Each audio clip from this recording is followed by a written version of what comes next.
So, the story begins in the novel Cradle for the main character. It is a fantasy novel for young people. Our heroine is the owner of a cafe for all the inhabitants of the kingdom. They make good coffee here, just like in Twin Peaks.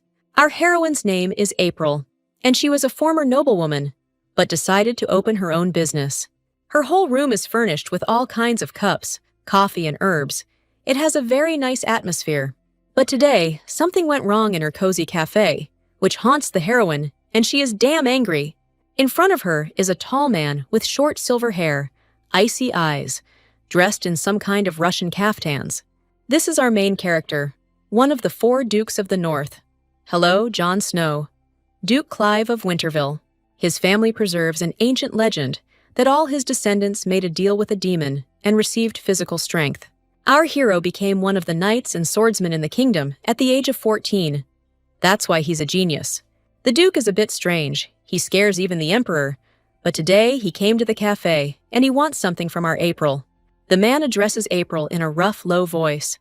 Noting that her fiancé came today, April calmly asks if he means Zenon Olsen, the country's leading bachelor and the main character. Zenon Olsen is April's ex-fiancé, who broke off their engagement 4 months ago, and the heroine was besotted with his looks. But he turned out to be a real wolf in sheep's clothing, a rare bastard, a womanizer, a man with criminal connections. He always showered our heroine with numerous compliments, admired her beauty, and was quite the guy. But our heroine turned out to be a typical fool who fell for his looks and compliments and fell in love with this scoundrel. He seemed like a real prince from a fairy tale, but the fairy tale was cut short.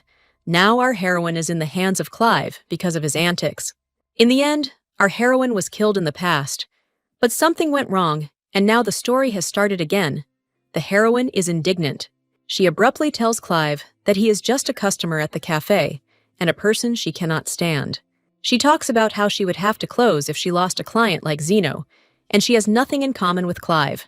But then the novel becomes like a love story, as the Duke is too close to her, holding her by the waist. April is shocked. Why is Clive so close? What is even going on in this damn novel that she loved so much? Clive assures her that he is able to help her with the crisis, and will visit her very often. April breathes heavily, but she cannot understand what he wants from her to pay off the cafe's debts, why he wants to help her. Clive is simply charming. He immediately smugly declares that he wants to be a regular customer at our heroine's cafe. Our heroine is shocked by such a direct statement. She is amazed by what our hero decided, and in shock, she remembers her life. 3 months ago, college student Yoon-min Ah, who lived life to the fullest, was killed by a truck. So she ended up in a fantasy novel, and the heroine is April Leno A, who has a great advantage in white magic. Our heroine has great potential in white magic. She possesses serious abilities. Since her power is divine, she can cure curses and madness of people. She is able to penetrate their minds. Before Zenon did anything, our time traveler herself broke off ties with Zenon because she knows the original. Our heroine decides to take her future into her own hands, even leaving behind the family she never knew or loved. But our heroine didn't think about how she would earn a living and how she would live in this world. April decides to use her abilities to somehow feed herself and become famous in this world. While April is pondering what to do, she is brought a delicious black coffee, the aroma of which is just like in the Nescafé Gold advertisement. April decides to buy a coffee shop and asks local authorities where she can best set up shop. With the remaining money, April buys herself a coffee shop where she decides to make coffee like in Twin Peaks. April cleans the coffee shop, mopping the floors, decorating the place with lots of flowers, and taking care of the aroma. Finally, the girl finishes her work, and now the whole house is shining.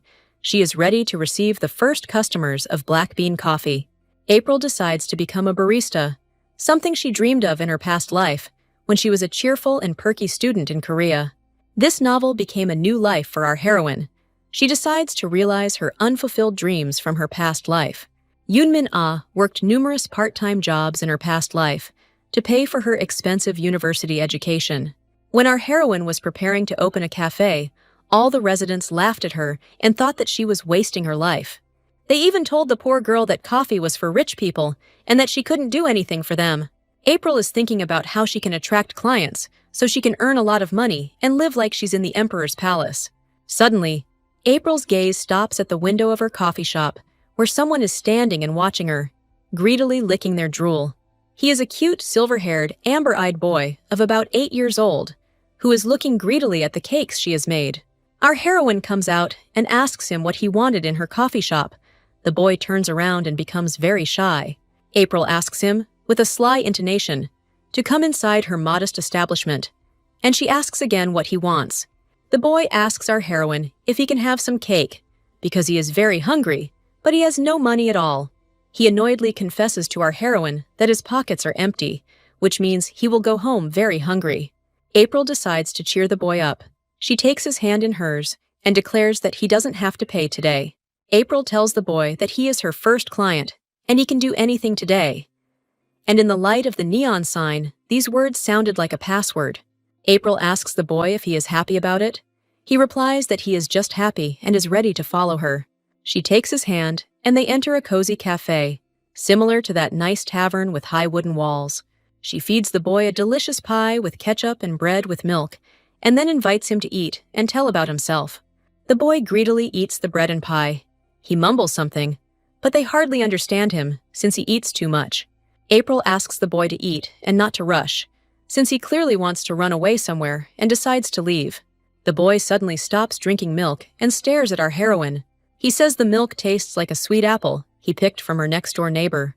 April thinks that it was worth adding a drop of honey to the milk to make it sweet. She is glad that the boy liked it. April asks the boy his name and how he is doing. She wants to know who he is and where he is from. The boy takes a sip of milk and introduces himself as Asher, his eyes shining and his cheeks pink with warmth. April didn't know then that this sweet boy would completely change her life. She is glad that she has a new friend. But suddenly, a visitor came to her yard, demanding answers about what was wrong with the girl. The woman stood on the threshold. It was clearly an uninvited guest.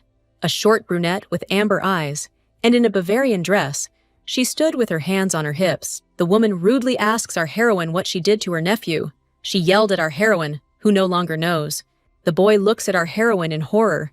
He tries to calm his angry aunt and protect her from April's wrath. April is furious.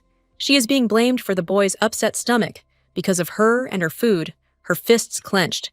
It all started a week ago, when our heroine invited the boy to come and eat at her coffee shop.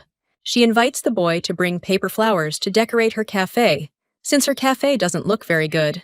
Asher agreed to bring her flowers to make the coffee shop look much more spacious and brighter. The girl gets used to feeding Asher all sorts of goodies while he brings her flowers. His stern aunt yells at her, saying it's too much to feed the child without the guardian's permission. Asher lost his parents and was looked after by his Aunt Sarah, who had no time to take care of the baby. She left early in the morning and returned late at night, treating Asher like a dog. He patiently endured everything. At that time, the child was only 5 years old, and he was forced to grow up to help around the house. But he went hungry. Sarah wants to take Asher to the doctor and demands April pay for her travel expenses and compensation for overfeeding the baby. April realizes that the woman only wants money and doesn't care at all about her nephew, whom she cares for. April tells her everything she thinks and says that the child is not eating well and needs to be fed properly. April sternly asks Sarah if she is really the child's guardian, since she is taking such lousy care of him. Sarah turned pale.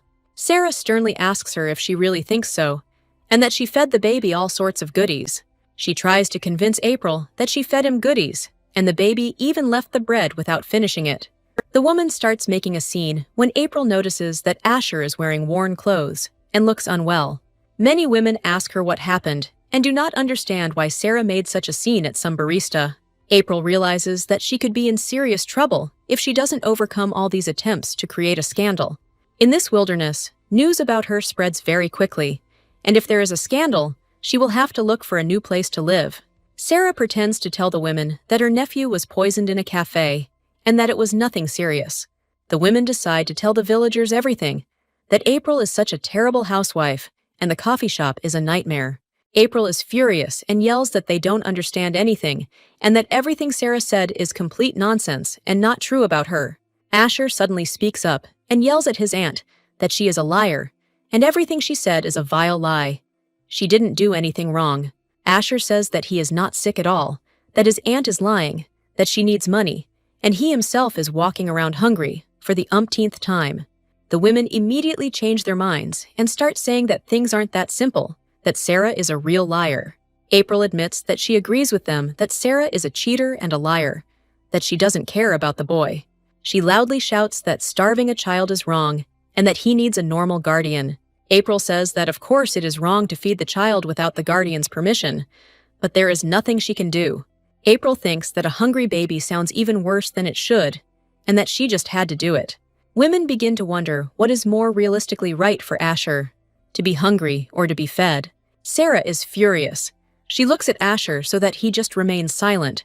Sarah sharply shouts that he is a real scoundrel, that if he likes to eat delicious food, then let him live with April. Asher wants to stop his aunt, but she doesn't want to listen to him. Asher shouts after her, but she simply walks along the pavement, angrily cursing the child with all her might and April for taking him away. April tries to talk to Asher and explain to him everything that is happening here. She is ashamed that she quarreled between him and his aunt. Asher complains to her that he doesn't know when his aunt will stop being so mean and she will become kind. April asks the boy if he has a place to stay for the night, but he remains shamefully silent. Asher's eyes fill with tears. He doesn't have anyone he can stay with even for one night. April realizes that she can't leave the child sitting like this in the middle of the street where no one can pick him up. April asks him if he would agree to stay with her for a while and live at her establishment. Asher asks her in surprise if he can stay with her, but will he be able to cope without his aunt, living alone? April happily informs him that he can stay with her for as long as his soul desires. We are shown some kind of bathing place where women wash clothes and exchange their latest gossip. Sarah looks like she's been scalded, and she's standing there in a rage. The women are wondering what's wrong with her. Sarah curses the child with all her might and growls furiously at April. She will not forgive her for such humiliation that she took away her source of money. Sarah was unhappy. Her sister's husband had died before Asher was born, and she mourned his death bitterly. After that, her sister returned, but she was already pregnant, and it was unknown from whom she got pregnant with little Asher. The woman barely managed to convince everyone of her sister's innocence, that she had no connections that could tarnish her honor. But then the house was filled with Asher's laughter when he was born, and her sister had no time to sit with Sarah. Sarah often visited her sister's grave, where she mourned her together with Asher, who barely remembered his mother. Sarah cursed her sister Jane for getting pregnant by someone and having the audacity to show up here with a child and then dying. Sarah doesn't even know what to do with the child she didn't want at all. She's thinking about how to get rid of him. To earn a living, she worked like crazy, from morning until night, toiling in the laundry and in the fields of the kingdom, harvesting rye. And her feelings for the child were, of course, unknown. But she couldn't stand Asher for taking her sister Jane away from her. Suddenly, a man asks if she knows a worker named Sarah, and the woman feels completely uneasy. He sharply asks if it was she who was in the cafe, and Sarah immediately tenses up. She didn't even know what could cause this. She is informed that a certain noble gentleman is looking for her and is asked to follow him to discuss something important. Sarah is surprised that some rich man needs her, because she is just a simple servant. The man abruptly asks her if the girl has a nephew, but she is shocked. She doesn't know what they want from her, and she doesn't like any of it. But, nevertheless, she answers that she has it. But she immediately asks what made him so wary, since she didn't do anything. Sarah is surprised when his questions turn to Asher's appearance, and she tells him everything about him. The man joyfully informs her that the Duke of Venterville has finally found the child he was looking for. We are shown a gloomy villa, illuminated by bright lanterns and light inside. It is dark and full of horrors. In a dark office, our main character is listening to a report about the presence of a child. The man stares sharply into space and announces that he is happy that he has finally found his kidnapped child. We are told that Clive's elder brother was in love with a certain lady, but he had a small problem. The girl to whom he gave his heart and wanted to devote his life was a commoner, and they could not be together. The head of their family, having learned about this, was against our heroes even seeing each other in secret, forbidding them from seeing each other at all. She left Leonard alone with a letter of apology, and she herself disappeared, which broke the young lord's heart.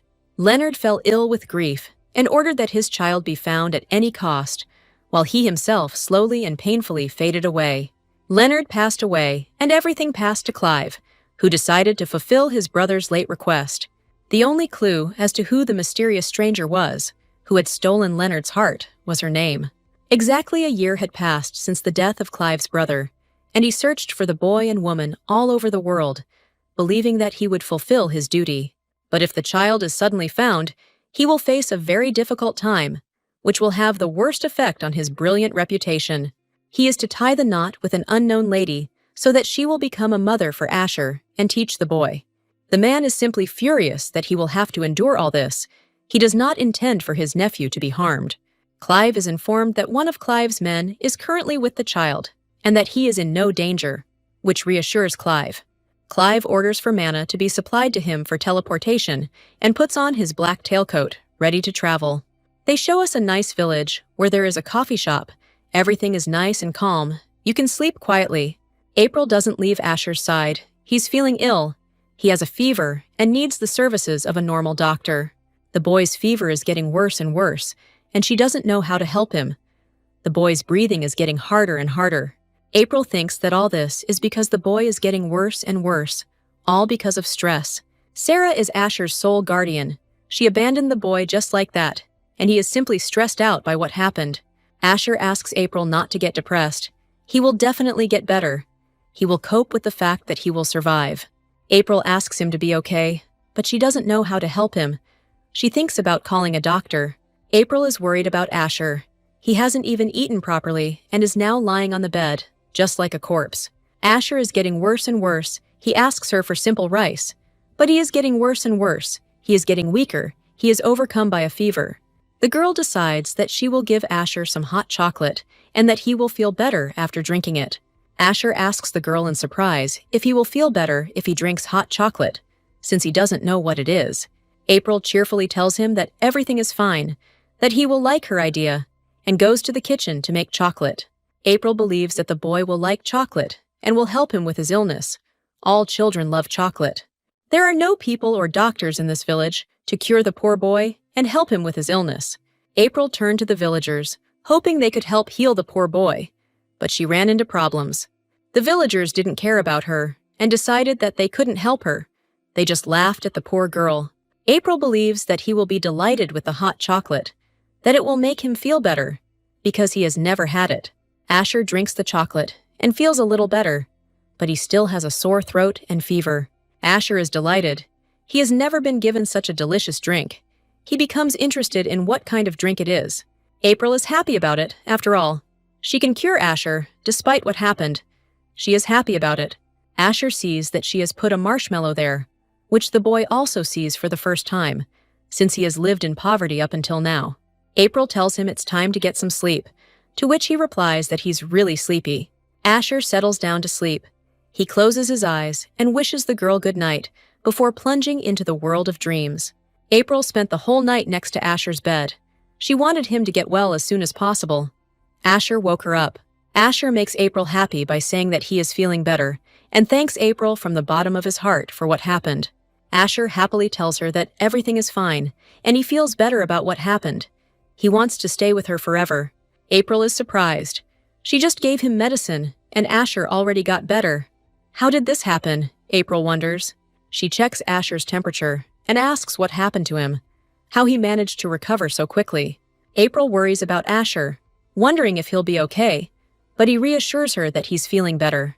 April can only be happy for Asher. She believes that everything will be fine for him now, and is glad that he has recovered. She tugs at his cheek and asks if he wants more hot chocolate, but he insists he doesn't. She decides to buy him some bread, but the rude baker replies that everything is over and she will not get any bread. She proudly tells our April that all the bread is reserved and she will not get any. April realizes that she is being lied to because she saw a happy child who bought bread from this mean woman. April proudly declares to Asher that they will buy bread somewhere else, or better yet, bake it themselves. Asher smiles happily. He approves of every action of the girl who has become like a sister to him and who cares for him. April returns to her cozy cafe, which is covered in sunbeams, and greets her with its cozy look. April dresses up in a pink apron and excitedly decides to make chocolate and bread for little Asher. She realizes that making bread will take a lot of her energy, so she decides to keep Asher busy. She begins to prepare the cakes, stirring the white dough with her brush. She tries to make them as delicious as possible. Asher approaches her and asks how he can help her to make her food tastier.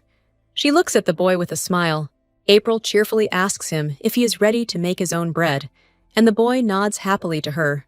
She looked. Asher is completely immersed in cooking. He is covered in dough, but the boy works hard on the bread. April tells him that the boy has one last step before he can make the cakes. They cut out a shape from the dough and wrap it in an egg mixture, and then send it straight into the oven.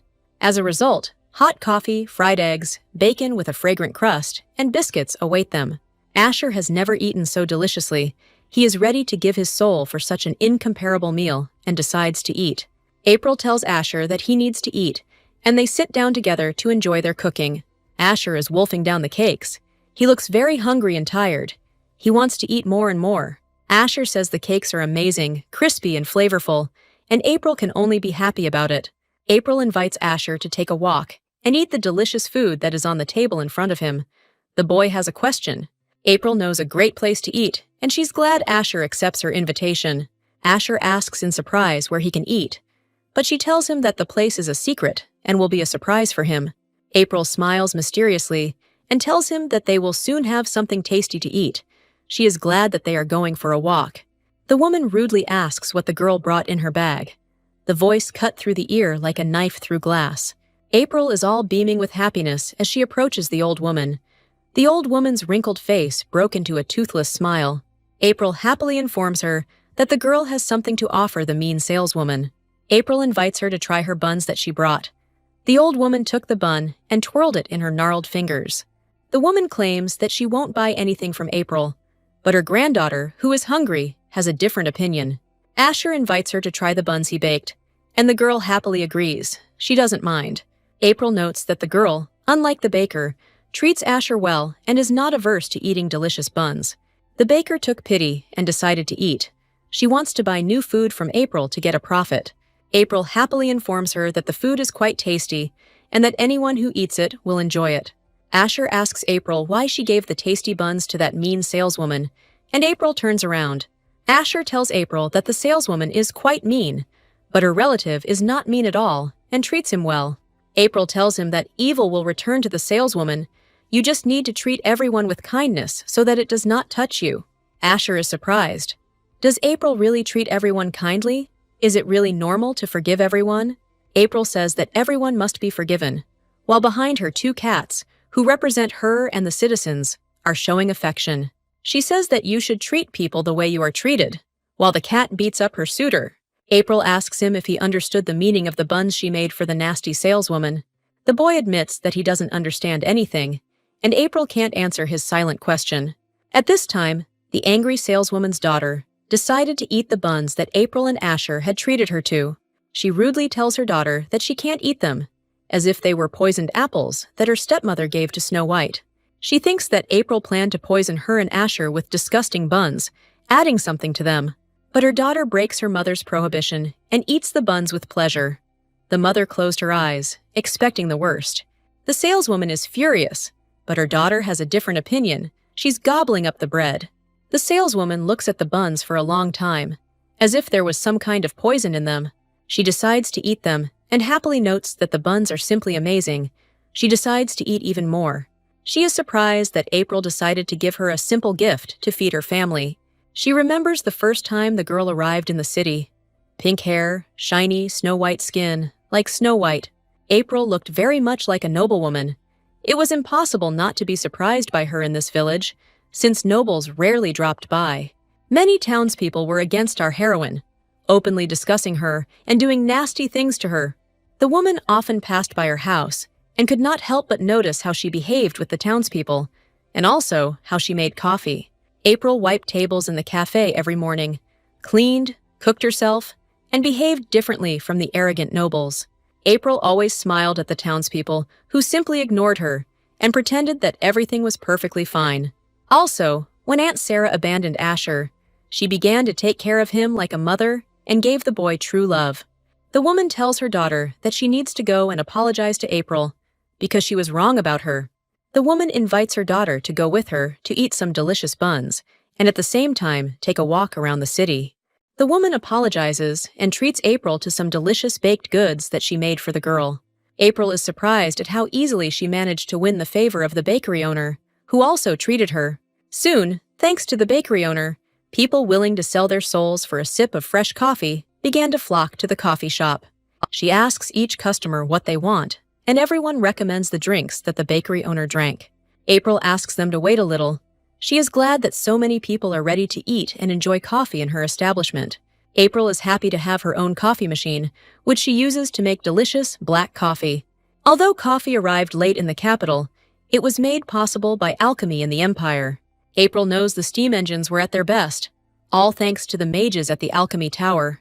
So if the coffee runs out, April will have to look for a wizard or alchemist willing to help her with the cafe. Many customers particularly enjoyed the vanilla latte, which they had never tried before. Customers love the coffee mixed with syrup and vanilla and can't help but exclaim in delight. So, the number of visitors to the coffee shop has increased, and they all ask only for vanilla latte or other coffees, for example, black. April can't help but smile. She's happy that her cooking has been so well received by almost the entire village. All the visitors are happy. They sincerely promise that they will come again. They like the atmosphere in the coffee shop.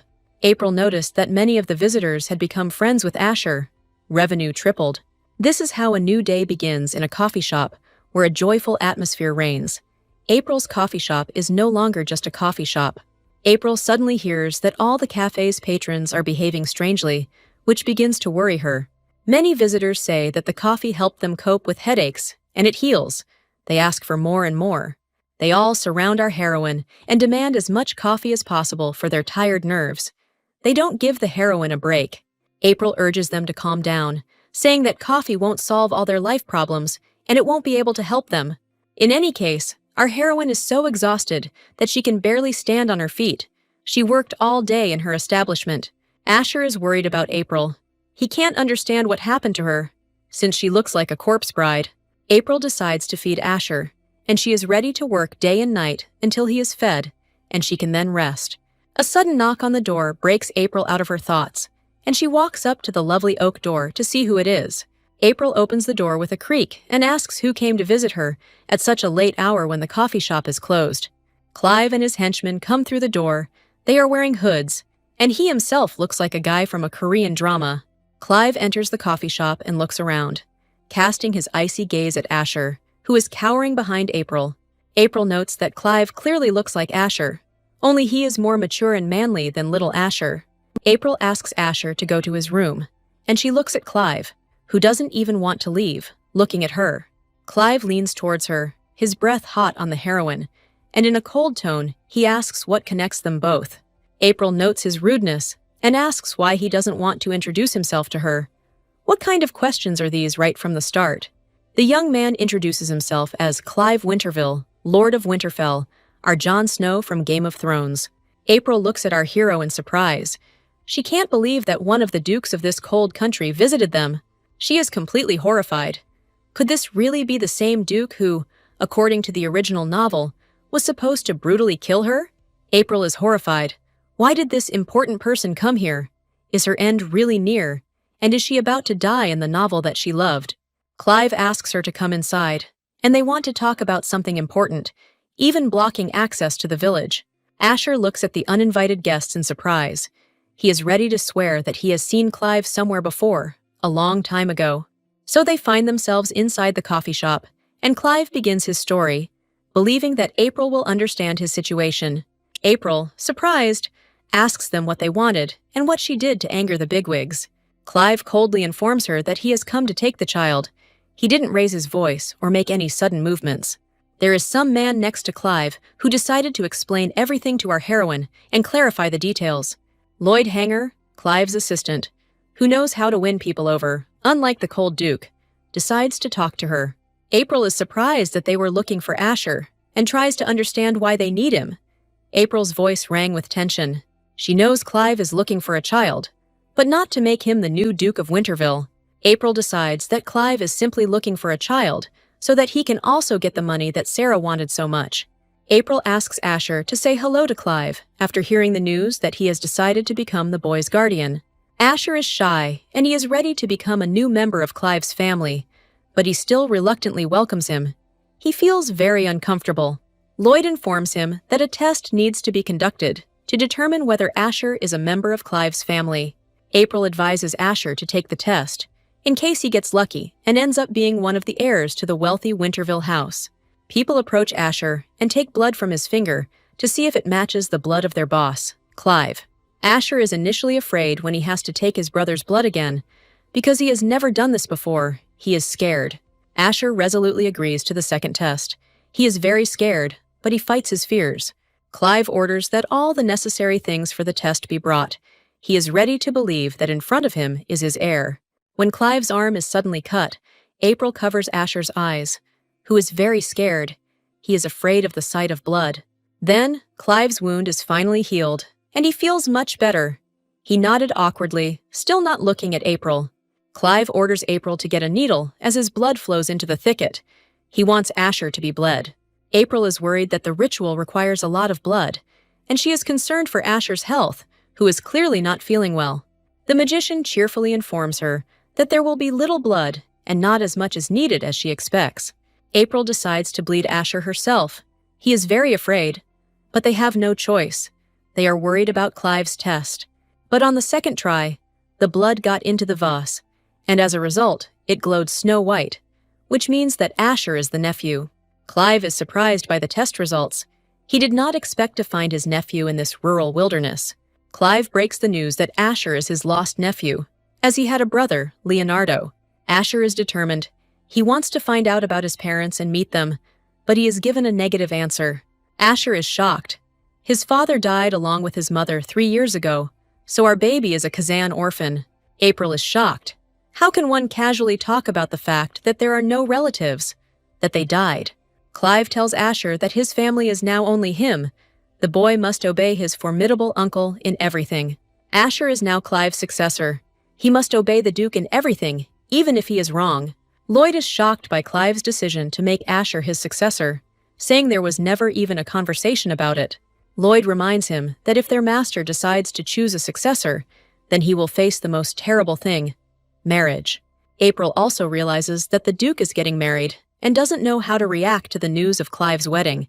She knows that the woman is probably trying to leave everything to her child, and they will try to kill Asher. Teeth clenched to the point of grinding. Let them just try. Let them poke their noses in. April is worried that Asher will be killed, and she decides to stop Duke Clive from taking the baby away from her. But the Duke reassures the girl, telling her that he is single and is unlikely to ever marry. Lloyd asks him if it really matters that Clive doesn't have a child, and he says yes, it does matter. Clive says he needs a successor. He believes Asher will grow up to be a good man. Asher doesn't like Clive and says that his name is not a child, but Asher, and that he doesn't like Clive, just like he doesn't like him. Sarah enters with a man with a goatee and a tailcoat. He is glad that Clive has visited their village. April is surprised by what Sarah is doing here, what Asher's evil guardian is planning, what kind of nasty thing she will do this time. Asher greets him with a low bow, not at all happy to see his evil aunt. The man sharply asks Asher why he is so cruel, and does this to Sarah and him. What kind of performance is this? Everyone is now asking if Asher is now Lord of Winterville, and if he will live with Clive. Clive asks them menacingly who they are. He doesn't care at all what happens. He is very cold. Sarah introduces herself by name and is happy to welcome the Duke to their small village, where such people are rare. Sarah lies again. She is happy to see the Duke. She thinks that Asher and she care for each other. They live very well. April is outraged that this vile woman dared to say such a thing. After all, she left Asher for her money. But Clive turns out to be smarter. He tells Sarah that he will take the child with him, and she will not go with them. Sarah screams that he has no right to take the child away from her. But Clive calmly replies that the baby will adapt and get used to the new environment. Asher disagrees with him. April asks Clive if he'd like to get Asher's opinion and find out what the boy is really feeling. But Sarah stands in her way, saying that the child will definitely go with them, and she doesn't want to listen to April. April asks Asher what he really wants. The boy thought, fiddling with the edge of his apron. Asher gathers all his strength into a fist and says that he wants to live with April and not go anywhere. He doesn't want to be with Clive. Morning comes. The smell of coffee spreads throughout the village. The sun illuminates a dilapidated house on the outskirts of the city. The villagers have already become accustomed to coffee and are happy to be greeted by the smell of coffee every morning. But when April makes a lot of coffee, she finds out that she's in for an unpleasant surprise. The coffee in the cups suddenly turned black. April notices that there are no customers. She is alone in the creepy cafe. There is no one. Everything is empty. Everything is dark. April thinks that it is all Clive's fault that he did this to her. Clive sits quietly in his white shirt and riding suit, reading the newspaper and waiting for his coffee. April thinks that if Clive sits here for a long time, he is simply distracting her from her worries. April tells him that if he wants to take Asher, there is another way, and he doesn't have to scare the visitors here. April feels uncomfortable being with the one who will kill her in the future. Clive asks the girl if he can stay with her in the cafe as a customer. Asher orders April to give him everything that's on the menu. She suddenly realized that this order was not a whim. It was a test or a request for help, wrapped in a rough wrapper. April doesn't know how long this will go on. She's not happy with Clive at all. She wants to send him away. April is very upset that her future killer is here, and Clive doesn't give a damn. He demands his Americano. April hates him. She thinks this whole thing is just awful. She never thought Clive would be drinking coffee at this time of day, so she pours him a hot Americano. April knows Clive is a real asshole, and she trusts that he will enjoy the coffee she made with love. She brings him honey pie and a fragrant Americano. Clive looks at the honey cake in surprise and says that he has never seen such a delicious pie. April tells him that the pie is delicious, and she has never seen a customer order so much. Clive is asked what he should do with these drinks. There are only 9 left. Clive turns his gaze to his men, who are looming outside the doors of the cozy cafe, as if they are looking out for something in the distance. The number of visitors to the cafe increases as they are invited inside the cafe. These are all Clive's people. April serves coffee to everyone and is happy to receive compliments on her work. Her coffee has become a favorite among the gloomy people.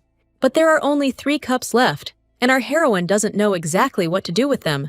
She feverishly went through the options in her head. Some ladies come to them, who seem to be women from the village. They are ready to drink some coffee. They are a little shocked to see Duke Asher here, but he informs them in a businesslike manner that all is well. April is already thinking about starting out by selling coffee. She was so carried away by her plans that she forgot about Clive for a moment. Clive offers them to drink coffee because it is delicious. He took a sip and suddenly smiled. Genuinely, tiredly, April is surprised by his reaction, but decides to treat the women to coffee. She decides to show friendliness to those who came to her cafe. She offers women a coffee called Americano, which is very bitter, but gives them the strength to live on. April informs them that she will add syrup to the coffee so that it will not be so bitter for the customers. She thinks that for the first time, he may seem less bitter, but the taste was strange, not bitter. Yes, but not just sweet either. Many customers were afraid of Clive and tried to run away from the cafe, as the Ice Duke frightened them. But as soon as visitors enter inside, everything disappears. A warm, homely atmosphere reigns in the air again. Soon, the entire coffee shop was filled with people's laughter, and the number of customers suddenly increased. She finishes work for the day, and the coffee shop closes at sunset, the sun illuminating the small house. Clive leaves, he says goodbye, and leaves. April follows him with a long and languid look. April angrily asks him if he should take Asher, but he replies that he won't leave until he gets what he wants. April grimly informs him that she will talk to Asher, but she doesn't believe that he will go with her so easily. The girl unexpectedly gets paid a lot, and her eyes widen at what she sees. April states that she was paid a lot. She is shocked that the Duke decided to thank her so much. Clive tells her that she couldn't work properly because of him, and that this is all compensation for the fact that he took so much from her. April realizes that this is the life of the rich. She is shocked by how generous the Duke was for some cups of coffee. She tells Clive that she will definitely take the money, for my work, for spoiled food, for moral damages, and for Asher. April comes into Asher's room and tells him it's time for dinner. The boy hides under the covers. He timidly asks if the Duke has gone away from him. She glanced back at the door to check if Clive had returned. April doesn't know how to react. She wants to laugh at Asher's problems. Why should he be afraid of the Duke? April tells Asher that the Duke is his uncle. He even called Asher his nephew, and he has the right to take him. Asher doesn't believe what April is saying. He definitely can't be the Duke's nephew, whom he's never even heard of. April asks him if they don't look alike. She insists that he is very similar to his ice uncle. Asher sits. He is not sure of anything anymore. He wants to leave here as quickly as possible, his eyes filled with tears. April notes that he looks very absent-minded, that he doesn't want to see his uncle, but he will have to not ignore him. So they decide to have a little dinner and start their dinner. They sat opposite each other, and the silence rang louder than any words. April asks Asher if he enjoyed his meal, and he says, as usual, that it was delicious. April realizes that she needs to talk to Asher, because she needs to talk to him. She starts the conversation awkwardly, and Asher decides to talk to her. When he agreed to talk, the air around them seemed to thicken. She asks Asher if he wants to go with Clive. Asher froze and the spoon fell from his hands, clattering onto the plate. Asher is scared. He believes that April is throwing him out of her cozy cafe, where he has found his home. April tells Asher that all she wants is for the boy to be happy. She says that if he doesn't want to, he can stay in her establishment as long as she wants.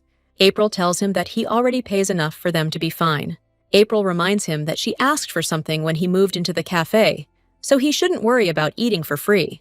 The boy remembers her request, and he is ready to do everything she says and surround our heroine with a bunch of rare flowers. Eventually, Asher runs away and goes off to find flowers for our heroine, leaving April alone in the establishment.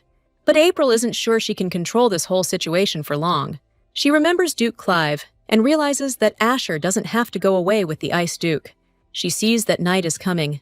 Darkness covers the entire house, in which the only light is burning. Lloyd tells Clive that he has found a room in this village, and Clive will enjoy living there. Clive is willing to wait as long as it takes for Asher to go with him. He is willing to give all his time. Lloyd asks Clive to return to his icy kingdom.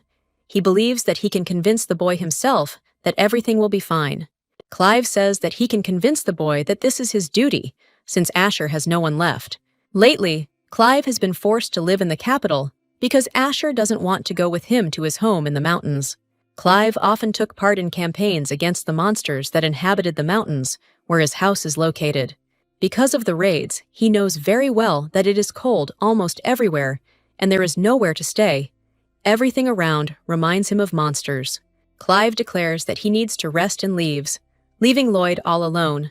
Lloyd tells Clive that he will light incense throughout the castle. Lloyd disappeared silently into the corridor. Lloyd takes out a candle with patterns carved into it and begins to light a thin candle, the smoke immediately spreading. Lloyd tells his master that he is leaving and leaves him to rest, closing the doors behind him. Many of the Winterville descendants made contracts with demons, and as a testament to their powers, they received physical strength. But in exchange for their powers, some of their mana is taken away from them. Mana is not just energy, it is a part of life force, memory, emotions. The pain became barely noticeable, and our hero almost fainted before the eyes of his faithful servant. Because his body doesn't respond to certain sounds, he hasn't been able to sleep for several years. Incense doesn't help, but it's better than nothing. Instead of calming down, the smoke began to thicken, taking on bizarre shapes. The action shifts back to the cute coffee shop where our heroes interact, and most of the story takes place. Clive wakes up to a bright light, squinting to see what has disturbed his sleep. Clive jumps up in his bed, startled. A sudden thought occurring to him. He had not eaten since leaving the capital, and had slept for about 3 days. Thanks to his powers, he does not feel hunger, and he is not a man. He is a beast locked in human form. But he has a hunch that it's all because of the coffee that April made and served him. Clive decides that he will go back to the coffee shop and get the truth from April about what she put in her coffee. The action moves to the coffee shop where April and Asher live. It smelled of cinnamon, freshly ground coffee, and something else homey. April greets her guests with a ringing voice. Having risen early as usual to serve coffee, the Duke is angry. He is collected and focused. His head demands answers. He didn't rush around the room, didn't scream. He stood motionless. April stands over numerous jars of coffee beans, saying she is ready to awaken Asher. Clive sharply asks her what she put in her coffee. He is eager to get answers. April has some kind of magical powers. April defends herself. She says she didn't add anything to the coffee. She felt tears welling up in her eyes. Clive demands answers. He doesn't believe the girl's words and interrogates her about what she put in there. Clive asks what kind of water is in the coffee she gave him. April replies that the water is from a local well, nothing special. Clive declares that he will check the kitchen, which causes April to become indignant. Suddenly, another figure appears. It is little Asher, who has just woken up. He screams at him not to touch April. April is surprised. She didn't expect such a reaction from a little boy. And Clive looks at him menacingly. Asher spreads his arms out to the sides, ready to defend April from the attacks of the cold Duke, who wants nothing of the sort. Clive apologizes for disturbing them. He didn't mean to hurt April. April asks him to calm down. She didn't plan for Clive to come here at all and ask her about anything. April had always encountered arrogant nobles. She had never seen nobles apologize. When Clive met her, she thought he was also an arrogant nobleman who would laugh at her. April asks why Clive asked such a question. What she did wrong to get into the Duke's good graces. Clive asks April to make coffee in front of him. Wants to make sure she's not tampering with the drink. April introduces him to coffee after some time. Her hands were shaking slightly as she placed the cup on the table. April proudly declares that she is ready to make coffee in front of him to prove that she is innocent. Lloyd doesn't understand what's going on, and Clive decides that he can handle any job and looks at her. April asks Clive in surprise why he needs all this. Clive was silent for a long time, looking into his cup, and then looked up at her. Clive is lying. He says he's never seen coffee made. He was acting too confidently. Lloyd is amazed. He didn't know that his master liked the coffee they served here. He thinks that it's all because of the hostess. April announces that she is ready to make coffee in front of him. She begins to prepare it, taking out the cooking utensils. She shows that she pours and boils water in a kettle, and then she begins to grind the beans in a coffee grinder. All she has to do is insert the filter into the coffee machine. Lloyd and Clive stared at our heroine's actions. Every movement of hers is as if enchanted. Here she takes a turk. April says she didn't mean to achieve this from her actions. April finishes making coffee. Clive stared at her, searching for any hint of witchcraft. She serves aromatic coffee that begs to be drunk. Clive asks the girl sharply what she just did. She took a deep breath, pulled herself together, and looked at Clive. Clive always feels like she's done something magical. He couldn't shake off this feeling. April assures him that she simply added flavor to this strange and misunderstood coffee. April assures him that she didn't add any magic. She sank tiredly into a chair, feeling squeezed like a lemon. Clive sharply questions her about the light that came from the girl's hands when she cooked. April assures him that she did nothing wrong. She took a deep breath, trying to accept the new reality. Lloyd assures her that they saw sunlight shining into the coffee. Clive glares at April with his icy eyes. He simply demands answers from this sweet girl. Clive demands answers from the girl. He will not leave her alone. He is ready to simply tear the poor thing to pieces if she does not give answers. April doesn't know what to answer him. The words are on the tip of her tongue, but she can't say anything to him. April screams in pain. Her hand is squeezed too tightly. She doesn't know what Clive wants from her. The action shifts again to a lovely little house where serious passions are raging, and sunlight illuminates it. April begins to be interrogated. She is not ready to answer the questions of Clive and his men. The magician asks April if she has magic, how long has she been using it, and how she manages to make coffee so delicious. Clive says that all this is possible. April is shocked. She did not expect this from Clive. April is afraid that once it turns out that she has the powers of a healer, she will be killed, as in the original fantasy novel. She is afraid of Clive. He is quiet and thoughtful in the morning. His mood is bad from the very morning. It is better not to touch him. Clive tells April that she needs to make coffee, but he refuses the mage when he wants to try it. The magician wants to take her fragile and tender little hand in his hands. April allows him to do so. When he takes her hand in his, her hand begins to glow. It shimmers in the sunlight, and the tonic rays illuminate the magician's hand. Clive rudely asks the magician if the girl has magical abilities. The magician assures him that the girl has a rare white attribute of magic. The white attribute is rare and therefore valuable. The magician's voice became serious. Clive asks if he means healing magic. Healing magic is just the tip of the iceberg. He thinks about learning the girl's magic. He wants to use her magic in his battles with monsters. April is scared. She doesn't want to be studied. She's worried about her magic. The magician pleases her with his positive answer. April does not expect numerous visits to the laboratory. Lloyd is surprised.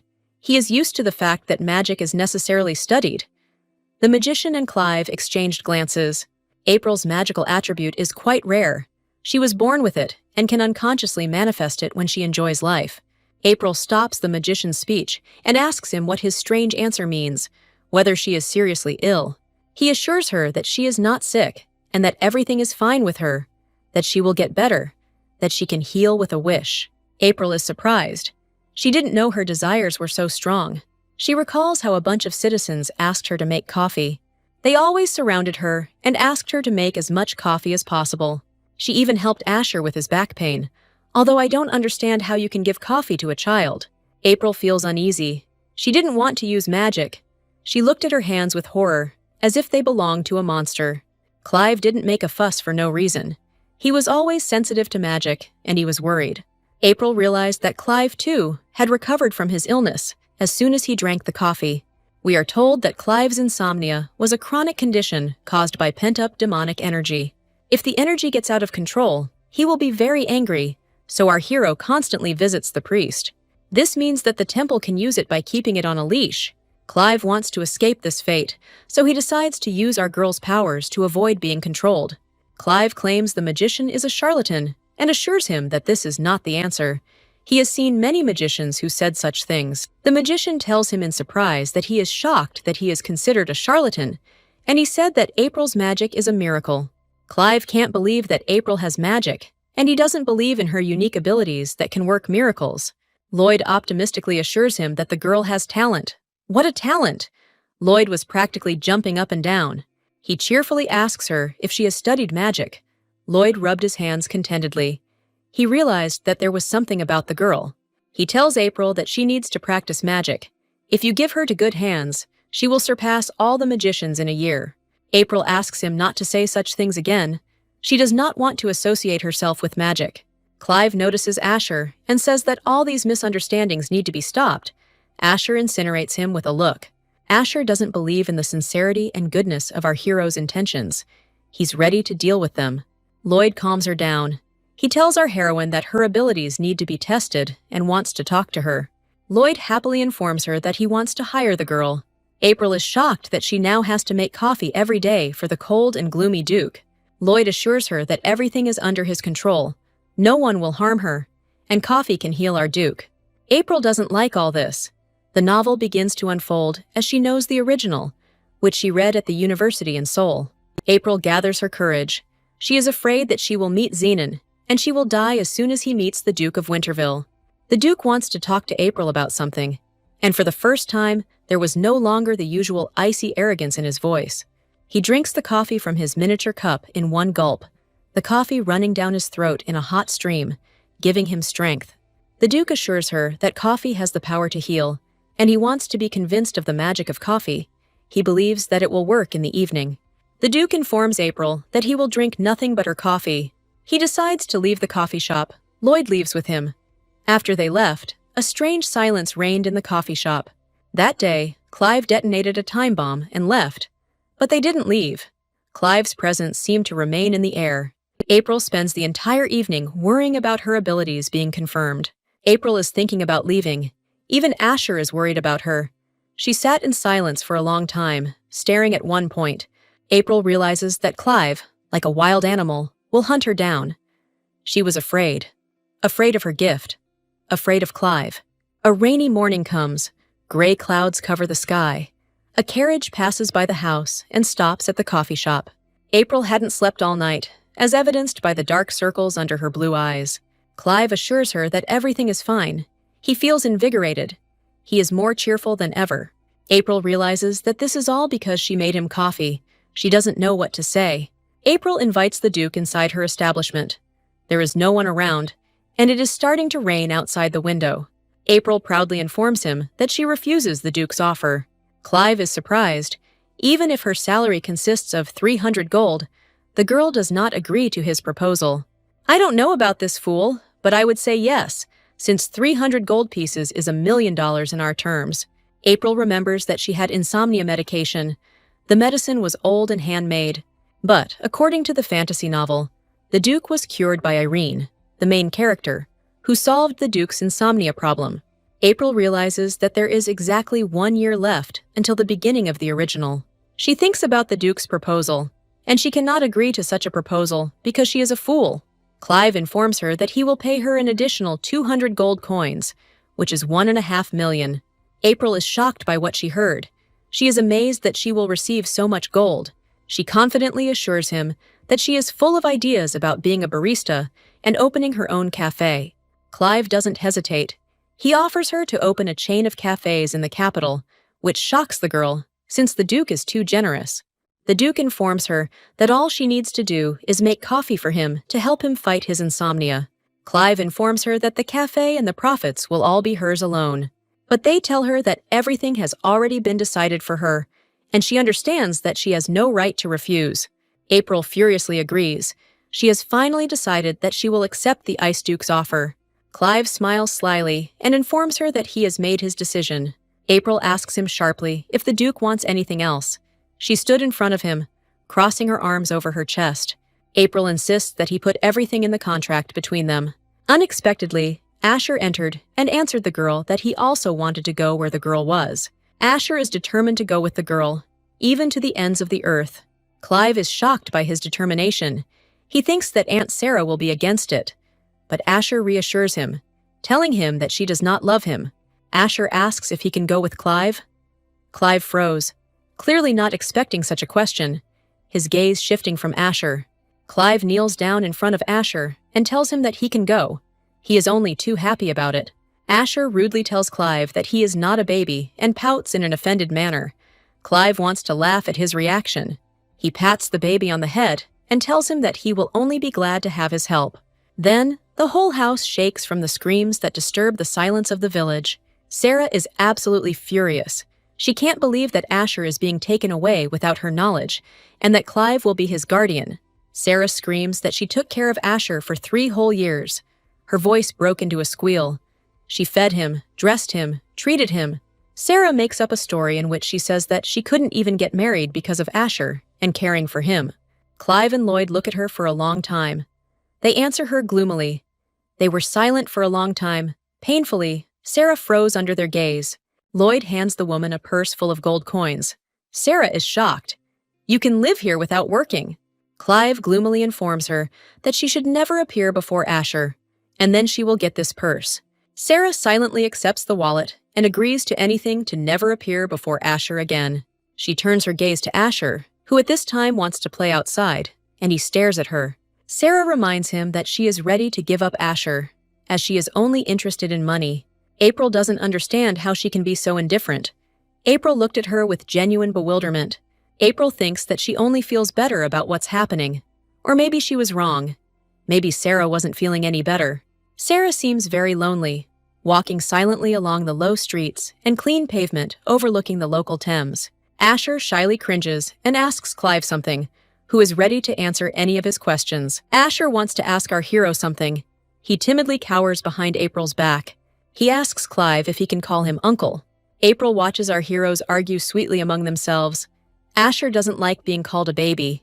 In the original, Clive lived as a cold and gloomy man, but Asher was a quiet nephew, and they were not very friendly.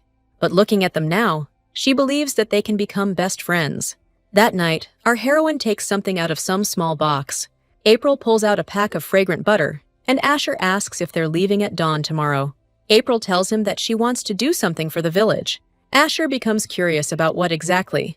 His eyes sparkle with curiosity. April laughs and tells Asher that it's okay.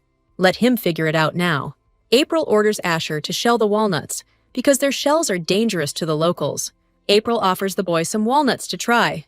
"Just don't rush." She stopped him. April asks Asher if he likes walnuts. He says they are very bitter, but cracks them. April says the nuts are very bitter, but they are good for you. She says that you need to peel them, rinse them with water, and fry them in the oven. April decides to try the nuts. She brings one of the nuts, which is well roasted, to her cute little mouth. April asks him not to eat too much. She tells him that you can overeat them if you eat so much. Then April adds butter and pours maple syrup over the nuts. She adds the eggs and begins to stir them with a crackling sound, removing their shells. She adds some baking soda and sugar and mixes everything together. It smelled of vanilla and something else, elusively homey and childish. She adds nuts to the chocolate chips. The chocolate, by the way, is Bavarian, and it is very expensive. April thinks they'll be only too happy to eat her weird food. Finally, she gives the dough shape, and in front of us are delicious oatmeal cookies. Asher happily asks her if he can have some cookies. The next day, they go around the area feeding people cookies. The baker really likes what she offers her to eat. She chewed and became gloomy, chewed and became gloomy. April tells her that she is leaving, and the baker invites her to taste her fragrant black bread. Asher greets the baker's daughter, who really likes him because she has a sweet tooth. April notices that many of the villagers are not very happy about her departure. Asher is seen off and given instructions for the long journey ahead. He is only happy about the upcoming trip. April can't help but smile. April happily announces that they are about to leave the village. She stopped short, looking at the walls of the coffee shop. Suddenly, Asher discovers that there are only 2 pieces left. April happily asks Asher if he wants to finish his cookie. Asher snaps back that he ate well and doesn't really want any more cookies. He, a little shyly, tells April that he wants to share his cookies with someone. So they walk on. They are glad that they are met by a certain man in a black tailcoat under an umbrella. It is raining. The man turns out to be Clive, dressed like a funeral attendant, and he sharply asks if they are ready for the journey. April tells us that history didn't go as she knows it. She broke off the engagement, and Asher and Clive became much closer. Fine weather arrived. The sun came out of hiding. The city began to bustle with life, and a cart drove through it. April notes to herself that she passed through the capital through the magical gates. April is perplexed. Is it possible that they are in the capital, and now adventures await them? Clive happily informs him that they now have a new home.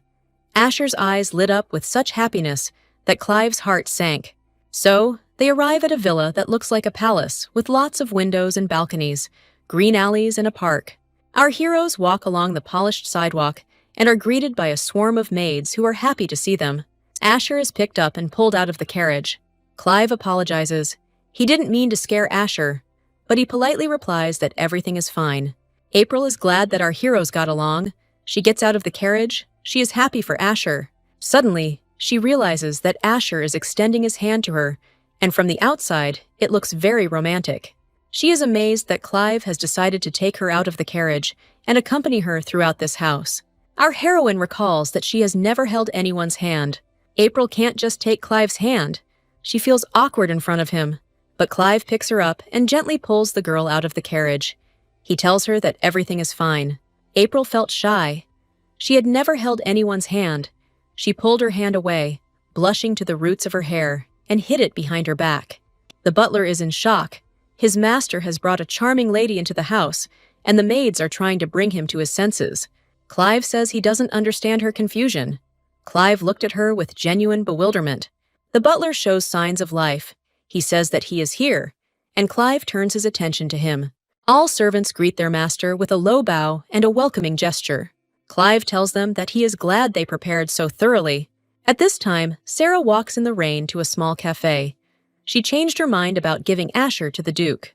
Sarah thinks she shouldn't have done that. She approaches her house all wet and shivering. She notices a bag of cookies that says Asher gave them to her. Sarah starts to cry, realizing that she never apologized to him. At this time, the sunlight illuminates the capital, with its small houses and numerous alleys. The servant reports that all necessary preparations for their arrival have already been completed. The butler turns his attention to Asher, who stands in front of him. Asher is dressed in a sailor suit, and like a typical Japanese schoolboy, he is introduced to the servants and is ready for anything. The butler notes that he resembles the late Mr. Leonardo. The butler seemed to like our heroine, who was brought into his house by the icy Duke Clive. The Duke informs her that she is the owner of a coffee shop, took care of Asher, and wants to open her own cafe in this city. The butler is very kind and shows her the chambers to which he kindly sends our heroes. The Duke asks our heroine to turn to the maids when she needs help and not to distract him. April stops our hero, asking him if he could stop and listen to her. The Duke makes a questioning face and asks our heroine what she needs and what he did wrong. April decides to discuss something about her cafe. The Duke is amazed. He was stopped for such a trifle. He does not want to waste time on all sorts of nonsense.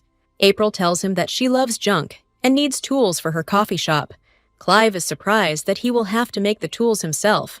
April explains that she is ready to create the tools, but she needs someone she can hire. She asks to hire an alchemist, a representative of a rare profession who makes medicines and has mastery of magical elements. Clive hesitated. April was shocked. She probably asked for too much. Clive assures her that there is nothing wrong with her request. He tells her that he is ready to do whatever she wishes. April thinks he wants to tell her no, but she is very much mistaken. Clive is clearly on her side and is grateful to her for Asher. Clive strikes a victorious pose and says he didn't expect her to be concerned about his family's finances. April begins to explain that he has invested too much in her cafe, that he is ready to open a coffee chain. Clive assures her that everything is a piece of cake for him, and he is ready to provide the necessary financial support. Clive turns to Lloyd and asks if he can call Hannah. He says yes. Clive tells our heroine that he will do whatever is necessary, and he is not at all worried about money. Clive tells our heroine that he has some things to do, and he will go, leaving April completely alone. Lloyd hopes April will settle in here. It will take root, Lloyd said firmly, looking at her with unshakable faith. April is surprised that the Duke is unexpectedly kind to her. Lloyd assures her that he is cold with everyone. The alchemist will come to her soon, and she will discuss the necessary things with him. Asher calls April to look around the rooms. He is very proud of the fact that he is the Lord's nephew. April is surprised by the rich decor of the room that was given to Asher. It is clean and beautiful, very richly furnished and tidy. Asher suddenly announces that he wants to spend time with his sister, April. April reminds him that she is the Duke's guest, but she will be coming to him for tea. The butler announces that he must now accompany our heroine wherever she goes. Asher is happy that our heroine will live with him in the estate. Tears appeared in the boy's eyes, but not bitter ones. April knows that she won't live with him for that long. She couldn't say it to him out loud. April takes Asher's hand, and they begin their new life at Duke Clive Winterville's estate.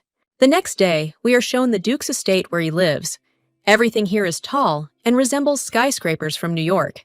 Asher was dressed in a black children's suit, and he felt awkward about such outfits. April asks him if our hero is ready for new adventures. April mentions that the blood of noble heirs now flows through him. Clive approaches him and asks him what it means for someone like him to become a nobleman. His stern face is framed by fine silver strands of hair, which the Duke keeps trimmed, high cheekbones and an icy gaze. Clive sharply asks our heroine what's wrong with him. Why is she looking at him like that? April wonders why her heart is beating so fast. She pressed her hand to her chest, trying to calm the frantic rhythm. Clive kneels down in front of Asher and asks him to quickly get used to the life that awaits him. Clive asks the boy to tell him what to do if someone hurts Asher. He teaches Asher to respect himself and asks him to believe in miracles. Respecting yourself means not letting others decide for you, Clive continued. Asher vows that he will definitely believe in everything. He raised his right hand, just like an adult. Clive asks our heroine if they are finished, and asks the girl to listen to him. April cheerfully replies that she and Asher are already finished. Clive is surprised that April doesn't want to go on a walk with him to look at the site for the coffee shop. April asks him again, surprised, why he needs her on this walk. Clive shocks her even more. "They are going to the Emperor himself," she repeated, feeling a strange excitement inside. April wants to object to our hero, but she can't do anything. Everything has already been decided for her. The maids pick up our heroine and lead her somewhere. The maids deftly but carefully picked her up under the arms. The maids drag our heroine to bathe and tidy her up. Despite our heroine's protests, throughout the snow-white house, as majestic as the castles of Bavaria, April's cries of resistance echo. Clive and Asher have been waiting for our heroine for a very long time, and finally she appears before them. April appears before the heroes in a skimpy blue dress, with a cape like an elf and a headband. Clive notes that our heroine is simply unperturbed. Clive looked at her and didn't recognize her. He notices that Asher is nervous, but she is absolutely calm. Clive reminds her that she will definitely help Asher. He froze, and the mask of imperturbability wavered for a moment. Clive asks April to take care of Asher if anything happens to him. He says that she is going with him. April knows that she doesn't know that she won't survive in the capital. Where else can she protect Asher? She looks at Clive, who is standing in a heroic pose, and thinks that he is being too attentive. April tells him that she will definitely help. She simply nodded, at a loss for words. April asks Asher if he is ready to go to the palace. Asher smiles his Cheshire Cat smile and promises to behave well, and he is happy. They decide to set out on a journey, prepared for the fact that they will not be greeted very warmly in the capital. April turns to the window. She is about to see a stunning view of the capital. As expected, the Imperial Palace is simply magnificent. I remembered her small, cozy coffee shop with peeling paint. Clive mentions that the palace is incredibly huge and tells us what is happening. We follow our heroes along a high corridor with numerous candlesticks and tapestries. Clive approaches the guard, who is glad to see him. I already doubt that this is an imperial palace, but rather some kind of Catholic church with a bishop. Our heroes follow Clive. Apparently, he will take communion to avoid losing his powers. The bishop stands over some basin of water, and he greets our hero, who greets him too. Clive orders Asher to come closer. He looks at him in surprise, but follows the order. The bishop is glad to see the boy and greets him. Despite his high rank, the bishop knelt before Asher. April thinks our hero is overdoing it and doesn't understand why he has to make it so formal. Asher is asked to put his hands in a bowl of water and is amazed at how clear it is. The water turns turquoise, and the bishop loudly announces that he and Clive are blood relatives. Clive seriously tells Asher that they are blood relatives, which is what needed to be proven. He decides to register Asher, and April wants to leave the church. April confesses to Clive that her legs hurt a lot. April asks Asher to have a good time with Clive. Oshie squatted down, straightened his collar, and looked into his eyes. April walks through the bright church, her mood very determined. April can't figure out where the break room is. Then the action moves to the kitchen, where a drama unfolds. A certain maid is denied her dessert. She doesn't like it. We are introduced to Sophia Zahart, a sweet cook who worked all night preparing food for the emperor. The chef, a fat man with a large potato-like nose, tells her that she has been working in his establishment for 6 months already. Sophia's dream has come true. She must now cook for His Majesty. Sophia is told that she must cook something special, and she happily agrees. How stupid she was. Sophia worked in the cafe for 2 years. She was an apprentice, but then she received her assistant chef's license. Sophia was happy, but that doesn't mean she got what she wanted. Sophia has worked very hard and finally got the chance to show herself in all her glory. But the cooks were jealous of her, and they believed that she should be preparing to become a bride, rather than cooking for the king. Sophia decided that she would prepare a dessert for the king, or emperor, himself, and that she would succeed. Sophia is perplexed by how anyone can laugh at her food without even trying it. The cook is shocked. He is used to it. No one objects to him. The cook frowned, blushed, puffed. But then, he indignantly declares that the cake is ordinary and the king will not eat it. Sophia indignantly demands that he try the cake. Sophia stamped her foot and pointed her finger at the plate. But the chef swings at her and the cake ends up on the floor. He yells sharply at Sophia not to touch him. Sophia recoiled as if from a slap. He orders Sophia to remove the cake from the floor. She doesn't even have a face. Sophia stood motionless, white as chalk. He looks at his assistants and orders them to get back to work. Sophia is left alone in the large kitchen, alone with her creation, which now lies on the floor. Sophia cries bitterly in the forest, where birds sing and dragonflies fly. Through her tears, she heard footsteps. Sophia realizes that she can't even throw away the cake. She looked at the dirty box she was clutching to her chest. Suddenly, a loud and gentle voice sounds from the bushes nearby. Through her tears, she tried to see who was hiding in the greenery. This is April asking for directions to the castle. April, seeing a tearful Sophia with a crushed box. April didn't even think that she would find the living room. She believes that she will get to the ill-fated castle. April got lost and found herself in a deep forest where she didn't know the way. April suddenly noticed Sophia, who was sitting sadly under a tree with her creation. April is glad she can ask this girl for directions. April's gaze moved from the girl's face to the box in her hands. But then April's delight quickly turns to shock. She looked into the girl's face, and the color drained from her cheeks.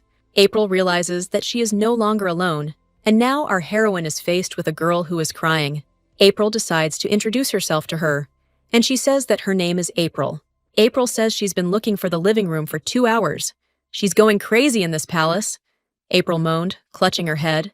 Sophia introduces herself to her. but she is very sad.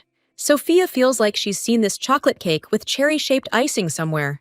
April asks her if there is apricot jam inside the cake. Sophia didn't tell anyone that there was jam inside the cake. April realizes that this cake is a reference to the famous dessert from the Z-Carts. The girl sitting there all tear-stained is the founder of the legendary cake. April asks what's wrong with the cake and why Sophia is so tearful. Sophia starts to cry even more. She is now worried. April thinks about what to do now. She didn't want to upset the girl more. We are shown the palace with its high towers disappearing into the clouds. Sophia takes the girl to the royal kitchen, where our heroine can make coffee. Sophia tells her that she is leaving the kitchen and our heroine can do whatever she wants. The girl asks our heroine why she is whipping cream. April talks about whipping cream to make Viennese coffee. The whole procedure starts with whipping the cream, and it uses the method of creating the dough. After this, the cream is mixed with ice and sweet sugar. April believes that she will stop feeling sad once she tries her whipped coffee. Sophia tries Viennese coffee for the first time, as our heroine brewed excellent coffee. But we remember that not everyone tries coffee. April invites our heroine to try coffee with cake, even if it fell. April suggests cutting off a piece of cake to mix with the coffee. April believes that she can become friends with Sophia, and she believes that someone will like the cake. April says she also makes coffee to make people happier. She remembers the reaction of the baker and her daughter when she made them aromatic coffee. She believes that Sophia will also like the coffee, and she is very happy about it. She says it may sound like fun, but for her it is very serious. She says that she will be glad if Sophia appreciates the coffee, prepared according to a special recipe. Sophia takes a sharp knife and starts cutting off a piece of the cake. The logic is that the cake is dirty, so how can you eat it? Sophia says that she believes that the cake will be available for tasting. Sophia suggests eating a fragrant cake with whipped cream and finishing a piece of it. She asks Sophia not to mix the cream with the coffee and just try it. Sophia is happy. She tried our heroine's healing coffee and felt an unprecedented surge of strength. April tries her cake and is happy that she liked the coffee and that she liked the cake. April is overjoyed when she sees the cake. This is a work of art. Dark chocolate is coated with cream, and it is also flavored with a sweet and sour filling. April says that a cake with such a filling, flavored with cream and chocolate, is simply delicious. Sophia tells our heroine that she dreamed of cooking delicious food since childhood. Sophia was very upset that she was unable to prepare the delicious dessert that touched the king. April invites Sophia to fight for women's rights and join her. She tells our heroine that she wanted to open a coffee shop that just needed a pastry chef. Sophia is shocked that they want to hire her at the coffee shop. She froze, not believing her ears, and then suddenly burst into tears. April believes that she should open her own cafe as soon as possible. She tells Sophia that if she didn't want it, she wouldn't have offered the girl such a thing. April believes that she will not refuse torture and endure this test for the sake of a common goal.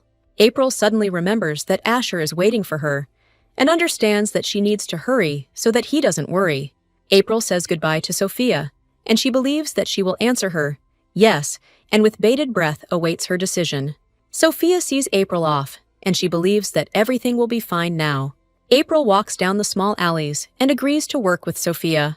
Sophia is left alone in a room filled with the aroma of cakes. Sophia can't even imagine how many people will try her desserts.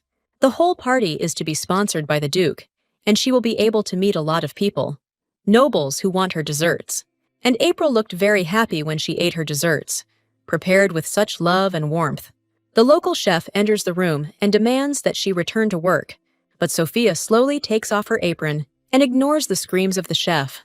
She throws her apron in the chef's face and declares that she will no longer work there. She screams at the whole palace for him to go to hell and not order her around anymore, blaming the girl for being a girl. So a new day begins. The capital is very noisy. Numerous carts and horses are driving through the city. April is surprised that her friend Sophia turned down her offer to work at the coffee shop. It's understandable that the cafe hasn't opened yet, and the imperial cuisine is much better. But it would be good if our heroine teamed up with Sophia and they opened their own business. A few days later, there is a knock on April's room, and she asks to come in. The butler announces that a woman named Sophia has arrived. April is glad that Sophia has plucked up her courage and decided to work with our heroine. Sophia is waiting for our heroine, and she believes that she will come and work with her. April walks up to our Sophia and tells her about her decision. She greets her. Sophia sheepishly asks our heroine what decision she made. Sophia reports that she turned the entire kitchen upside down because she refused to help around the kitchen. Sophia talks about how she doesn't plan to work in the kitchen and how she was very nervous about coming here. April realizes it was very difficult to get here. She exhaled, feeling genuine relief. Sophia says she was afraid the Duke would punish her for the insolence and disobedience shown. Clive's image leaves much to be desired. After all, he made a deal with an ice demon. The girl had almost forgotten about their meeting, but she remembers the impression Clive made. Sophia agrees to work in a coffee shop. She doesn't want to put up with the chauvinist boss any longer. April waves her hands. She decides to discuss some aspects of her work with the girl. Sophia invites her to eat some cake. She has prepared a new delicacy for our heroine. April recognizes the treat as the cake she last ate. Sophia is all fired up. She tells April that it is wrong that her employer ate cake from the ground. April invites her to eat cake together, because eating cake together is much better than eating it alone. They are sitting in a coffee shop, where they are served by the best people in the capital. April asks Hans, the owner of the cafe, how he likes Sophia's desserts, and what rating Gordon Ramsay would give them. Our Gordo Ramsay blushes and says that he agrees to give a professional assessment of Sophia's creations. Asher is delighted. He is ready to eat as many cakes as he can fit. Asher sat down at the table, armed with the largest spoon. Our critics begin to evaluate Sophia's creations. Sophia, who was watching this scene, had tears running down her cheeks. Gordon Ramsay says that there is apricot jam inside the cake, that it is incredibly tasty and juicy, and that the cake is edible. Gordon feels ashamed for thinking the cake was ordinary, but Sophia thinks everything is fine. Sophia confesses to the chef that her former boss even threw out the cake. He never tried it. Gordon asks Sophia about her previous job and asks if she is Matthew's boss. They were classmates in a cooking course, and Matthew had always been very arrogant, which only got worse with age. April wonders where Sophia will live now, and whether she will be provided with a normal dormitory. Sophia plans to return to the city to live there, as she does not know whether the government will provide her with housing. She decides to go into flour production because her parents can afford it. April decides to enlist Sophia's help to ship coffee across the border. Sophia promises that she will help April in any way she can and will find a way to get her out of this mess. Asher becomes curious about the name of the cake that Sophia baked. April suggests naming the cake Zeehart, on the occasion that only Sophia created it. Sophia is surprised. After all, the cake will be named after her. Sophia gave them a wonderful cake, and she decided to leave for her hometown. April admits she's a little sad to be leaving her new friend from the capital. Then, April's plans converge on the fact that she must find a barista who is an alchemist. April walks through the royal castle, carrying fresh and new Nescafé-flavored coffee.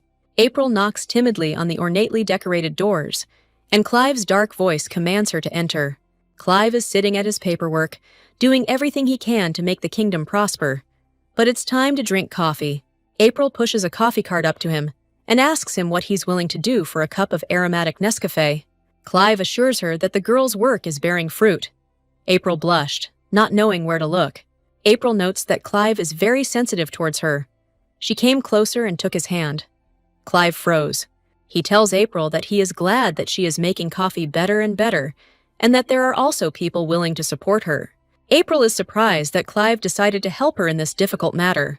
April announces that she is ready to make him a cup of aromatic Nescafé to give Clive strength. April tells him that she will do some drip brewing. The strength of this coffee can be adjusted, and it is similar to espresso. Clive is surprised when a girl asks him what his coffee tastes like, and he doesn't know what to answer. April tells him that everyone should have their own preferences in coffee. Clive asks her to make something light and sour. She walked up to him and smiled, warmly and understandingly. April warns him that the coffee will take a very long time to brew, and twice.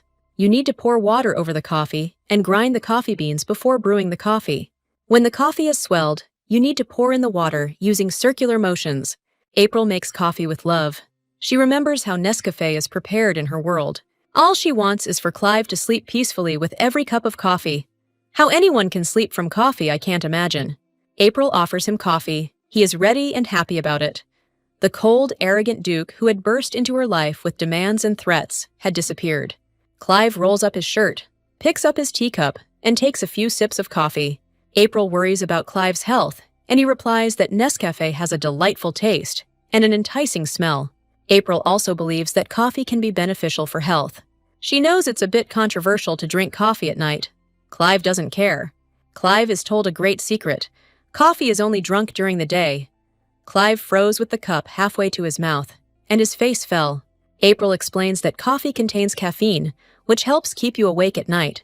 April is surprised that our hero knows nothing about caffeine and coffee. April tells him that she read in a book that coffee keeps her awake. Clive asks her in surprise what else she brought. After all, her previous discoveries simply took his breath away. Clive becomes curious about the cake our heroine brought, and he supports her in all her endeavors. Clive asks her why he asked her to bring dessert. He paused, then quietly added, April decided to serve him the cake right away, so that he could enjoy Sophia's cooking. Clive tastes the cake and likes it. He ate slowly, savoring every bite, and glanced at April. Clive admits to her that he doesn't really like cakes, especially sweet ones. April says he should have warned her that he doesn't like cake. Clive approaches April and tells her that she is very cute when she pouts. April is furious. How can he say such things about her? She froze, looking at him, and suddenly realized that he didn't want to offend her. Clive laughs a loud laugh like a mountain stream and tells her that everything is fine. He leaves, telling the girl that he knows so little about her, and she doesn't understand what that just meant. April is surprised why he decides to ask her about her. She was silent for a moment, looking at him, and then suddenly smiled, warmly. Clive claims he knows so little about her and wants to know more. Tell me, he demanded. But there was no command in his voice. April says she doesn't know how to answer his question. It turned out to be so unexpected and personal. Clive stands in front of her and says he wants to know about her family. April confesses to him that she has no family, although in fact she left it. April is surprised when Clive falls silent and stands with his arms crossed over his powerful, muscular chest. But Clive is absolutely calm when it comes to her. After all, she has proven more than once that she can cope with any difficulty. April feels a certain kinship with Clive, and now she trusts him like she never trusted anyone. Clive continues his questioning. He can't understand how she started making coffee and for how long. April recalls how she became interested in barista work in the first place. Clive generally calls coffee a multiple poison to which he has become addicted. April realizes that because of his addiction, our hero is practically invulnerable. Clive suddenly tells her that he knows when a girl is lying. April decides that she can tell Clive about how Kona lived before. April remembers being neglected and living with relatives who didn't value her at all. Clive is surprised that she even started talking about her family and said that she doesn't have one. The girl decides to tell him that she was not appreciated at all and treated her like she was nothing. Clive listens to her gloomily and says that he understands everything, because real pain is always clear without unnecessary words. April tells Clive not to worry about anything and says that everything is long behind him. April, in a calm and sweet voice, tells her that her adoptive parents gave her up because she asked. Clive wonders if our heroine really had adoptive parents. Clive was surprised that April decided to open her own cafe when she disowned her parents. Clive asks her worriedly if she has run away from home because she looks so lost and scared. April smiles and tells him that she decided to run away because her family are just monsters. Clive assures her that the magic is linked to her biological parents. Of course, April didn't know this. April is surprised by what she heard. She is shocked by the information that Clive said. The magic of an attribute passes through the family tree if one of the relatives possessed it. Clive promises her that he can help her find her biological parents. April is shocked. She doesn't know anything about herself or her parents. April knows that if he wanted, he would have found her parents long ago. April thinks her parents will be no better than adoptive parents. She doesn't even know who they are, she said quietly, looking into the void. April acknowledges Clive's desire to help, but she refuses. April assures him that if she were younger, she would have been looking for her parents long ago. Clive agrees that she is no longer a little girl, and she has the right to decide for herself who she wants to live with her parents or without. April doesn't want to bother her friends. She wants to run the cafe. Clive asks if she has a question for him. He is ready to answer any questions. April wonders if she'll get an answer if she asks, because Clive's got a lot of oomph to him. In fact, our heroine knows about Clive, and she has read the entire novel. She knows about Clive's past, his parents and older brother. April knows that he won't answer her questions. He doesn't have the answer to them. Even if he is more friendly towards her, his cold side is always on guard. April asks what kind of coffee he liked. Americano, or what she brewed. She says she's the Duke's barista, and that's her job, and intends to perform her duties impeccably. Clive thought the coffee was much better today, because she knows everything there is to know about coffee. April decides to make coffee using the drip method, in which hot water is slowly passed through ground coffee. Clive looks pleased, a small smug smile touching his lips. Clive smiles and tells him that he is only too happy. He is eager to try the new coffee. April is amazed by what he said, and she is very happy. She is always ready to help him. April apologizes and says that she took up a lot of his time. She didn't mean to cause problems for Clive.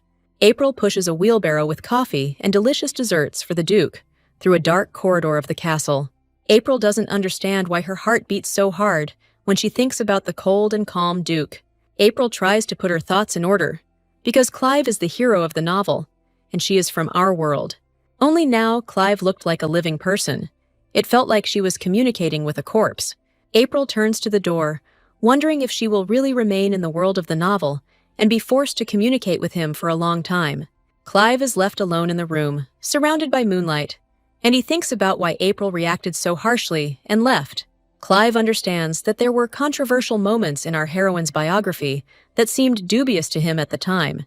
When he saw her, he immediately realized that she was a noblewoman, since she was dressed lightly and her skin was snow white. Even knowledge about snacks was not easy for the typical city girl.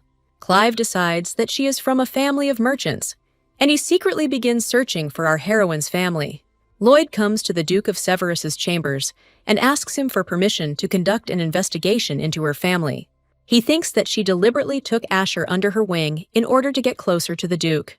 Clive turns sharply to him and tells him to shut up immediately. He reproaches Lloyd for his intentions and says that they need to find her parents. It doesn't matter to Clive whether April did it on purpose. Poisons don't work on Clive, and he easily parries attacks, as if death itself was passing him by. How can you even suspect April, such a cutie, of something so bad? Clive thinks she's quite a girl and her adoptive parents are just real bastards. He decides to stop thinking like that and eats the local Mendoza, and his face lights up with surprise at the unfamiliar taste. Clive thinks that he is very nervous and needs to rest somehow. He thought about how small and fragile April might be. Everything about her is so petite, and she barely reaches his shoulders. The most interesting thing is that she protected Asher, no matter what. Probably, at that moment, the Duke got nervous, and he decided to be kinder to April. Besides, she makes coffee so pleasantly and deliciously that he enjoys her company. From that day on, our Clive looks forward to the evening to meet April. They are informed that Asher has a slight fever, and it will take a few days for him to recover. April realizes that this is all because of stress, and she must take care of the Duke's nephew. They decide to wait until Asher gets better to visit the royal palace and promote the coffee. Clive is worried that he needs to call a priest because he might be suffering from the demon disease. April notes that Clive is very sweet, that he might be worried about Asher. She pokes her finger into the Duke's shoulder, deciding to ask him about something. April suggests to Clive not to call the priest, as she is confident in her abilities and wants to cure him. Clive is surprised that she suggests not calling the priest and helping him. April reminds him that she can heal him without any priest using her magical powers. Clive worries about April's ability to cope with stress and illness. April turns sharply and leaves, ready to heal our hero. April turns to him and asks if this is all about her trade contract between them. Clive promises her that he will provide her with the compensation she needs. April is shocked. She always helped without any use of magic. She does everything for free. April is furious. How dare the Duke think that she won't help Asher for free? But the Duke has a different opinion. Clive thinks that he would have done well to pay April, as he did his other servants. April says she's going to get some hot chocolate, which Asher loves so much. Clive tells her that he is glad that she will make hot chocolate. It gives him even more strength. April gives our hero hot chocolate with chocolate spread, saying that it is the most delicious drink. Asher takes slow sips, the coffee slowly starting to flow down his throat. As expected, chocolate is the best drink for him from his little sister. April reminds him to brush his teeth after drinking chocolate. After this, Asher collapses on his cozy bed and snores loudly. He feels better and falls asleep. Clive tests Asher's forehead. The fever slowly subsides, and he feels better. Clive is glad that his fever has finally passed, and now he is ready to hit the road. Clive is amazed that April has such golden hands, and she cured Asher with only hot cocoa. April says that he will help her if he asks for so much money for Asher's treatment. She wants to help him. April didn't expect to be met with criticism for being just a hired person, meaning she was one of the servants. Clive tells her that he is grateful that she is not only treating Asher, but him as well. That she is a doctor, she is part of his family. April is surprised. She thought it was all because he was just paying her $500,000. Asher slowly turns over in his sleep and sleeps soundly. He likes everything that is happening here. Clive takes care of Asher, covering him with a warm blanket while the boy sleeps soundly. In the novel, Clive was just a block of ice who couldn't stand the fact that Asher was clinging to him and not caring about him. But now, April is not sure of anything. She likes the old Clive, who cares so much about Asher. Clive cares for Asher and is willing to help him throughout his life. April tells Clive that she is glad that he is such a caring uncle to Asher. She wants to be cared for too. Clive scolds April, saying that she thinks they all don't exist. April assures him that there is no person she loves more. In her past life, she was an orphan, and although the caregivers took care of the children, there was still some distance. Our heroine grew up selfish. She was used to living only for herself, but when she was dying, she thought about having a family. But when she became April, she realized that it was better to be alone than to have a family. And she shouldn't do that to get so much attention. April is sharply asked if she really doesn't have such a person. Clive reminds her that she has such people, but she doesn't notice them. April is surprised that the Duke really means that she has become so dear to this family. He goes into Itachi Uchiha mode, poking her in the forehead with his finger and telling her he loves her. Clive smiles slyly and tells her he means Asher, and his gaze becomes meaningful. He reminds her that if she were to get sick, Asher would take care of her. April agrees with him because Asher has become attached to her and is ready to listen to her at any moment. April snaps that she's going to go, and she waves her hands, claiming that she's okay. April abruptly runs away, saying that there is nothing she can do. Clive is amazed and doesn't understand what he did to deserve such terrible treatment. Clive thinks it's strange that she reacts this way to being cared for. Suddenly, he realizes that he is worried about April, and his suffering will last for 90+ chapters. He thinks that April is wrong to talk like that. There are people who are worried about her. Clive realizes that at any moment she could disappear, and this thought makes his heart clench. Suddenly, he wanted to reach out to her and never let go. Clive thinks it's funny that he worries about her, and he finds himself wanting to never let her out of his sight. A few days later, April and Asher are walking in the garden and playing. They are having a carefree time in the garden. Lloyd stops them and says he has a message for April. April sharply asks him what happened and why he was looking for her. The alchemist he spoke of finally arrived at the palace. April understands that she is in for a less than pleasant experience with the alchemist. The alchemist says that she doesn't like the fact that she was called just like that. As they say, alchemists are very unpleasant individuals who are simply creatures, and Clive had to work for a long time. April says thank you for coming on time. She's glad to welcome the rude chemist. Hannah doesn't look very happy, and she's standing there angry at being called out for some coffee. April asks Asher to say hello to this vixen, who is ready to kill them. Hannah is surprised that she has to greet young Asher. April realizes that Hannah needs to meet Asher first. There was no official announcement, but Asher is supposed to be the Duke of Winterville's nephew. Hannah makes it clear that she is not happy to see him. However, she greets April and Asher, introducing herself as who she is. But Asher doesn't react to Hannah's behavior in any way. He just remains silent, and his eyes are hidden by thick bangs. Hannah understands that he doesn't know etiquette and is unlikely to be happy to see her, so she decides to take pity on Asher. She asks in an angry voice why he didn't look up, but that's the only voice she has. In fact, she's kind. There is a terrifying atmosphere that Hannah clearly doesn't like. April lightens the mood and asks Asher to say hello properly. Asher sheepishly tells her that he doesn't know how to do it, but he is so sincere that only a villain would not fall under his spell. April understands that he doesn't know much that the nobles have, but Asher has a lot to learn. April tells Asher that he can say hello the way he knows how. Asher smiles sweetly and says that he knows how to say hello. He decides to do everything in his own way. He simply says hello to Hannah, and she is surprised by the sweet feeling she is experiencing. April tells Asher that she needs to talk to Hannah and asks him to leave them alone. April explains what she wants to say and do to Hannah, who listens attentively. Hannah wonders why April didn't choose tea, but chose a drink that costs more. April thinks Hannah is wrong about the coffee being so bad. Compared to tea, coffee machines were invented, which require more costs. Our heroine believes that aristocrats don't like coffee because they don't know what it's made from. April realizes that she is not going to help our heroine.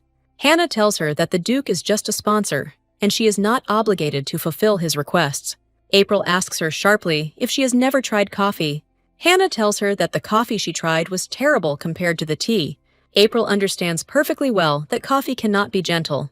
April, looking at Hannah, wants her to enjoy the coffee so that she will become imbued with the drink and love it. April suddenly says that she will make coffee that Hannah will like. Hannah asks her again if she is really making her coffee that will enchant her. Hannah offers her a deal. She makes coffee, and Hannah cooperates with her. April says she wants Hannah to like her coffee. April doesn't know what to do now, whether she will be able to make great coffee. April is thinking about how to make coffee she will like. Hannah says she'll make the tools, but April needs to impress her with her coffee. April needs a whisk and a steamer to make coffee, but she doesn't have these tools, so she's wondering how to brew coffee. She decides that she needs to make a sweet coffee that will be similar to a vanilla latte. Asher asks her what kind of coffee she wants to make and what she has. Asher talks about how he spent the whole night eating sweets that he stole from the kitchen, and that's why he's so happy. Suddenly, a new idea comes to April's mind, one she had previously rejected. She asks Asher what he likes and what sweets are delicious. April asks if he wants to have some fun with her. After all, who knows how many more evenings like this they have? April comes into the kitchen, and the chef asks her what's wrong. April sharply asks him where Hans is, that sweet chef. The man asks her why she needs everything needed for coffee. April decided that she would make dalgona coffee. This coffee was popular in Korea. They mix sugar and chocolate to make it resemble dalgona. It's a sweet. April decides that she will stir the coffee until she gets good coffee. The cook asks her what dalgona is, as they don't know what it is. April explains that it is a sweet that is made by mixing water and sugar. The chef thinks that such coffee is more likely to burn a ladle or a ladle. The chef understood everything and went to prepare the ingredients. April is thinking about how Asher will like the coffee too, to at least lift his spirits a little. But when she cooks, she ends up with something nasty. The mangaka doesn't know how to draw sweets.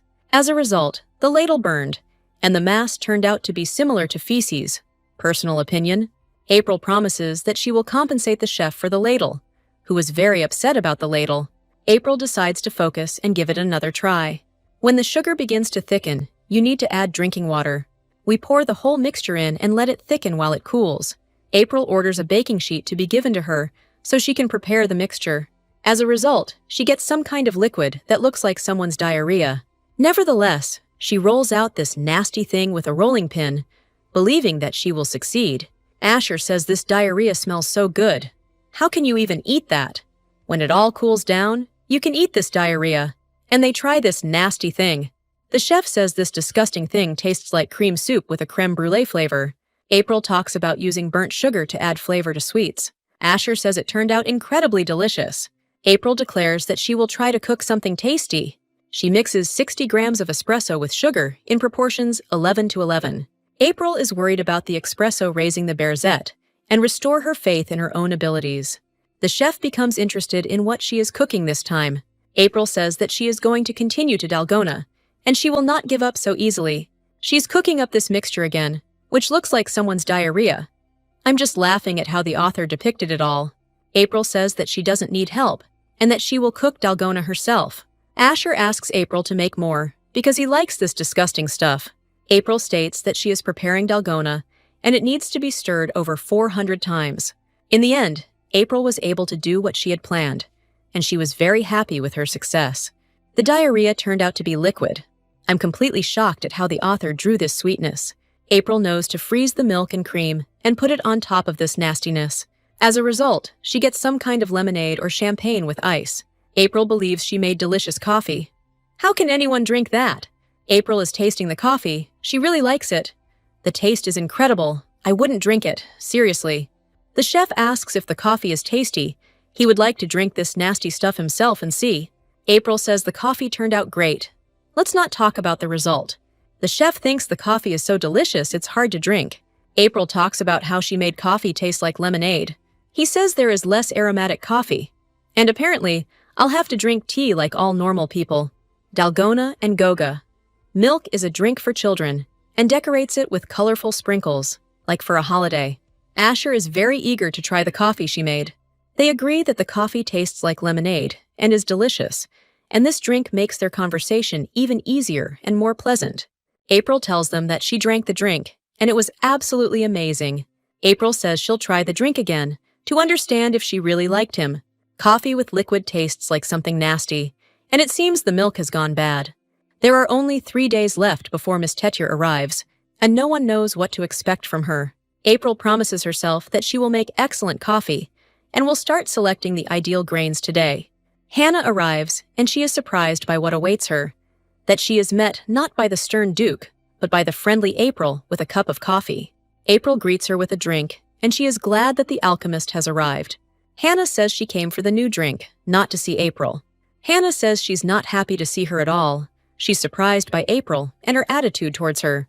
She places a drink with sweets next to it and some delicious lemonade, so that everyone can choose what they like. April talks about making Dalgona coffee and invites the guest to help herself.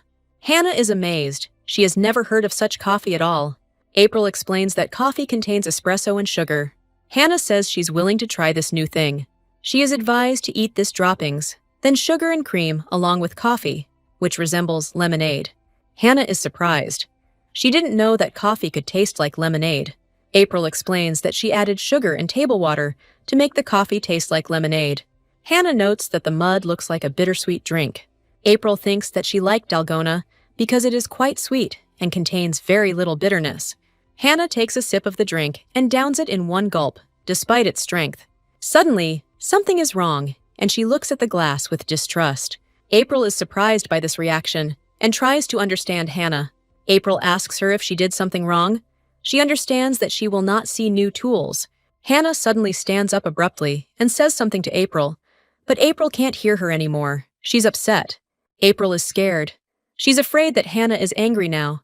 Hannah looks like she's going to kill her. Hannah suddenly grabs her hands, and she asks what she did. What kind of strange drink from other countries is this? Hannah stands in front of April, appearing to be angry at April's antics. April is surprised by what happened. She wonders what is on her mind. Hannah talks about how it was the first time she tried coffee that tasted like lemonade. April is surprised that Hannah compares it all to a soft cloud. Hannah asks what magic she did and says excitedly that she will buy coffee. April says that no matter how much she wanted to, she wouldn't pay for it. Hannah asks her what she wants in exchange for such coffee. Hannah reports that the drink is not for sale, but there is something Hannah can do. April invites Hannah to go into business with her.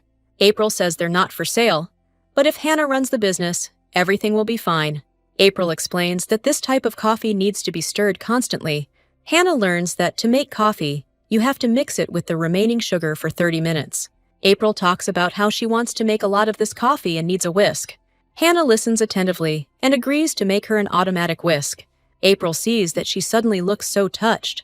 She knows it will take time for alchemists to make the meringue, that certain tools are needed that can create coffee. April is glad that the Duke summoned an alchemist like Hannah. Hannah is surprised that it took April so long to make the coffee. Hannah was horrified by the cost of the sweet treat she drank. She had no idea that it was a very expensive coffee. April is surprised that her words make sense to Hannah. She thought that such a proud woman would not listen to her. Hannah is fired up by the idea of opening a cafe and serving coffee to everyone, and she won't forgive April if she doesn't do it. April didn't expect that she looked so happy. She was already hoping for the worst. April apologized for making coffee, but Hannah didn't pay attention. Hannah looks up at April. She's suddenly upset. She's never been like this with anyone. April says that she will cook only for her, and her coffee shop will be open for any orders. In exchange for coffee, Hannah began to create the tools needed for the process. So April got all the coffee-making tools. She became friends with Hannah, but she gets very tired of work. April can't even believe how popular her coffee is. April is taking coffee to the Duke, and she is ready to listen to him. But she will have to listen to the gloomy Clive again. The Duke is pleased to receive coffee, but not surprised, having heard positive reviews from Hannah. He notes that our heroine looks very exhausted and is worried about her health. April complains to him that her hands are shaking from the whisk because she has been stirring the coffee for so long. The young man notes that no one helped our heroine make coffee.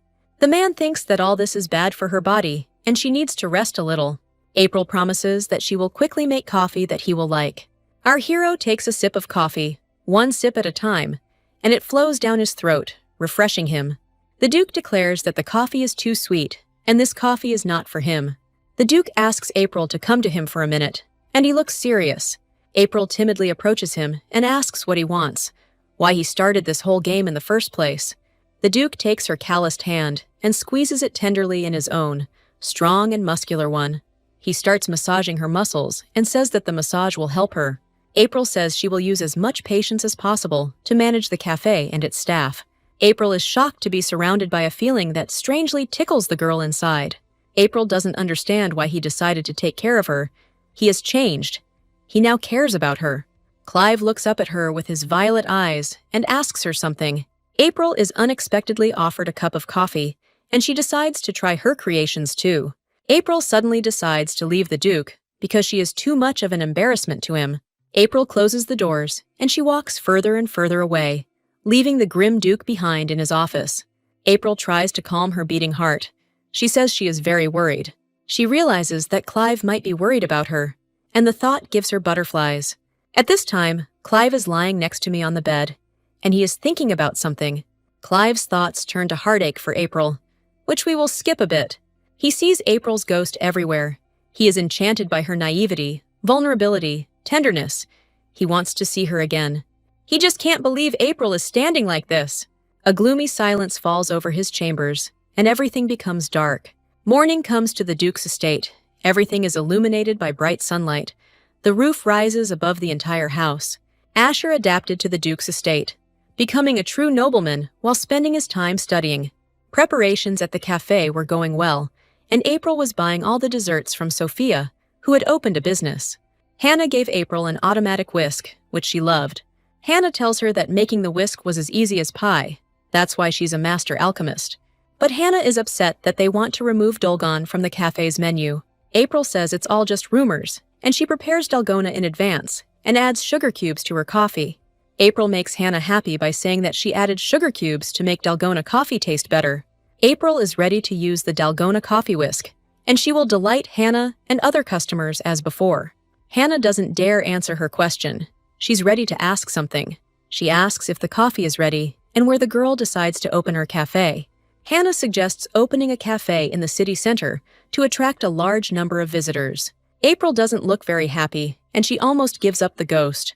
April informs the Duke that she has a problem. April shares her concerns about wanting to open a coffee shop. April tells the Duke that she forgot about the place she had prepared for the cafe. The Duke looks at her in surprise and asks if Lloyd really didn't tell her anything. He wants to take April somewhere, to some cafe place that she will undoubtedly like. April is brought to some alley with a park, and she studies the place where she ended up with interest. She finds herself in a place where there is a restaurant with verandas and stairs, with a beautiful view of the street. April asks Clive if he really wants her to run such a place. Lloyd decides to open the doors of the establishment, which resemble the doors of a restaurant. It's very spacious inside, with a royal atmosphere. Lots of chairs and tables. Everything is patterned. Everything is glowing. Clive invites April inside, and April is amazed by the rich decor of the coffee shop. Asher happily encourages our heroine. He likes it here, and she values his support more than anything in the world. April is shocked and delighted when she finds herself inside the building. She has never seen such decor in space. Clive slyly asks her if she likes this decor, if a whole chain of cafes would suit her in the near future. April is surprised that they gave her the building. It's a whole chain of restaurants, not just some coffee shop. Clive announces that he now has a whole chain of coffee shops, which amazes our main character. April tells him that she really likes the coffee shop. Clive looks like a gangster from all those mafia romance novels. April even sobbed with happiness. She didn't expect that they would buy her such luxury. Clive looks at her, and he is glad that he was able to please her. His heart beats again when she is happy.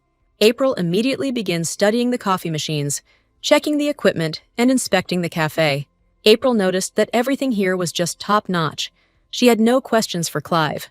April has decided that she needs to hire a barista and is starting a search for new staff. She knows that she doesn't have many free weekends and needs a professional barista. April decides to start booking the cafe and post ads for baristas. They come to some wooden barn where there is an inn, and Lloyd wants to help his master. Many of the staff are happy to welcome our hero here in this modest cafe. They are seated at a nice and cozy table and offered their delicious menu. April realizes that the first drink on the menu is tea, but coffee is a poor choice. Here in the Leshan Empire, tea is a very popular drink, given as a gift by the Holy Church. There is peace between the church and the empire. But coffee is too expensive, and not such a developed drink here due to the costs involved.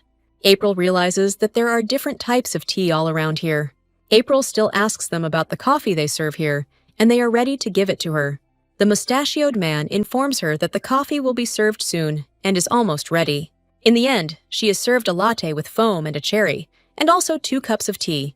April asks the helpful waiter about coffee, when it will be served to her, and how long she will have to wait for it. He tells her that employee Elliot Halion will pour coffee for them, but he is a little busy right now. April doubts that Halion knows how to brew coffee properly. April notes that he is a rather nice and polite guy, and that he makes coffee quickly and efficiently. Suddenly, April's gaze shifts sharply, fear and surprise reflected in her eyes. Clive sits like a stone block and glares at the young man. Clive abruptly tells her that he is simply in a bad mood. April decides that she will definitely not pay attention to what is happening here now. Clive really doesn't like the barista here, most likely. He's just jealous of April with everyone already. He thinks about why Halion is hanging around April, what he saw in her. Even Lloyd notices that Clive is ready to incinerate the young man and kill him if he touches April. April notes that he brewed the coffee well, with the true bitterness of the beans and aroma evident. She asks the fair-haired boy if he has brewed Robusta, a bitter coffee from Africa. In general, beans are divided into 3 types: Robusta, Arabica, and Liberista. Arabica is a sweeter bean, and Robusta. April shyly replies that she doesn't know much about coffee, but she's passionate about it and knows enough. The guy wants to leave, but April stops him. She asks him to bring coffee with milk. The young man asks in surprise what kind of coffee this is. He has never heard of it. April introduces him to the intricacies of coffee, saying that it is strong coffee with milk. The waiter asks her if it's espresso, but with milk and sugar, and she replies that it is. Halion happily announces that he will make coffee as soon as he can. The mustachioed waiter says he is surprised that the lady ordered coffee with milk. He suddenly remarks that sugar is usually not added to coffee. Oh, he starts to fill his ears. I always add sugar to coffee. April is of the same opinion. She heard that in the kingdom, people add sugar to coffee. This evil little mustache has a look that screams outright. What do you know about coffee? This mustachioed guy is also showing off. He refuses to add sugar to April's coffee. April knows that adding sugar to coffee is not a good idea, but she still wants to try it. April agrees with him and asks him to prepare the coffee the way he sees fit. The barista apologizes. He knows that the director of the cafe is a very strict person. April feels ashamed that she asked the barista to make such coffee. April decides to lure such a golden employee to her cafe. Clive doesn't really notice her, that satisfied expression on her face, and asks bluntly what's bothering her. April rises abruptly from her seat, slamming her fist into the table with all her might. April loudly announces that she needs to step out for a moment, and everyone present looks at each other in surprise. Her companions are surprised by what happened, but they say nothing to April. April decides that she simply has to try to lure the barista to her cafe. She sees how the mustachioed nanny is scolding Elliot Halion, and he is very rude to the young man. April sees that she caused problems for the young man when he asked for more sugar in his coffee. So, they argue about whether it is possible to add sugar to coffee, because logically, coffee is a bitter drink. April sees that Elliot disagrees with his boss and believes that the customer is always right. The mustachioed nanny sharply tells him that if he wants to teach him, then he should leave this place. April knows that with chefs like these, she has to keep her head up. She is surprised when she hears that the young man wants to leave the cafe. An argument begins between the cafe owner and Elliot. One is furious at the antics of his subordinate, The other wants to leave. Elliot looks at him with his gray eyes and declares that his mind is clear and he wants to leave here. The men decide to talk later about what is happening here. Elliot clearly doesn't like working here for such a boss. He notices April hiding around the corner, wanting to apologize for overhearing their conversation. April thinks they should add sugar to their coffee and that she likes the barista's opinion and personality. She knows that people like lattes with syrup better than dark chocolate coffee. Elliot is glad that his opinion is shared here and says that he feels much better now. April looks at him hopefully, believing that he won't be able to resist her offer to work at the coffee shop. April asks the young man directly if he would like to collaborate with her. The young man asks her in surprise what she means by cooperation. April shares her plans. She wants to open a cafe under the patronage of the Duke of Winterville, and she needs a barista. April also says that she will conduct interviews and that she will post a job posting later. April tells him to keep an eye out for her cafe when he's looking for a job. The young man is surprised by what April said, but he agrees and decides to try himself. April leaves, leaving the young man alone to think about the cafe and his future. With Lloyd's help, April wrote a job posting. Thanks to sponsors, a huge queue of people willing to work in the cafe based on the ad formed. After a few days, the Winterville mansion sparkled with new colors. It was straight and glowing from the inside.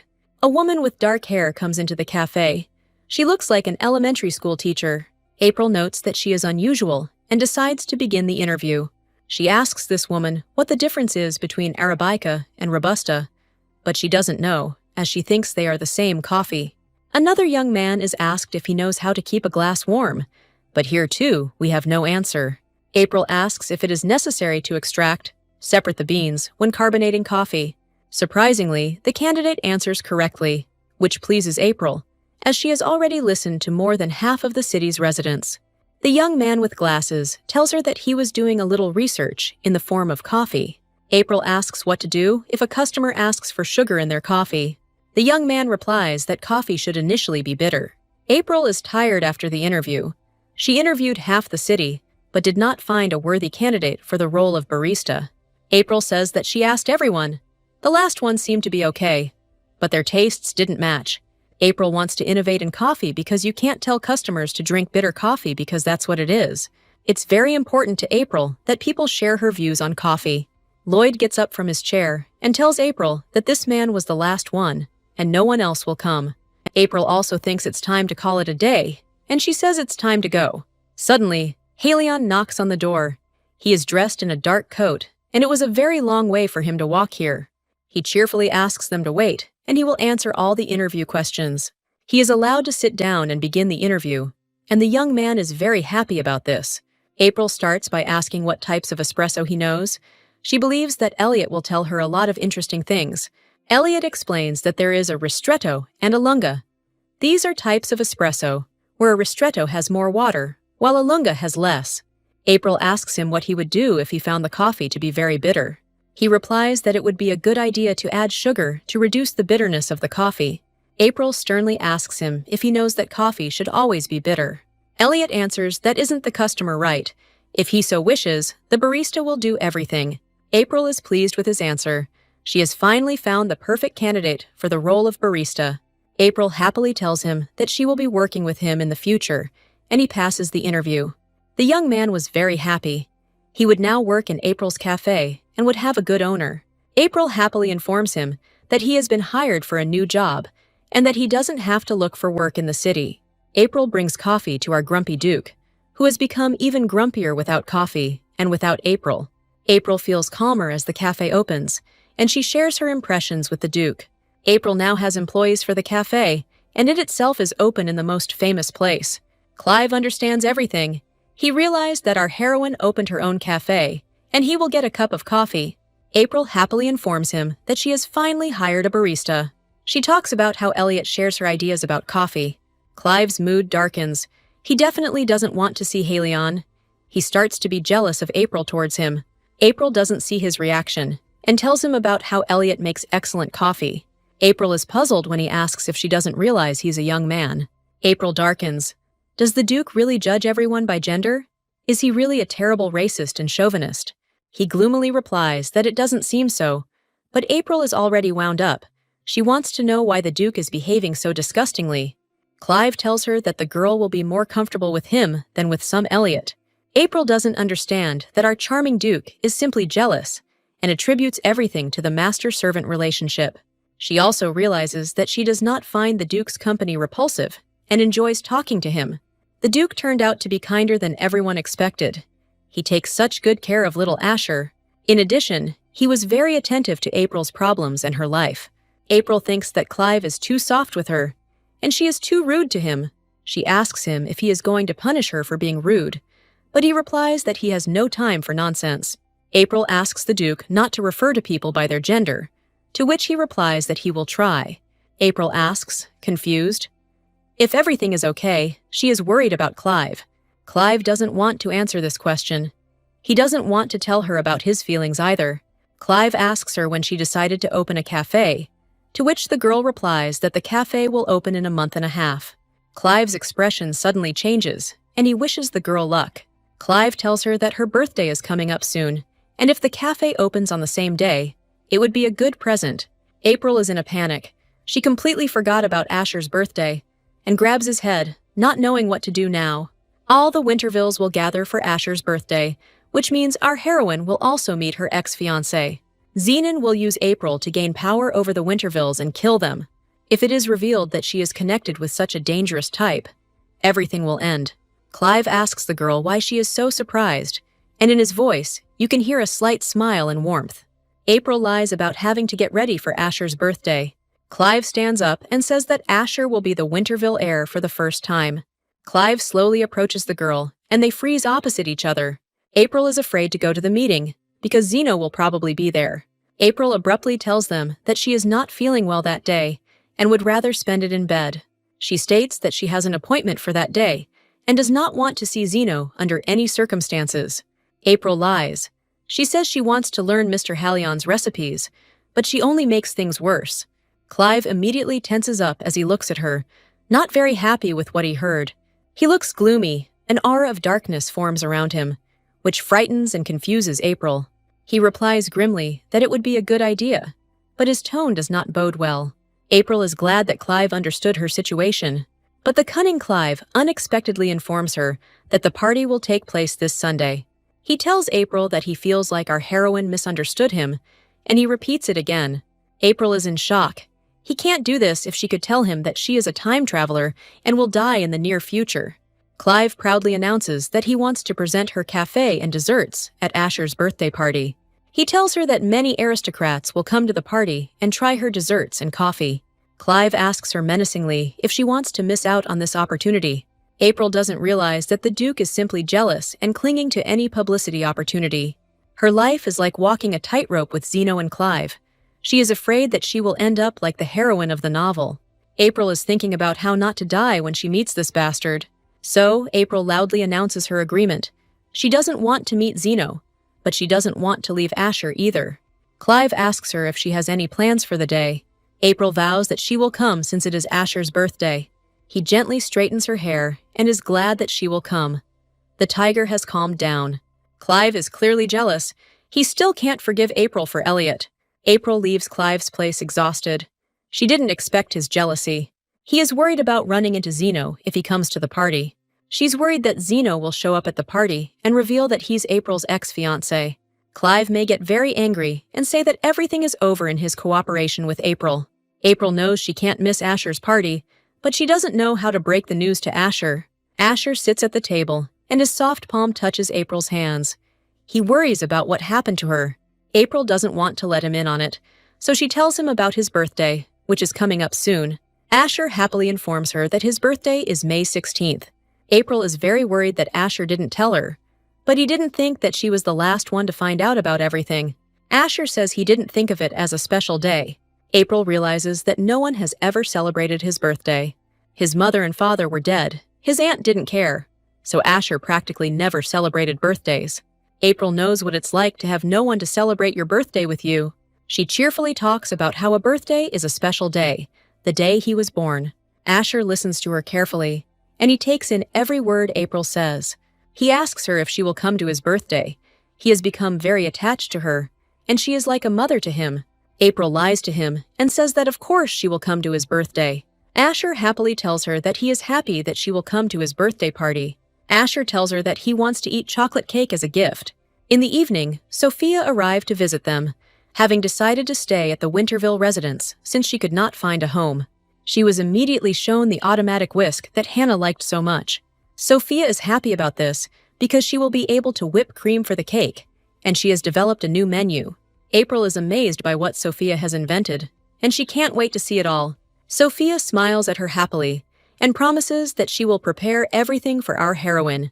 They start making Savoiardi sweets, which are dipped in coffee. Savoiardi is also baked. In short, it's a type of soufflé. April is very surprised. She has only seen this in flashy restaurants. Hans tries the cake and licks the spoon with the soufflé. He really liked the aromatic taste of the soufflé. He believes that coffee and soufflé will go well together in their cafe, since children also come there. April says she especially likes the smell of espresso. The chef happily asks Sophia what kind of cake she made is. It needs to be sold at the market immediately. Sophia decides to ask April what to name the cake. Last time the cake was named Zahart. April knows the answer to what to name the cake and decides to name it. This is how the dessert got its name, tiramisu. For those who don't know, it's a chocolate dessert that includes eggs, milk, espresso, and chocolate. After some time, upon request, Hannah made a coffee machine, a coffee maker, which began to help Elliot. Now they have cappuccino with foam hearts on their menu. And you love them, dear reader. Naturally, local residents and cafe staff immediately rated the innovation on a 10-point scale. Everyone was also quickly preparing for the opening of the cafe. Everyone was busy. A month later, Asher's birthday arrived, and the entire mansion was ready to celebrate the boy's birthday. April snaps that she didn't realize this before. She's never been to a birthday party. She doesn't understand why she should have to put so much effort into changing her clothes. The maids seem to be obsessed with numerous outfits and are ready to dress up the girl. April doesn't know what they want and asks them to do her makeover. Asher enters. He is very bored on the eve of his birthday.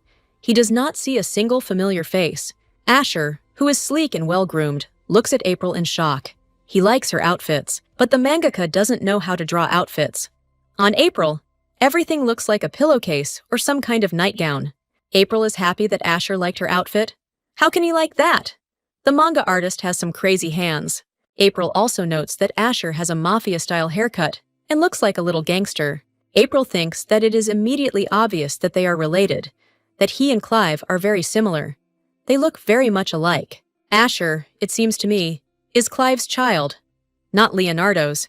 He looks too much like him than his uncle. Maybe he's hiding something. Suddenly, Asher feels ill. April asks what hurts him. Asher is very nervous. He doesn't know how he will cope with everything, and he doesn't know anyone at the birthday party. April supports him, saying that everything will be fine. He will just be congratulated on his birthday. April cheerfully congratulates Asher on his birthday. She believes that everything will be fine. Asher is just beaming with happiness. He can't believe what's happening. Asher happily says that he is glad that he was congratulated on his birthday. We are shown a party. Many guests have arrived, socialites and so on. Pleasant music is playing. Many nobles are dressed very brightly and drinking champagne. They are happy about what is happening. April says she's amazed that Winterville's name has attracted so many people. April hides from Zeno, but Sophia and Elliot run up to her, wanting to pull her out of the shadows. Sophia asks April to come with her. Something serious has happened. April is scared that some problems have arisen that require her intervention. But suddenly, Elliot and Sophia decided to please April, which comes as a surprise to her. April comes up with Sophia and Elliot, trying to find out what's going on. It turns out that dalgona and tiramisu are very popular. Women immediately say that they don't mind eating delicious cakes. April is amazed. She sees how everyone loves Sophia's desserts, how the nobles devour them greedily, how they take them home from the holiday. April didn't expect the desserts to be so popular. She didn't even know about their wild popularity. Many heroes are inspired. They are truly at the center of success. This is their triumph and a small victory. April tells a noblewoman about dalgona coffee, which is popular among the nobles. Other nobles are interested in Sophia's desserts. They like tiramisu. April sees that the sweet shop advert is actually working well among the snobby aristocrats. The young butler announces that the Wintervilles have arrived. Clive is walking down the stairs in his black poncho and Asher with his mafia hairdo. Women immediately turn their attention to Clive and his nephew. April knew he was handsome, but she had no idea how handsome he was, and she felt the ground slipping away from under her feet. Clive looks majestic with his chain over his massive shoulders and his cape embroidered with gold patterns. Of all the girls, he unexpectedly singles out our heroine, who was lost in the crowd of girls. His gentle smile, touching his thin lips, is meant only for April. April is confused why the Duke only smiles at her and catches himself thinking that he is waiting for this smile with bated breath. April doesn't understand why her heart starts beating so wildly. Clive introduces Asher as the only son of his brother, Leonardo, and he welcomes everyone who attended the boy's birthday party. Many are asking the Duke to reconsider when he chooses his nephew as his successor. Everyone is asking him to wait for his children. Suddenly, April hears someone's snake-like voice coming from very close to her. Zenon Olsen appears before them in a velvet caftan, who is simply furious that the Duke decided this way with Asher. Clive reminds them that he is the one making the decisions, and he alone. Clive roughly grabs Zeno and pins him against the wall, reminding him to come see him later. Their fight attracts the attention of the nobles, who become curious about what is actually going on.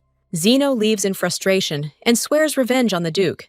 He will destroy our hero before the eyes of the nobles. April is scared, as is Sophia. They certainly didn't sign up for fights.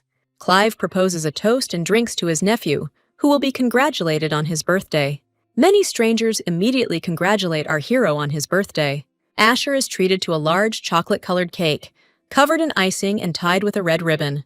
At this time, Zeno bangs his fist against the wall and is furious at the Duke's decision. Zeno so believed that he would become the Duke's successor, and not some brat. He was always beaten at home and reproached for being worse than Clive. He grew up with an inferiority complex in front of the Duke. Zeno could only rub his cheeks, which were red from his father's blows. Zeno was always under pressure to be better at everything, and compared to Clive.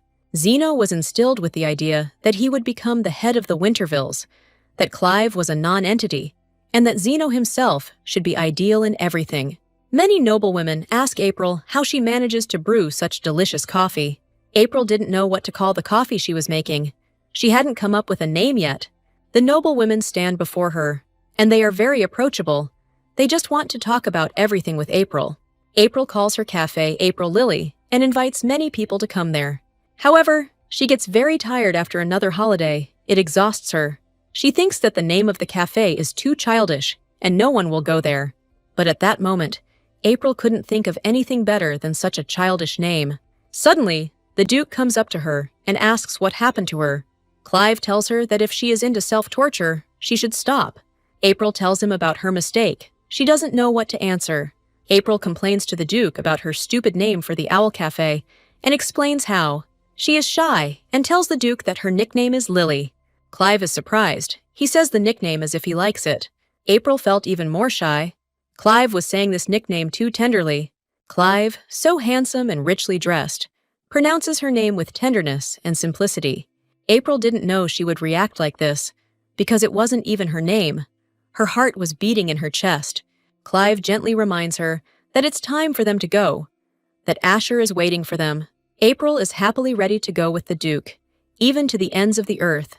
She is ready for him to steal her heart. At this time, a scandal is brewing. Zeno incites a bunch of other nobles to hate Asher. Suddenly, Zeno freezes and champagne pours from his glass. He notices someone. He is very surprised that his ex-fiancée is walking with the Duke and smiling at him. He is furious that she became so easily carried away by Clive. He will never forgive her for leaving him.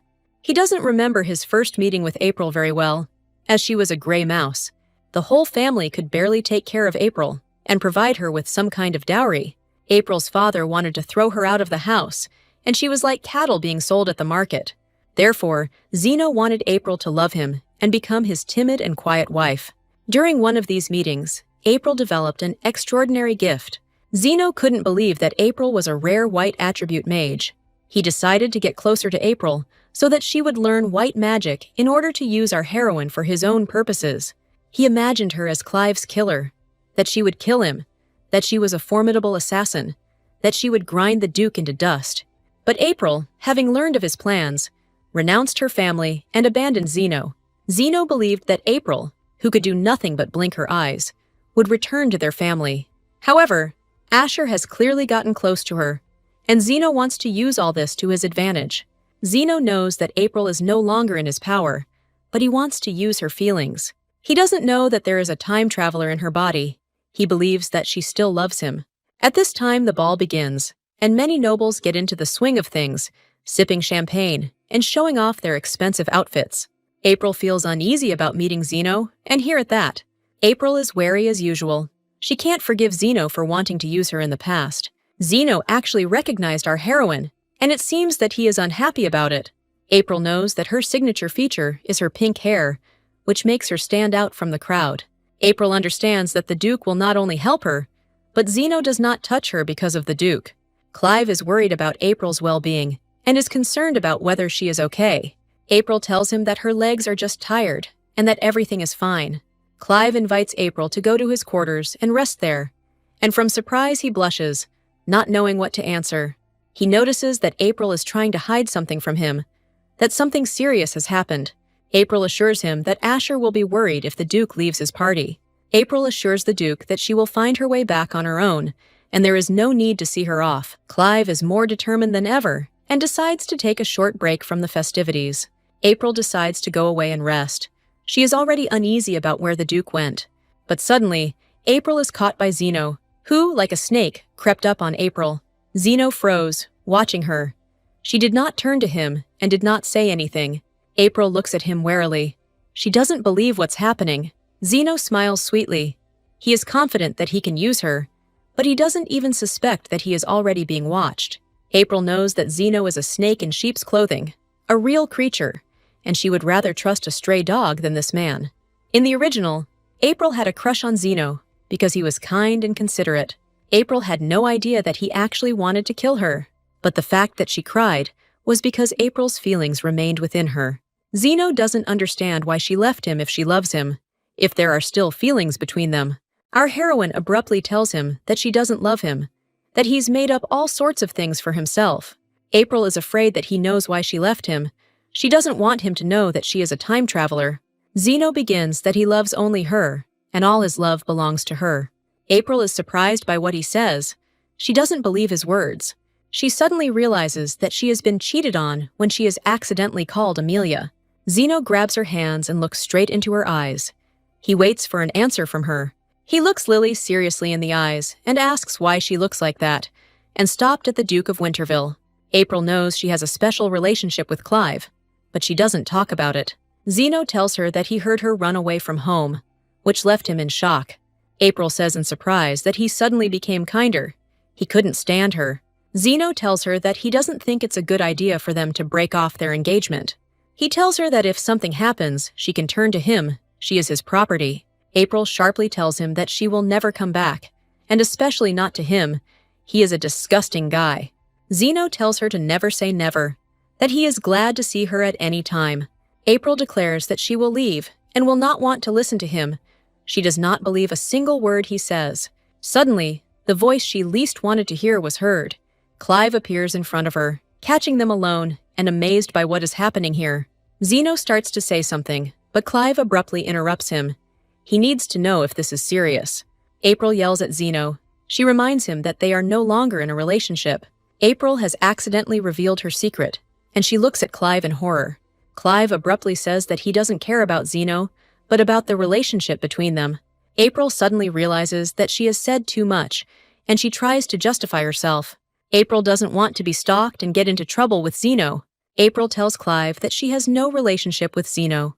He takes her face, trembling with tears, in his hands, and she no longer cries. He sharply asks April if she really cried. What Zeno did to her, he is ready to protect her. April doesn't know what to say. She freezes and looks at Clive. April says that everything is fine. He shouldn't worry. Zeno spoils everything by saying that the girl is glad to see him. Clive tells him that she is no longer his fiancée, but he remains stubborn. Clive responds with a very gloomy expression on his face. He is again jealous of our heroine towards Zeno. April realizes that she must not let the situation get worse, and decides to say something. She reassures Clive that they had an engagement without papers. Clive is surprised that April and Zeno had a verbal relationship. Clive calms down and tells Zeno that he is a louse, so that he does not stand in his way. Zenon shouts after them that how dare he interfere in their relationship. Who is he anyway? April. Zeno is frightened by the menacing look Clive gives him. Clive tells him that he is terrible in anger, and he will grind Zeno into dust. Asher's birthday was a success, but the boy himself was very tired. But many note that he has an excellent character and is not like the previous Duke. Many people believe that the young man will cope with the role of the heir to a wealthy family. April believes that the whole family will stand up for Asher and that he will become the heir to the family. April notices Clive's gaze, which he gives her with concern. April doesn't understand the look Clive gives her. Why he's so upset with her. Clive led her through the dark corridors without saying a word. He became even gloomier than before. April thinks about what's going on in Clive's head. What thoughts are going through his head? Clive leads her by the hand and talks to her about something, but mostly he is silent. It's like he's become a ghost and doesn't want to talk to April about anything. April believes they have something to talk about, but he remains silent, as if the words were stuck in his throat. Clive seems to have distanced himself from her and is very cold towards her, and she gives herself her word that she will not impose herself, no matter how painful it may be. Clive tells her that he will talk to her later, and there is a hint of something serious in his voice. April thinks she's being forced to just guess what's going on in his head. April realizes that he is simply in a bad mood and does not want to talk to her. April suddenly feels sad for Clive and doesn't look so good herself. Clive suddenly decides to talk to her, but she doesn't really want to talk to him. April becomes uneasy when he suddenly decides to talk to her. Clive decides to start with a straightforward conversation, saying that she wanted to marry his cousin. Clive suddenly begins to interrogate her about whether she knew that Zeno was his relative. Clive becomes curious why she didn't say anything about her relationship. April says they just made promises to each other, and there is nothing special about it, just a word. Clive sighs happily that the girl has no feelings for the hero. Clive and April begin to argue about whether she has feelings for Zeno. April proudly states that it is Zeno's problem that he said she does not belong to him. April is asked why she cried when she looked at Zeno, and she looks away, muttering that it was just a speck of dust in her eye. April doesn't know how to tell Clive that there is another April, and that these were her feelings. April tells him that she doesn't have to report because she was hired as a barista. Clive sternly asks her why she doesn't have to answer, and although she tries to act brave, her voice trembles slightly. April decides to be honest with the Duke, and she decides to tell everything. She reminds Clive that he is not her lover, and he has no right to ask her such questions. April asks him not to ask her any more questions, as she will not answer them. April is determined to talk to the Duke, and she will no longer be afraid of him. Clive agrees with her. He can't tell her anything. He's gloomier than ever. Clive grimly tells her she can go, and he and April part ways. Clive jerks his hand away from her when April tries to grab his arm. He tells April that she can go and he doesn't want to see her. April knows that she should only make coffee, and that's all, that nothing will ever happen between them. But April's heart is still breaking with pain, and she just wants to throw herself into Clive's arms. Clive sips his tea or coffee. He gloomily doesn't listen to April. He doesn't want to see her at all. Clive drank all the coffee or tea. He calmed down a little. He even became a little kinder. April was always straightforward. She always told him everything she thought, and Clive did not feel like a duke. Clive always loved the feeling he got when April was around, but he can't forgive Zeno for making April cry, and he's afraid that April doesn't understand him. Clive is confused as to why it drives him crazy that April cried over Zeno. When Clive's secret feelings for April began, he himself did not know the answer to his question. Her smile seemed to be able to melt any heart that was frozen into ice. Even when she was offended and grumbled, it all seemed like a whim to him. Clive was indifferent to her antics, smiling every time he saw her grumpy face, but he simply couldn't come to terms with it, because she had sunk into his soul. Clive realizes that he is jealous of the main character's relationship with his cousin. Clive realizes that he has feelings for our heroine, and there is nothing he can do about it. Clive envies Zeno. He understands that he feels a burning jealousy towards his cousin. He wants to get rid of Zeno and get his hands on April, who is not indifferent to him. Clive believes that April will choose him, and she will not stay with Zeno if he kills him. But at the time, Clive believes that he will sow hatred in her heart if he kills her first love. Clive thinks that he went too far, since it was unnecessary for him to brush off our heroine. Clive's mental anguish continues, and he is not feeling well. April learns that our Clive couldn't sleep the previous night. Lloyd tells her that Clive can't sleep. He drank coffee but didn't fall asleep. April says that she will get everything ready and go to Clive. April enters Clive's chambers and asks him how he is feeling. Clive, however, brushes it off, saying that everything is fine. But April doesn't believe him. Clive asks her if the girl used any magic. April tells him that she didn't use any magic. Clive thinks that she was thinking only about Zeno and completely forgot to use magic. April convinces him to stop being jealous and not to say stupid things. April states that she is not so stupid as to lose her power and think only about Zeno. Clive, however, remains jealous and does not believe April's words. April asks Clive to accept her apology. She is very ashamed of the way she behaved. April takes Clive's temperature and asks him how he's feeling. Clive looks too good to be ill. His cheeks are flushed, his hair is shiny, his eyes are shining. April asks Clive to try the drink again, so she can fall asleep again. April promises that she will use magic on the other drinks to make Clive fall asleep again. Clive turns away from her, his face red as a poppy, hearing that April cares about him. April comes to the chef and asks him to let her use his kitchen. Hans is surprised when our heroine asks him if he is ill. He wonders if she really doesn't know what's wrong with the Duke. He is surprised that April is concerned about his well-being and notes that they look like a couple. April casts a spell on a cup of coffee to help Hans heal. April gives him coffee. He can't believe that April decided to treat him to coffee. He drinks cups of coffee, one after another, and he manages to get his emotions under control. April asks him if his shoulder hurts and if the coffee was able to cure it. He says the pain is still strong, but not as much as it was in recent days. April realizes something terrible.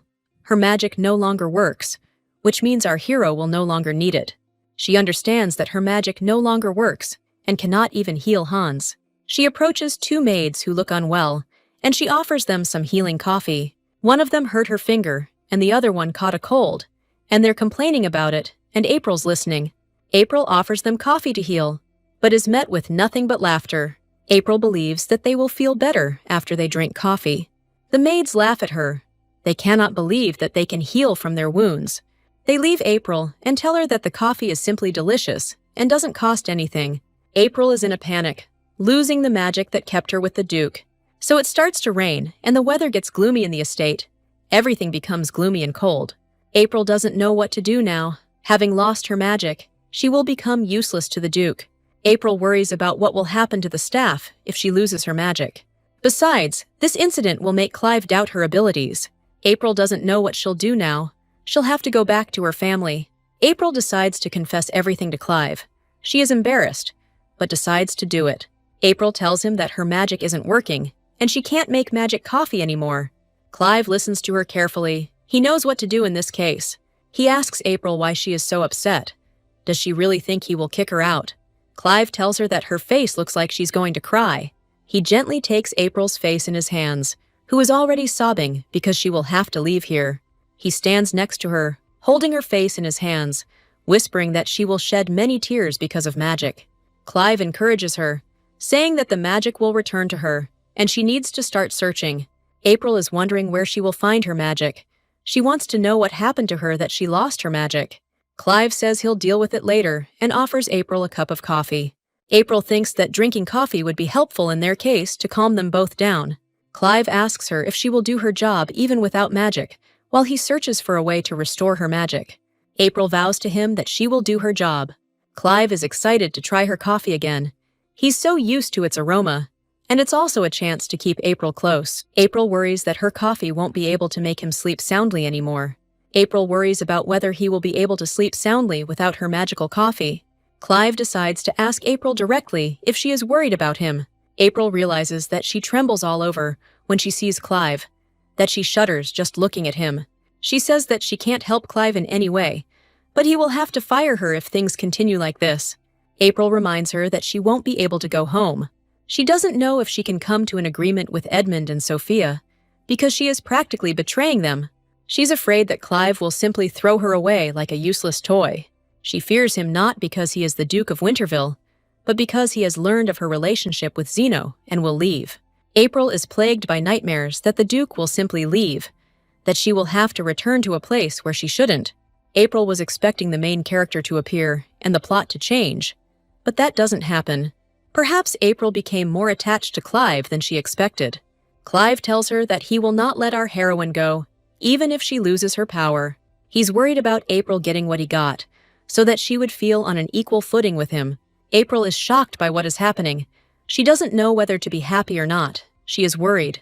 Clive just said it so she wouldn't leave and keep making coffee. April doesn't believe what's happening. She believes that everything is a lie, because it will hurt her more to leave Clive.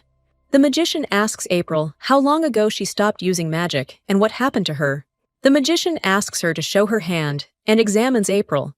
He must understand the root cause of the loss of magic. Clive sharply asks the magician what is wrong with April, what happened. The magician informs him that the mana is blocked and the girl is no better now. The mage tells April that her mana flow is blocked. It seems like someone has blocked it. April tries to remember who she was in contact with and why her magic is blocked. She remembers that Zeno warned her that she would have problems. April is sure that everything that happened was Zenon Olsen's torture. The mage advises her to clear the blocked mana flow, but warns that this must be done before the full moon. Clive listens to the story that the mage won't be able to do this and clear the mana flow. Clive is furious. He realizes that Zeno is behind everything, and his fists clench until his knuckles crack. April says she's not sure if this is Zeno's doing. Clive immediately orders Zeno to be brought, which happens immediately. April sharply tells him that this is impossible. She asks Clive to stop. Clive asks her if she's sure she doesn't want her magic back. The mage tells April that he is grateful for her concern, but he has done his job and will leave. April decides to have a serious talk with Clive. Oh my God, are we really ready for this? April decides to tell him why Zeno is obsessed with her, and she's afraid that she'll tell the truth. April tells him that she knew she was a white mage. She tells Clive that she didn't think her abilities were special, and she didn't study white magic. She reveals that Zeno wanted to use her to kill Clive. She reports that Zeno has always wanted the position of Duke, and he is ready to do anything to kill him. Clive is shocked that April never loved Zeno.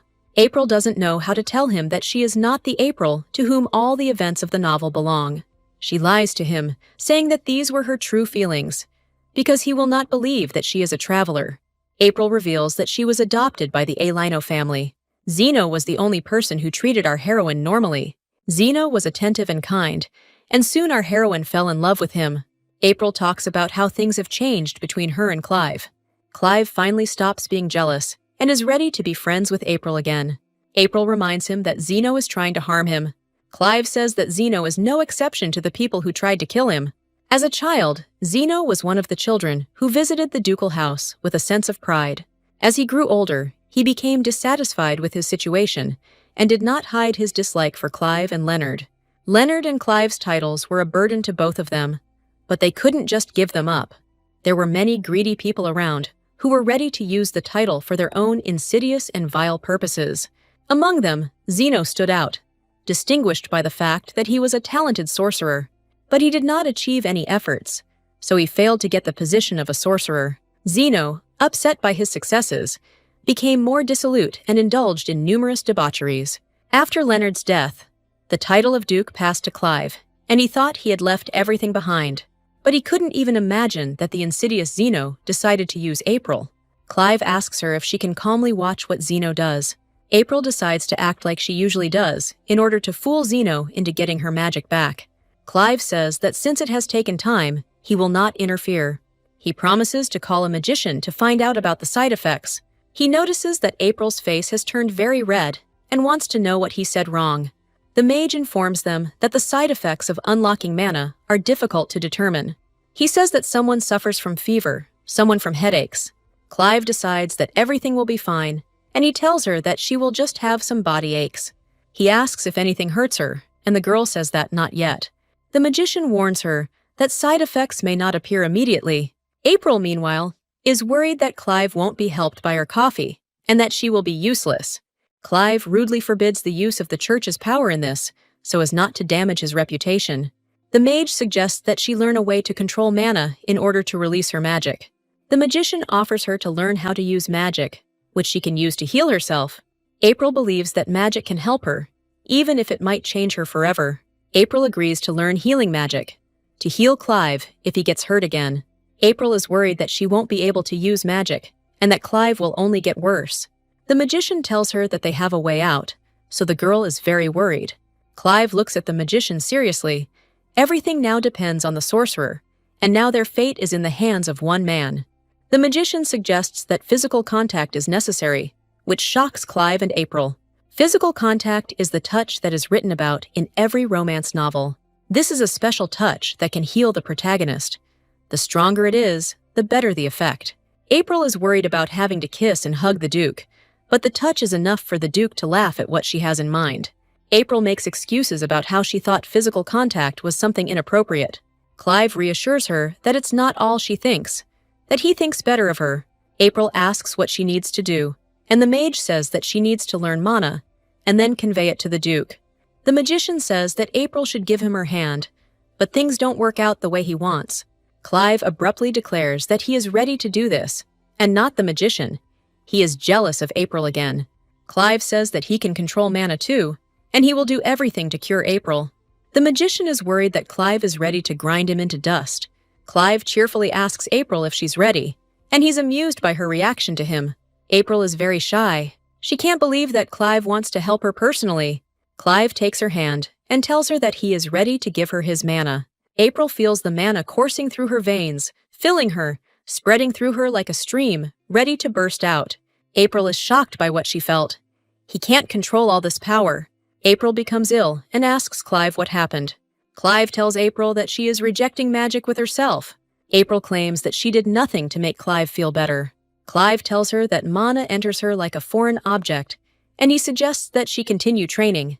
Clive promises her that he will help her, even at the cost of his own life. April is advised that she better prepare herself for what is going to happen between her and Clive. So the day goes by, and in the castle, she has to concentrate more and more. That same night, April walks through the castle, very worried about what is happening. April tries to reassure herself that everything will be okay, that she will get her white and healing magic back. She noticed that Clive was calmer today, probably because he was no longer jealous, and April was next to him. Clive asks our heroine to come to him at night, and they can continue training. April is very worried that she won't be able to do everything with her mana. April feels like she needs to calm down and collect her thoughts. April enters the Duke's chambers. She is terribly worried that she will not succeed. Clive stands half naked, showing us his luxurious body. He is ready to train further. April immediately asks him to get dressed, her whole life standing before her eyes. Clive dresses in a nightgown embroidered with braid, but he is still naked. April desperately asks him to get dressed, because it's impossible to watch. April sits down next to Clive and asks where they should start. Clive closes his eyes. He lies down next to her, and April sees his beautiful face next to hers. April believes that she can do it. She believes that everything will be fine. April feels dizzy as the mana begins to flow into her, and she asks the Duke what he feels. Clive remains silent, and our heroine continues to touch his powerful hand. It would be better if they got down to business right away. April says that she is trying to get the magic to penetrate the Duke and heal him. Clive suddenly speaks up and tells her to take her time. April is surprised by his tone. She waits for what he will say, greedily absorbing every word of the Duke. Clive tells her that he enjoys being around her, and that what is happening between them is understood ambiguously. April is embarrassed. She realizes what an awkward situation she is in. Clive tells her that he enjoys holding her hands, that he can't help himself because she's just super. April doesn't know how she should react to what's happening between the Duke and her. April thinks she enjoys being around the Duke. The Duke falls asleep, and he doesn't let go of April's hand. It looks very sweet on her part. Clive falls asleep, and April calms down. What the magician suggested worked. Several days pass at the Duke's estate, and it is in turmoil again. Sophia runs up to our heroine and offers her the following thing that might interest the girl. April finds out that the article was written about her and her cafe. April is happy with the success that is happening. Sophia tells her that she would like to see more employees in their small cafe. April happily says that it's time to open the cafe. Everyone is already waiting for them. Numerous nobles are delighted with the opening of the cafe. They really liked the sweets that April prepares. There's a huge line growing outside, and Ethan and May, the waiters at the cafe, are shocked by the crowd of people. The waiters from her cafe approach April, and April gives them instructions. April looks out the window and is amazed at how many people have come to see her cafe. The courtyard is full of various guests, aristocrats, who want to drink her coffee. April asks them if they are willing to take over her cafe and open it with her. Sophia and Elion are also ready to work full-time here. The new waiters are also ready to greet customers and be asked for coffee. So, they all open the doors to the April Lily Cafe, which offers the heroes delicious coffee and new desserts. So a new day begins in the cafe, and many of them are ready to place an order in the cafe. Many visitors order dalgona and sweets from Z-Cart. The waiters can barely keep up with the orders that are so popular among ordinary nobles. The waiters are working hard, taking orders that have simply piled up. Sophia works on her cake with special diligence. She tries very hard for the sake of the customers and April. Many of the courtiers were simply delighted with the cake she made. Many visitors whisper among themselves, they like the desserts and cakes. Halion tells her that the cake turned out incredibly delicious. Sophia is glad that people like her cakes and eat them willingly. Many noblemen are told about cappuccino, coffee with milk and milk foam. Many people are interested in whether what was served at the celebration is on the menu. Our heroine is called by the visitors. She is happy that her cafe is very popular. April suddenly wanted only people from other parts of the population to come. April wants to feed other people with her food, so she comes up with an amazing idea.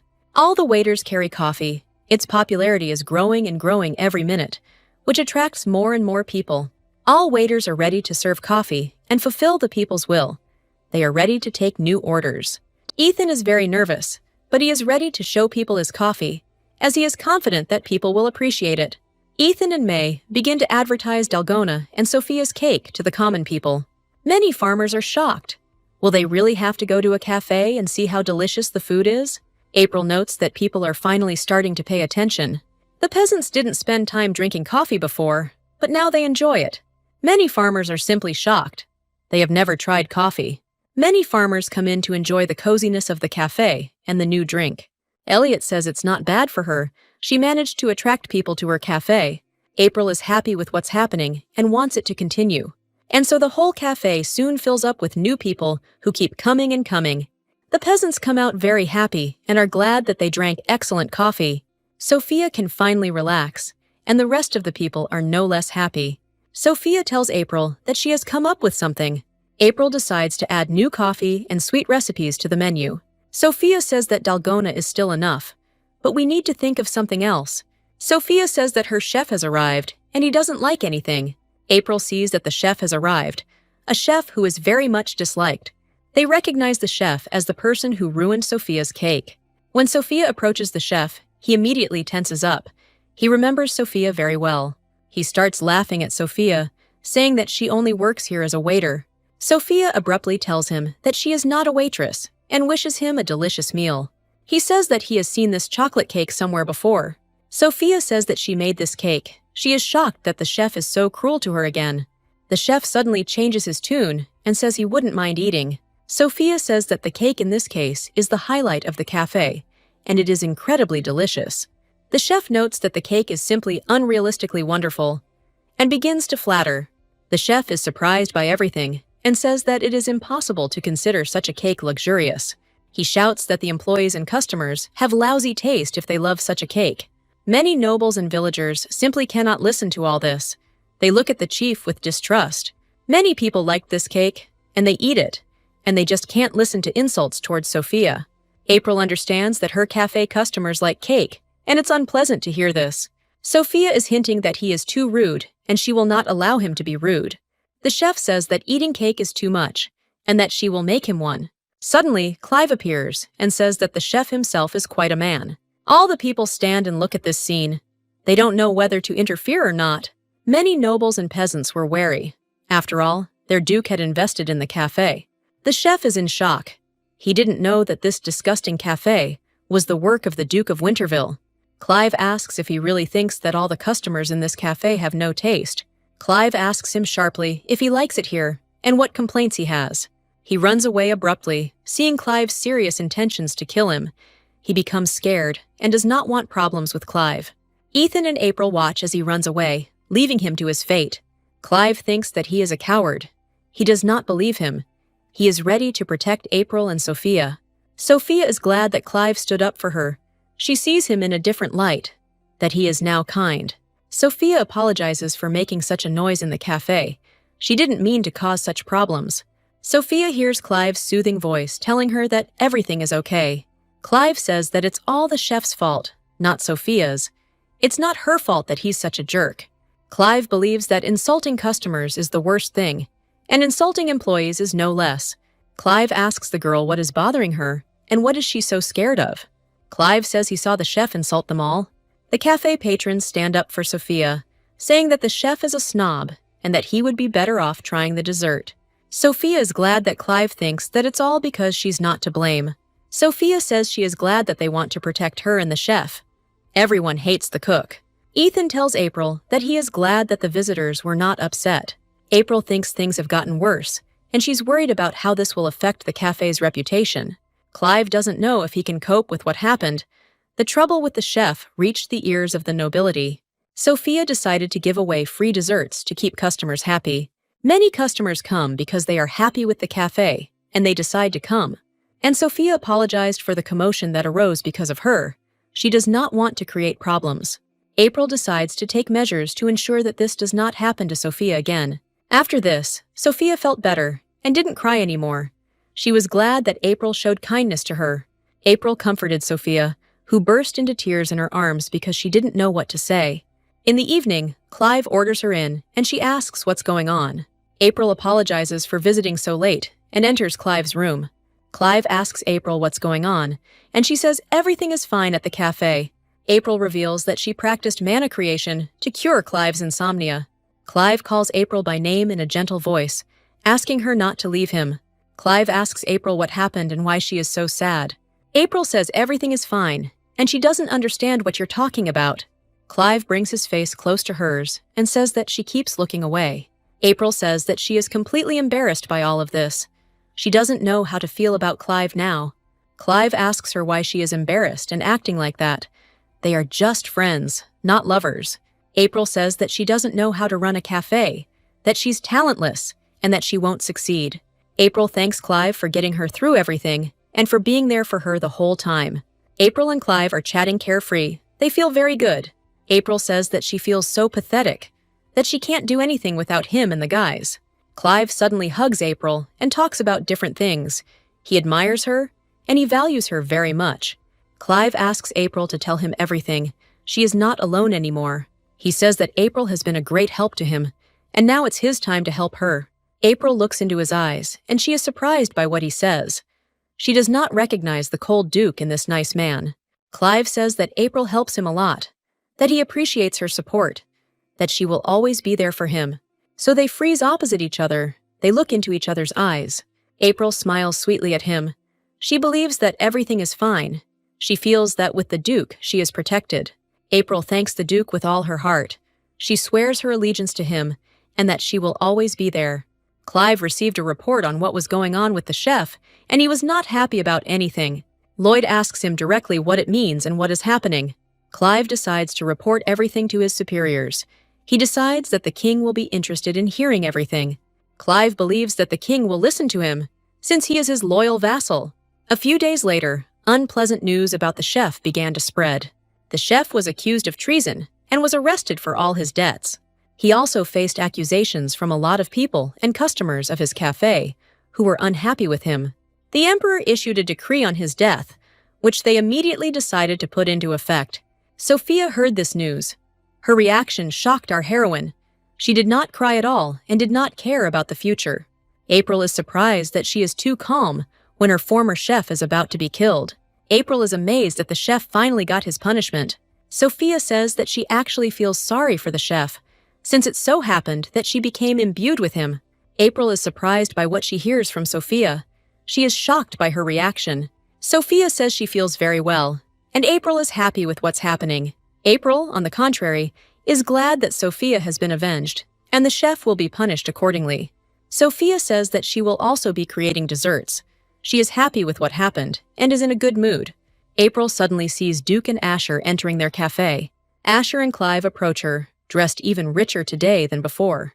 Clive is glad that she opened her cafe, that the problems are now settled, and they think that everything is fine.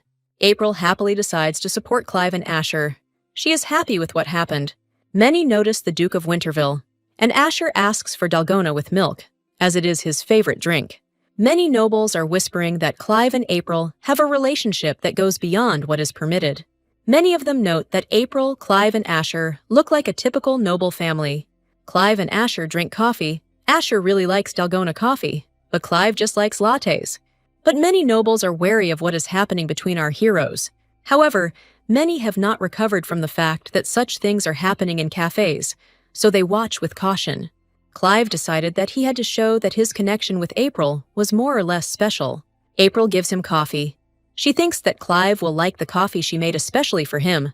Clive won't let any negative emotions show on April's face. The cafe decided to add a new tea that our people will like. April believes that she will create a new drink that customers will love. May asks her if she likes the black tea she wants to add. April says she wants to add tea and coffee, which are not on the cafe's menu, as more customers have come to the cafe. Ethan notes that aristocrats love black tea, and if they introduce it for commoners as well, that would be great. April wants to add a drink that will be concentrated with coffee and will be liked by others. Ethan asks what she developed and how it will affect their cafe. April says it's time to put the showdown to bed and get back to work at the cafe. Hans decides to try the lemonade that April made. He knows that the girl cooks very well. April asks to pretend that everything is fine and just try her new drink. Hans makes a scene that this is the first time he's tried something delicious and such. Cold tea was added to coffee, so it is now medicinal and can cure any disease. Many cafe workers are surprised by such a bold decision regarding coffee. They didn't expect that coffee is now also tea. They are amazed at the result.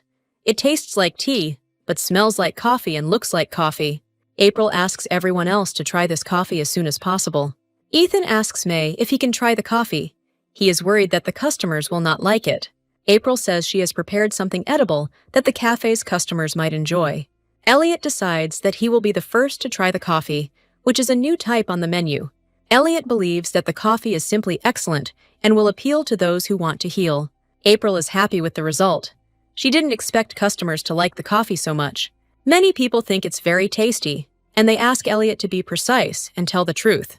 Elliot talks about how much he likes coffee, and he's not lying when he tells her it's amazing. April is glad that they liked the coffee, and she wants to treat them to more coffee.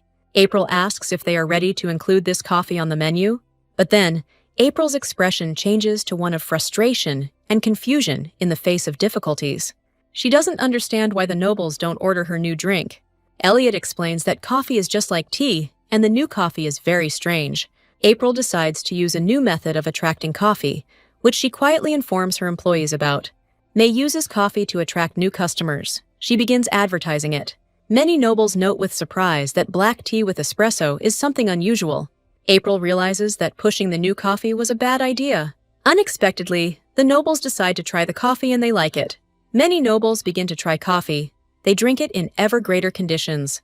April says she's paying attention and decides to help with the coffee advertising. Suddenly, a certain girl, a blonde, a noblewoman it seems, wants to go to a cafe. Her name is Isabella. She comes to a cafe, and many people offer her a new coffee recipe to drink. The noblewomen offer to drink a new coffee, which seems very interesting. Isabella thinks that she might like this new type of coffee, that it is a new and interesting type. Isabella looks at the menu and chooses what to drink. She doesn't know what to decide. Many noblewomen decide to try a shicha, that coffee with tea, an unusual coffee that is very tasty. May tells them that a shachu is coffee with lemon tea added to it. The nobles are told that the coffee is very tasty and everyone will like it. Isabel decides to try the ashacha coffee, which looks very tasty. She is delighted with the new coffee, which she really likes. The nobles say that the coffee is simply incredible. They order more and more of it. Her skeptical nobles also want to try ashacha. The nobles note that the taste matches the aroma of coffee, and it is simply amazing. Now everyone wants to order ashacha, and the waiters run wherever they need to. May is asked to bring more ashacha, and the girl cannot refuse them. May tells April that a client wants to talk to her, which really stresses her out. April is confused about what the client needed. She must have done something wrong. May happily reports that the drink seems to be a hit with customers. April approaches Isabella and asks what she wanted to ask her. The woman introduces herself as Isabella Hudson and explains what is happening. April asks her if she likes the ashachu drink, and if there's anything she can add to the menu. Isabella tells her that everything here is very tasty and she is amazing, that Isabella will come to the cafe again with her friends. April is invited on a business trip, which is already progress at her work. Isabella invites her to drink ashacha at the celebration she will organize. April was a little surprised to approach such a noble lady on a holiday. Isabella says that the event will take place at the holiday, that everyone is invited. She suggests decorating everything in the cafe to your taste. April is delighted that such a distinguished lady has invited her and the cafe to tea. April stands in the setting sun in her cafe, and someone calls out to her. Elliot, now called Edmund, asks our heroine why Mrs. Hudson left. He is surprised. Does our barista really know Isabella? And for how long? What does he know about her? Interests April. She has not read the whole novel. The barista is shocked that April has been invited to the cafe's opening party. He kept blabbering about how Isabella was the daughter of an influential family, and that getting an appointment with her would be amazing. April thinks she needs to get ready quickly to avoid getting hit in the face. Night falls and the mansion is shrouded in fog. Everything becomes gloomy and calm. Clive asks our heroine with interest how the preparations for the holiday are going. April talks about how things are going as usual, and she's thinking about what desserts to serve. April says this is the first time she has received such a request to make so much coffee. Clive tells April not to worry, and he tells her that she will be fine. April was very happy with our Clive's support. It means a lot to him. April thanks the Duke for supporting her, for being there for her, and always ready to support her. April notes that the Duke has become more attentive and sensitive to her lately. But then, our heroine believes that she is mistaken in thinking that Clive will enjoy her presence. April believes that Clive's heart already belongs to someone else. April doesn't want to let her feelings for the Duke consume her. Clive says that his feelings for April are growing, and he is very worried about her. He thinks that he has confused April even more, and his feelings for our heroine are growing. He believes that his feelings are mutual and falls asleep believing that April loves him. At this time, April is preparing dalgona. She boils it with sugar, and we are waiting for liquid diarrhea again. The day comes when April is finished with the cafe. She is ready to do everything to make the cafe's customers happy. The cafe becomes fashionable and looks like a living room for a noble family. April meets Mrs. Hudson and is pleased that she arrived in a good mood. April and Mrs. Hudson exchange pleasantries and become curious about what is going on. She introduces her to Howard, a local official, a pleasant man with the appearance of an antique dealer. He is glad to meet April and shakes her hand. He is ready to spend time in her cafe. Isabella tells April that he will just spend time with her and leave. He will not stay in the cafe. Howard and Isabella seem like a typical couple who are happy for each other and head over heels in love. April, looking at them, is a little envious of these two because she herself does not have a loved one. April imagines herself in her and Clive's place and thinks about what it would be like to spend time with the person she loves. Its employees take people to a cozy cafe where a pleasant, happy atmosphere reigns. April encourages her employees by saying it's time to brew coffee that everyone will enjoy. April suggests making dalgona and tiramisu, and then serving cookies and ashacha. Edmund is making ashacha, and Sophia is making cakes and cookies, which look very delicious. April suggests that her people submit everything now that everything is ready. The guests are already waiting. They have reserved a table and are ready to enjoy delicious coffee and cookies. One of the ladies notes that Isabella surprised everyone by becoming interested in coffee. Many girls discuss with interest and fervor what kind of coffee they will be served. Isabella tells her friends that coffee changed her mind when she tried it at this cafe. April and her people bring drinks to Isabella and the other tea guests. Many guests note that the coffee tastes more like black tea, and they can't wait to try it all. Isabella invites her friends to try ashacha, which is a mixture of black tea and espresso. They also get cookies with lots of marmalade and delicious muffins. Sophia advertises her product as a unique icing cookie made for tea time. April, dressed in Scottish style, asks all the girls to have a great time. Sophia believes that her cookies will be a success among other things. May suggests that they go and see what is happening now. April explains that they can't interrupt the tea party because then the customers will say bad things about them. So on the table we have ashacha with chocolate biscuits that are just begging to be eaten by our diners. A few days later, Isabella comes down to see April and asks if her coffee is ready. Isabella tells April that she had a really good time. Isabella says her friends are happy with what happened and want more coffee.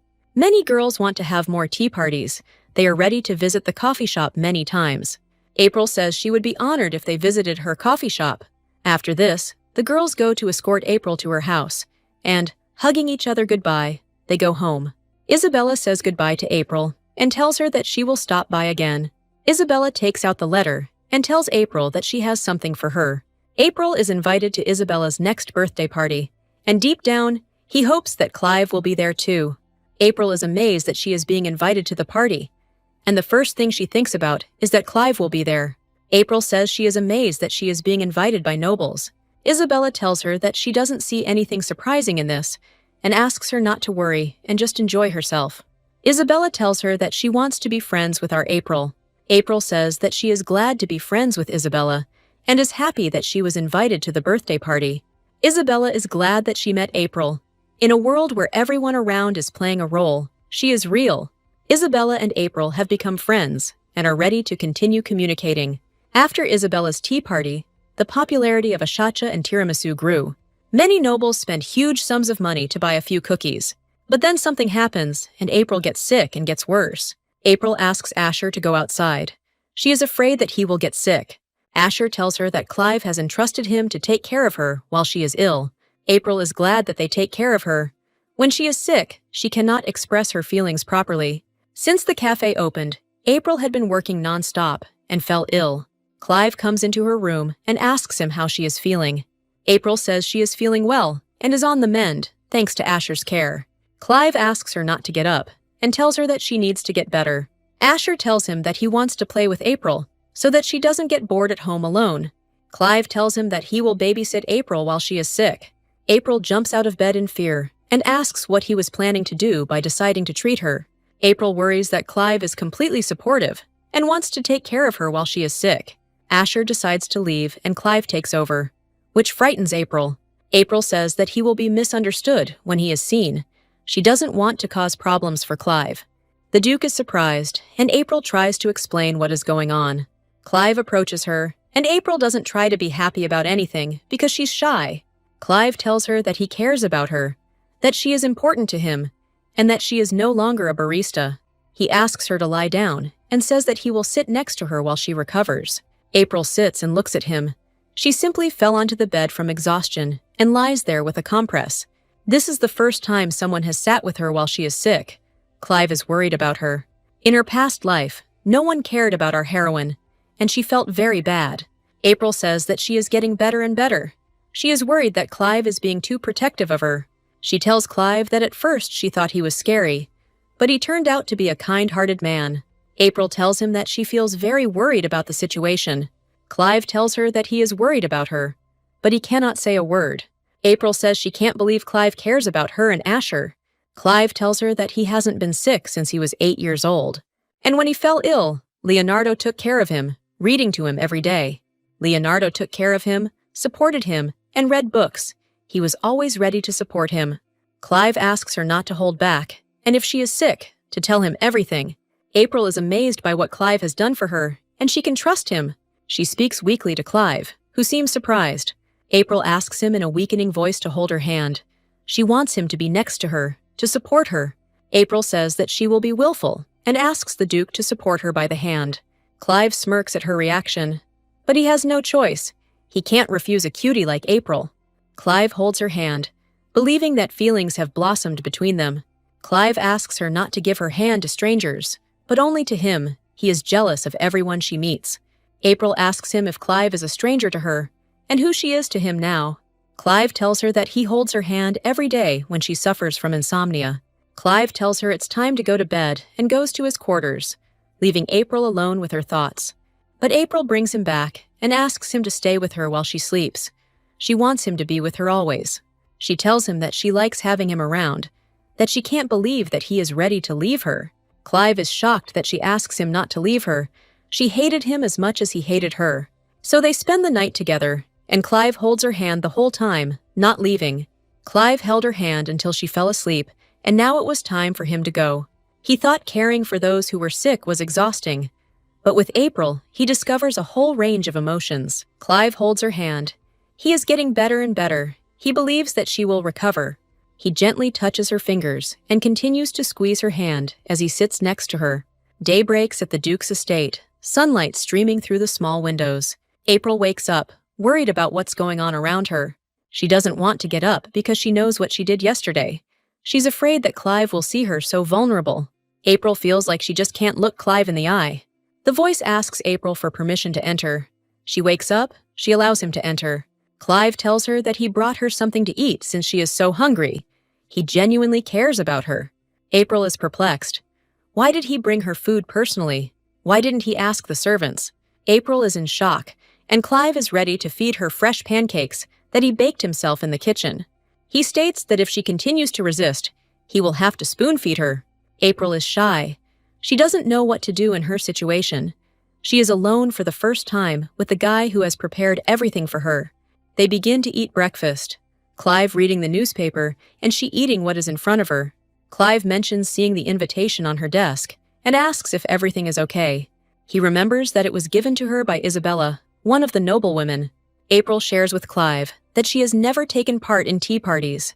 She says that since she has to go, she will go even if she is sick. Clive looks at April for a long time, as if he is studying her with his long gaze. April asks him not to look like that and not to worry. She knows everything will be fine. Unexpectedly, Clive invites April to go to tea with him. April feels awkward in front of the Duke. This is the last thing she needs.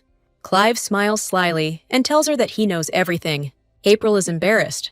She can't believe that she will have to go with the Duke. April is worried that she won't be able to go with him because it will cause a lot of resentment. Clive is shocked when he learns that our heroine says there is nothing special between them. He gets angry at her, saying that he is actually investing in her cafe, and there is something between them. April, the fool that she is, remembers this as if she had forgotten everything. Clive stops being angry as soon as he hears April's gentle voice. Suddenly, Asher runs up to them, and the evil atmosphere instantly disappears. Looking at Asher and April chatting carefree, our Clive worries about what April thinks of him. He thinks about what feelings he actually evokes in the girl. But because of Zeno, they moved further apart. They can no longer be together. Asher is upset that he is the only one who cannot go to the party, as he has become very attached to April. He cheerfully tells April that he will definitely go to the party tomorrow. Clive asks her if April knows how to dance for the event. April suddenly realizes that she can't dance, so as not to look like a black sheep among the nobles. April remembers that she can't dance. Unlike the owner of this body, April is shy and asks him if he can teach her to dance. Clive abruptly tells her that he will teach her to dance since she is so worried. So, they find themselves in a spacious office, reminiscent of a throne room. April asks him, embarrassed, if she really has to learn to dance. Clive encourages her, telling her that she needs to practice or she won't learn to dance. April asks him if she needs to learn to dance for the party. Clive is like a sly fox who was caught stealing chickens. He is shy and says that he just wants to dance with her and believes that she will teach him. Clive is glad that she agreed to teach him to dance, that she did not push him away, that she accepted him. They begin to move to the rhythm of the dance, where Clive leads the couple. He will not abandon April and will teach her to dance. April is forced to look him in the eyes. She is very shy. At first glance, this is just a kind attitude towards her, and she learns to appreciate these little signs of attention. But even if he has feelings for her, how should she react? What if April accepts her new friend's feelings? And how can she choose between duty and heart? April is confused. She doesn't know what to do now. Everything has changed so much between her and Clive. Suddenly, she steps on Clive's foot, and he tells her that he understands her awkwardness. He tells April not to worry about it and pulls her close. He asks April not to think about anything else and to focus on the dance. He doesn't want to see her sad, not now. But the next time April gets to dance with the Duke, she manages not to step on his foot. She happily cuddles up to the Duke and says that she was able to dance. She happily informs the Duke that she was able to dance. Their faces are frozen opposite each other, their noses almost touching. Clive seems very handsome up close. He is so close to her, his breath, his hair, his face. She likes it all. Clive asks her slyly if it's hard for her to take her eyes off him. He tells April that her eyes are straight. They look into the soul. that she is so insightful, like an open book. April is simply adorable. She looks like a dog who has sinned against her owner. Asher suddenly appears at the door and announces that his lessons are over. April runs up to Asher and asks him where he was. She was so worried about him. He is part of her family. Asher asks to dance with him too, and April simply can't refuse both of them. Clive is shocked. He is shy, looking at April as she looks at him. Asher is saying something to April, but the Duke has a hard time making out what they're saying. The Duke comes closer to hear what they are talking about. He becomes curious about what is happening now. The day begins in some nice house. We go to a tavern. Clive came to Isabella's party, accompanied by April. Everyone knows that the Duke argues with April, and they look like husband and wife. Many remember that young lady who was always by his side, our cafe owner, Lady April. Many noblewomen recognize her as the owner of the April Lily Café. The girls whisper to each other. They noticed how close our heroes are. Many are still surprised that Clive chose April as his partner. Many nobles decide to ask April and Clive what kind of relationship they have. Many of the nobles assume, looking at their happy faces, that they are dating. The sweet noblewoman accompanies them to their destination, where Isabella is waiting. April still can't believe that she's sitting here just like that with the Duke. April gets uneasy when talking about choosing a dress. She thinks about how dresses hang on her like a sack of potatoes. She remembers Clive asking her about the dress she was wearing. Clive looked skeptical that she wore an old dress to the party. He asked the girl to give him some time, and they went to buy a new dress. April is surprised by what he asked. She follows him, simply obediently following her destiny. Clive looks at her slyly. He clearly wants to do something for her to see her smile. April realizes that he wants her to buy herself a new dress. But she doesn't understand one thing, why Clive came with her, why this cold Duke has thawed out towards her lately. In the store, everyone is looking in their direction, and the nobles' glances make her feel uneasy. April realizes that Clive is not the type to ignore her request. April is thinking about doing this to her. When Clive calls out to her, Clive asks her if everything is okay, as April has noticeably turned pale. April smiles sweetly at him and tells him everything is fine, but she is actually lying. So they arrive at Clive's sunlit mansion, and the sun's rays play on the marble floors and crystal chandeliers. Asher tells April that she has a beautiful dress with ruffles, which makes her very happy. Asher thinks that if his uncle sees this, he will say how beautiful she is. Clive is waiting for her outside, looking at the fountain, at the blue water spreading over the marble. Clive proudly asks April if she is ready for the party. April asks him how long he waited for her. The manga artist has very poor taste in dresses. I don't know how Clive can consider an outfit like this beautiful. Clive tells April that she is beautiful, but he has bad taste. April is shy, but she accepts his compliments about her appearance. All the servants were so happy that April was going to the party that they began to fuss over her. Clive tells April that she looks great, although it's more likely that he looks handsome than she does. April believes they will have a good time, and this thought warms her heart. So they arrive at Isabella's tea party, where the nobles are drinking and celebrating. April is happy to get out of the carriage, and her presence with Clive causes a stir among the nobles. Many are amazed that Clive has chosen a partner for his future life together. Many noblewomen are discussing April and Clive. They believe in their happiness. April notes that Isabella's birthday party is no less luxurious. She is called by Isabella, who is wearing a yellow dress and talking to her fiancé, Howard. Isabella approaches them and asks how they got here, to her party. April makes excuses, saying that she and Clive just arrived together. Isabella bows to Clive and says that she is happy to welcome anyone to her birthday party. Isabella asks her about her relationship with Clive. She sees, like the other nobles, how he treats her. April is shocked by the rumors that the nobles are spreading about her. April thinks that Clive and she are just friends, and nothing more. Isabella asks April what her relationship with Clive is like then. April gives Isabella the gift she and Sophia gave her. It's dessert. Isabella leads April to her guests, who are animatedly discussing something. Isabella happily tells them that she wants to introduce April to them. The noblewomen instantly recognize April as the owner of the April Lily. Many of them welcome April warmly, although this is a snake-like group, since all women are evil. April happily asks them about everything, not knowing what awaits her. Many noblewomen are delighted with Isabella and her new gift, a delicious cake. Someone recognizes April as Lino A., the heiress of a noble family. This is some young lady with a chestnut mane of hair, decorated with green ribbons. The girl happily greets April. She tells her that she is glad to see her. April recognizes her as Vanessa. Vanessa asks our heroine if everything is okay with her. She hasn't seen her for many years. She was the daughter of the Count who lived next door to them. She had known April since childhood, but not our heroine. And that Vanessa clearly didn't like our heroine. She did nasty things to her every single day. At some point, Vanessa stopped communicating with April. She began to consider her an empty shell, a mediocrity. Isabella asks April what happened, and if she is from Lino A. Isabella asks April that if she is uncomfortable, she asks her not to answer. April tells them that everything is fine, and Isabella can ask anything. April didn't even plan to hide her origins from others. She tells Isabella that she has renounced her kind. Vanessa is shocked by what she heard. He asks her if it is true. April explains that she has decided to stay away from noble society. Maybe this is all because she has a shy and timid character. April has always kept to herself, hearing various gossip about herself and the Duke. She doesn't like the nobles meddling in her personal life. April's loneliness among the nobles grew more and more.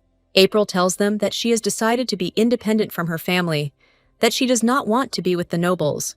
Besides, she always dreamed of opening a cafe, although not as big as it turned out to be. Vanessa is shocked by what she heard. She is happy for April's success, but it is all a snake's trick. April apologizes to Isabella, saying that this is her story.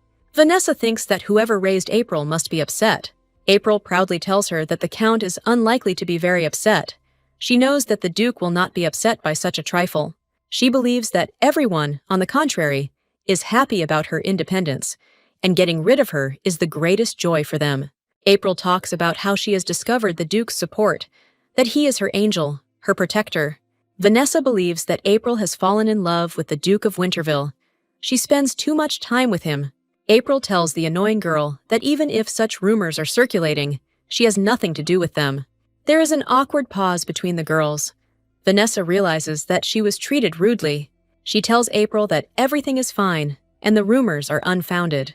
April points out that she doesn't have to satisfy her curiosity. Isabella is shocked by what is happening and how angry everyone is around her. Many nobles are whispering about what is happening to them. We are shown a peaceful stop that gradually escalates. Isabella and Vanessa are not very nice to April. Vanessa is amazed at how April has become. She is surprised that she has become like this. April is terrified of having to justify herself, especially to a nasty woman like Vanessa. She can't believe that Clive could fall in love with her. What he even saw in her, such a simpleton. April feels like she just needs to suppress her feelings for Clive. They can't be together. She has nothing. She is completely perplexed by the fact that she became April and fell in love with Clive. April suddenly hears that she is being asked where she is running away to. Zeno approaches her and asks if she was the one looking for him. He hangs over her like a snake, an innocent rabbit. A familiar face with a beard and gray eyes also appears. The face of Count Alino, the one she didn't want to see. April is shocked that she is worried about Clive. She does not want to involve the Duke in her showdown. She realizes that her former guardian has come, and she is not happy to see him. April is worried that this meeting will not turn out well. Zeno tells her with a snake-like smile that he did not expect how his bride would greet him. April screams at the top of her lungs that she is not his fiancée and never was. He asks her if she knows that he was always waiting for her, that he was worried about her, that he could not live without her. April tells him that she has no reason to feel bad. Zeno bristles angrily. He is not happy that our April has been healed. Count Lino A wants to see her and know what happened with their engagement. He grabs her hands and shouts in a loud voice that everything that is happening is his fault. He begs April to come home, and he is ready to forgive her everything. Zeno also asks April to forget everything and return to her father's house, and also to marry him. April knows the truth about the whole affair, so she just smirks. She remembers that the Count needed her inheritance, and therefore he adopted the girl and took care of her. But he and his wife never recognized our heroine as part of the family. They left scars on her heart. April dreamed only of a happy family, and not of an orphan's lot. April decides to speak out everything that is on her mind. She is ready to talk to them openly. April declares that she has no intention of returning home, and that she has broken off the engagement, and that is her final decision. The Count begins yelling at April that he will not scold her for her actions, and asks her to come back. This snake reminds our heroine that she cannot do anything without the permission of the head of the family. A week ago, this snake talked to Zeno, and they decided that they wouldn't leave April alone. The Count asks Zeno why he doesn't give up his engagement to April. Zeno hints that the Count needs to look far into the future, that he is thinking too narrowly. He tells him about Clive, who, having lost his brother, made Asher, his brother's son, his successor. The elders are against Clive's decision, as the child is too young to rule the kingdom. Zeno reminds him that they are looking for an heir and have found one. From a side branch, Zeno Olsen. The Count is perplexed as to what this has to do with April. After all, he is her guardian and does care what happens to her. They decide not to tell the Count that April is a mage with a white attribute, otherwise his greed will get the better of him. Zeno played on the fact that he supposedly loved April. He would become the Duke of Winterville, and April would give birth to his heir to Winterville. The Count therefore shows attention to April that she did not have. April sharply tells him that he is acting very cowardly. April says that the Count wants to make her unhappy by watching and caring for her all her life. She reproaches the Count and asks him whether he can be called a father after this. The Count tries to calm April down by telling her that all this is not true. He insists that April come home and put an end to her ridiculous coffee business. Clive approaches them, clearly unhappy with what is happening. April isn't happy that Clive heard everything, that he got involved in her squabbles when it didn't concern him. Clive begins to be reproached for what a scoundrel he is, for not having done anything for their family. Clive reproaches the Earl for being such a father if he insists on the engagement. Clive asks April to go with him away from the Earl. He doesn't want to see anyone near her. April is amazed at how calmly he says all this, how worried he is about her, how close the horses have become in such a short time. Clive insults the Count and Zeno, calling them dogs who bark at people in vain. He reminds Zeno that if he approaches April, he will be banned from entering the capital. Clive says that it's time for Zeno to stop doing stupid things. The Earl tries to stop Clive, saying that everything that happens is his family business. He asks Clive what she told him, since he is defending her, why he sided with this piece of trash. Clive turns to him and says that he clearly got it wrong. He claims that April is his person, and she has her own feelings. Clive reminds them that any attack on April is an attack on him. April is shocked that her people cannot be insulted, that she cannot be insulted in front of the Duke and everyone associated with her. April asks Clive when they are alone why he said that. Clive turns to her and asks her what happened and what she is unhappy about. April is waiting for answers from him. She believes that he will answer her questions. April says she's worried his words will be misunderstood. April reminds him that the gossips will now give her no peace. Clive asks her sharply if it is really such a big problem, if thoughts of Zeno and Count Alino are really bothering her. Clive asks her not to worry about the opinions of these people. They mean nothing to her anymore. April reminds him that his prestige is at stake, that his reputation as the Duke of Winterville is at stake. Clive tells her that it doesn't matter to him whether he is understood or not. April is amazed by his words. She has never seen Clive so determined.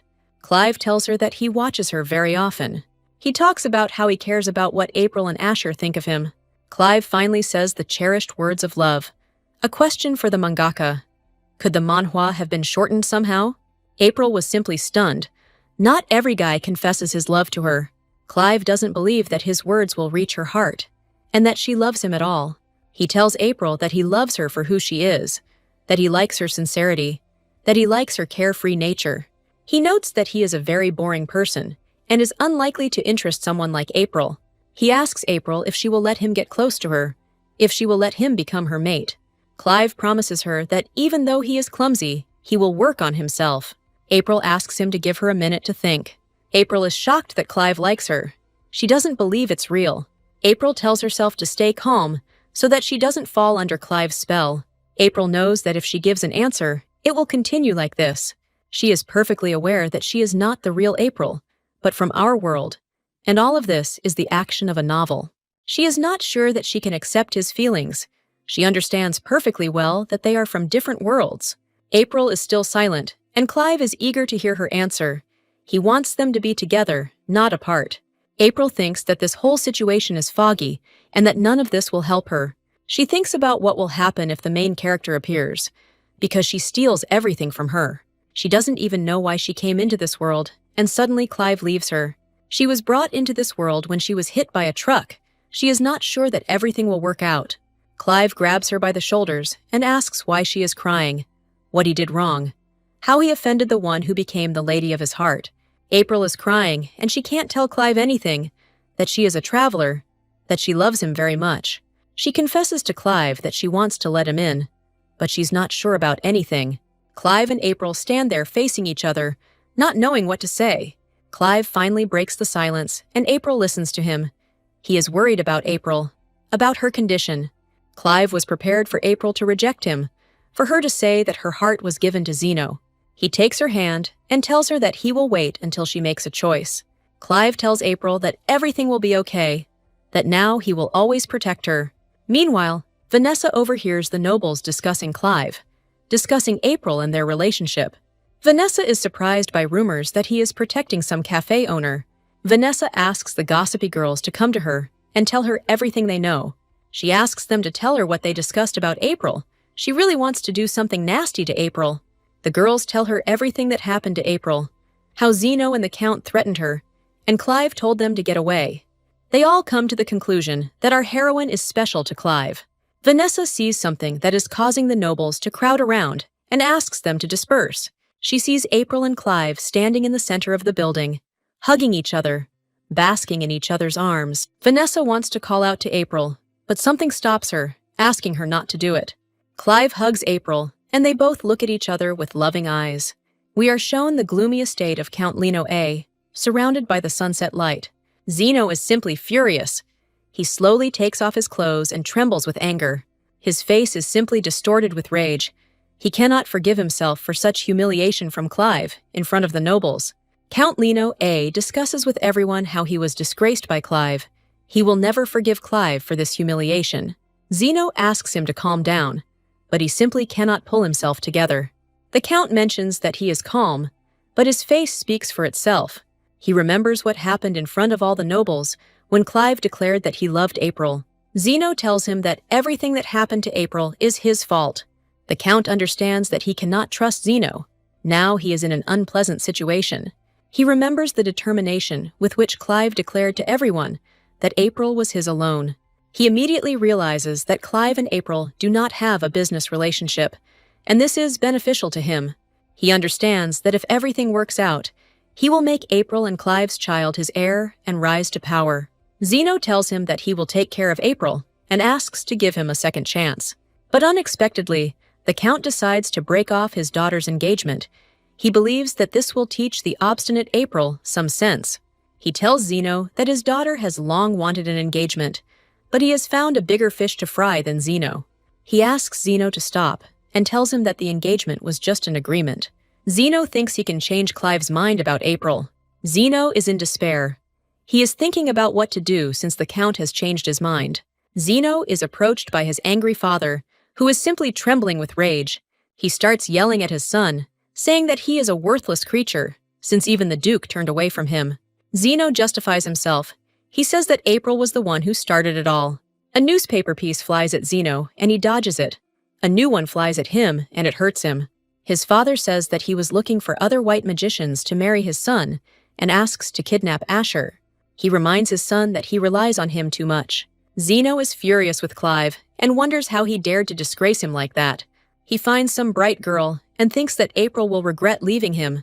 During this time, April spends time with a magician, and he teaches her to control her power. He pleases April by telling her that her mana will soon be purified, that her suffering is over, and that she will once again be useful to Clive.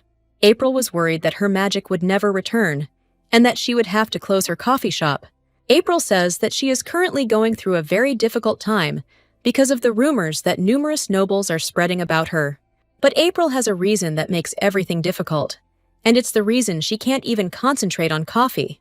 After Isabella's birthday celebration, rumors about April and Clive spread throughout the world. Many nobles took an interest in their romance and began to whisper behind their backs.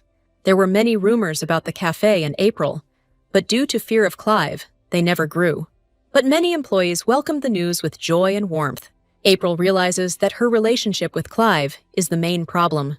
April can't look him in the eye properly after they confessed their love to each other.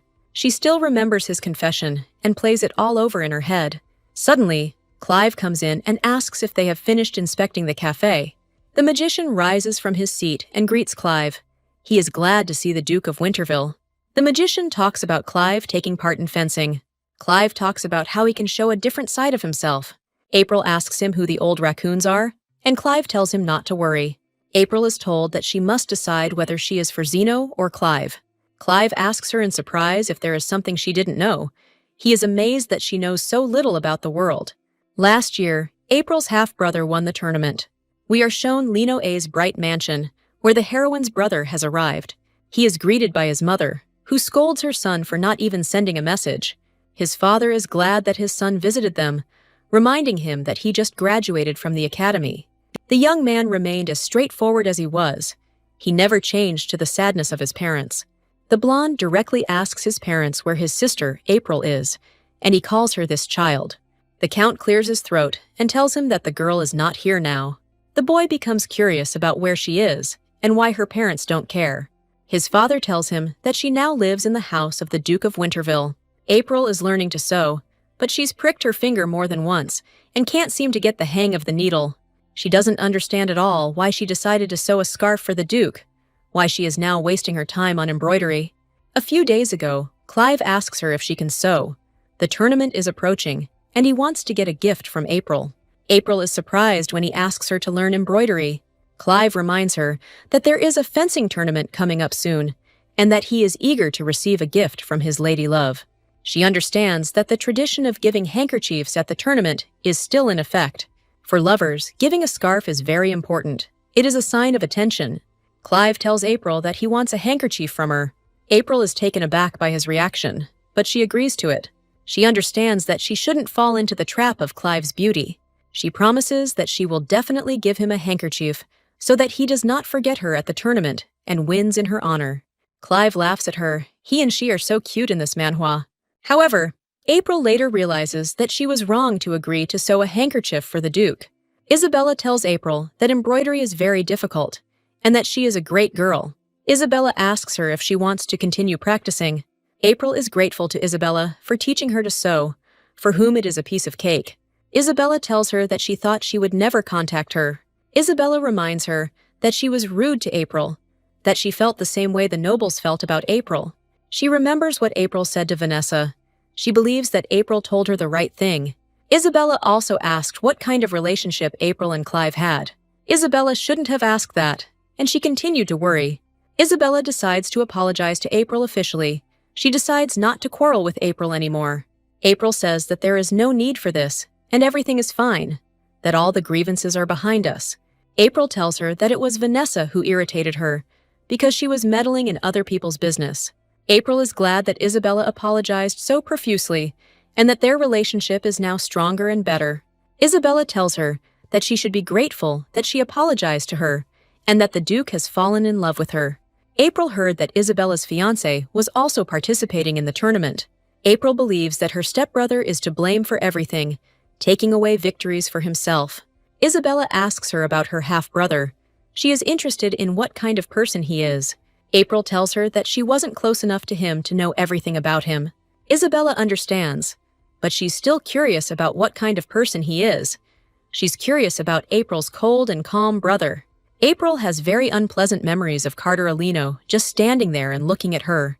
And even living together, they couldn't really talk. They simply avoided each other. Carter simply remained silent and walked away, leaving her alone with her thoughts. Carter was initially a quiet and reserved child, which worried everyone who knew him. Many in A. Lino's family had a hard time with such a boy, not easy with such a silent child. Carter was only supported by fencing. No one understood him. He liked to swing a sword. That's why Carter entered the academy, where they taught both magic and the basics of fencing. His mother worried about Carter, begged him to write to her more often. For her, only he existed. But Carter was deaf to her pleas and was too calm and strict with everyone else. He always showed a strange affection for April, which frightened the little girl. Carter always tried to calm April down, even with a poker face. He clearly liked April, and in his eyes, she was a pretty girl, incapable of any nastiness. April is suddenly called out by Isabella, and our heroine returns from her memories. Isabella asks April if her cafe will be open during the tournament. At this time, Carter learns the news that his sister is in love with Clive, and he is furious. The Count at that time boasts that they will soon become related to the Wintervilles. Carter is horrified by her father's plans to marry her off to someone richer. Carter no longer listens to his father and leaves without even having lunch with him. Carter walks down the hallways and talks about how his parents never changed. When he entered the academy, he firmly believed that something would change in his life. Since childhood, Carter felt nothing but Spanish shame for his parents. They adopted children one after another, made donations, and lived the life of aristocrats. Carter couldn't believe that another girl who had lost her parents had been adopted. And now he had a sister. April tries to get to know a cold boy. She doesn't want problems. She wants to be friends with him. She gives him sunflowers and asks the boy to take care of her. Carter immediately found her a sweet little sister and couldn't get her out of his head. But the boy had one problem. He was very shy when she was around. He immediately became a cold statue as soon as she appeared. Things were getting more and more awkward between Carter and April. Carter always seemed like a nerdy kid. Too calm, too quiet compared to other people. All this time, his only friend was the sword and fencing. He was not interested in anything else in this world. On the day he left for the academy, he promised himself something. He swore a blood oath for himself. He promised himself that he would talk to April first, that he would not let anyone hurt her and would protect her. Carter is perplexed. Why April left this house? What did her family do to her? What did she do? He can't trust his parents for what they said about April, and he's worried about what's going on around him. Carter is asked what he is thinking about right now. What is bothering him so much? April and Asher appear in front of him and greet him in a friendly manner. April asks Carter what's going on now and what brought him here. April timidly asks him how he is doing, what he has been through, what is worrying him so much.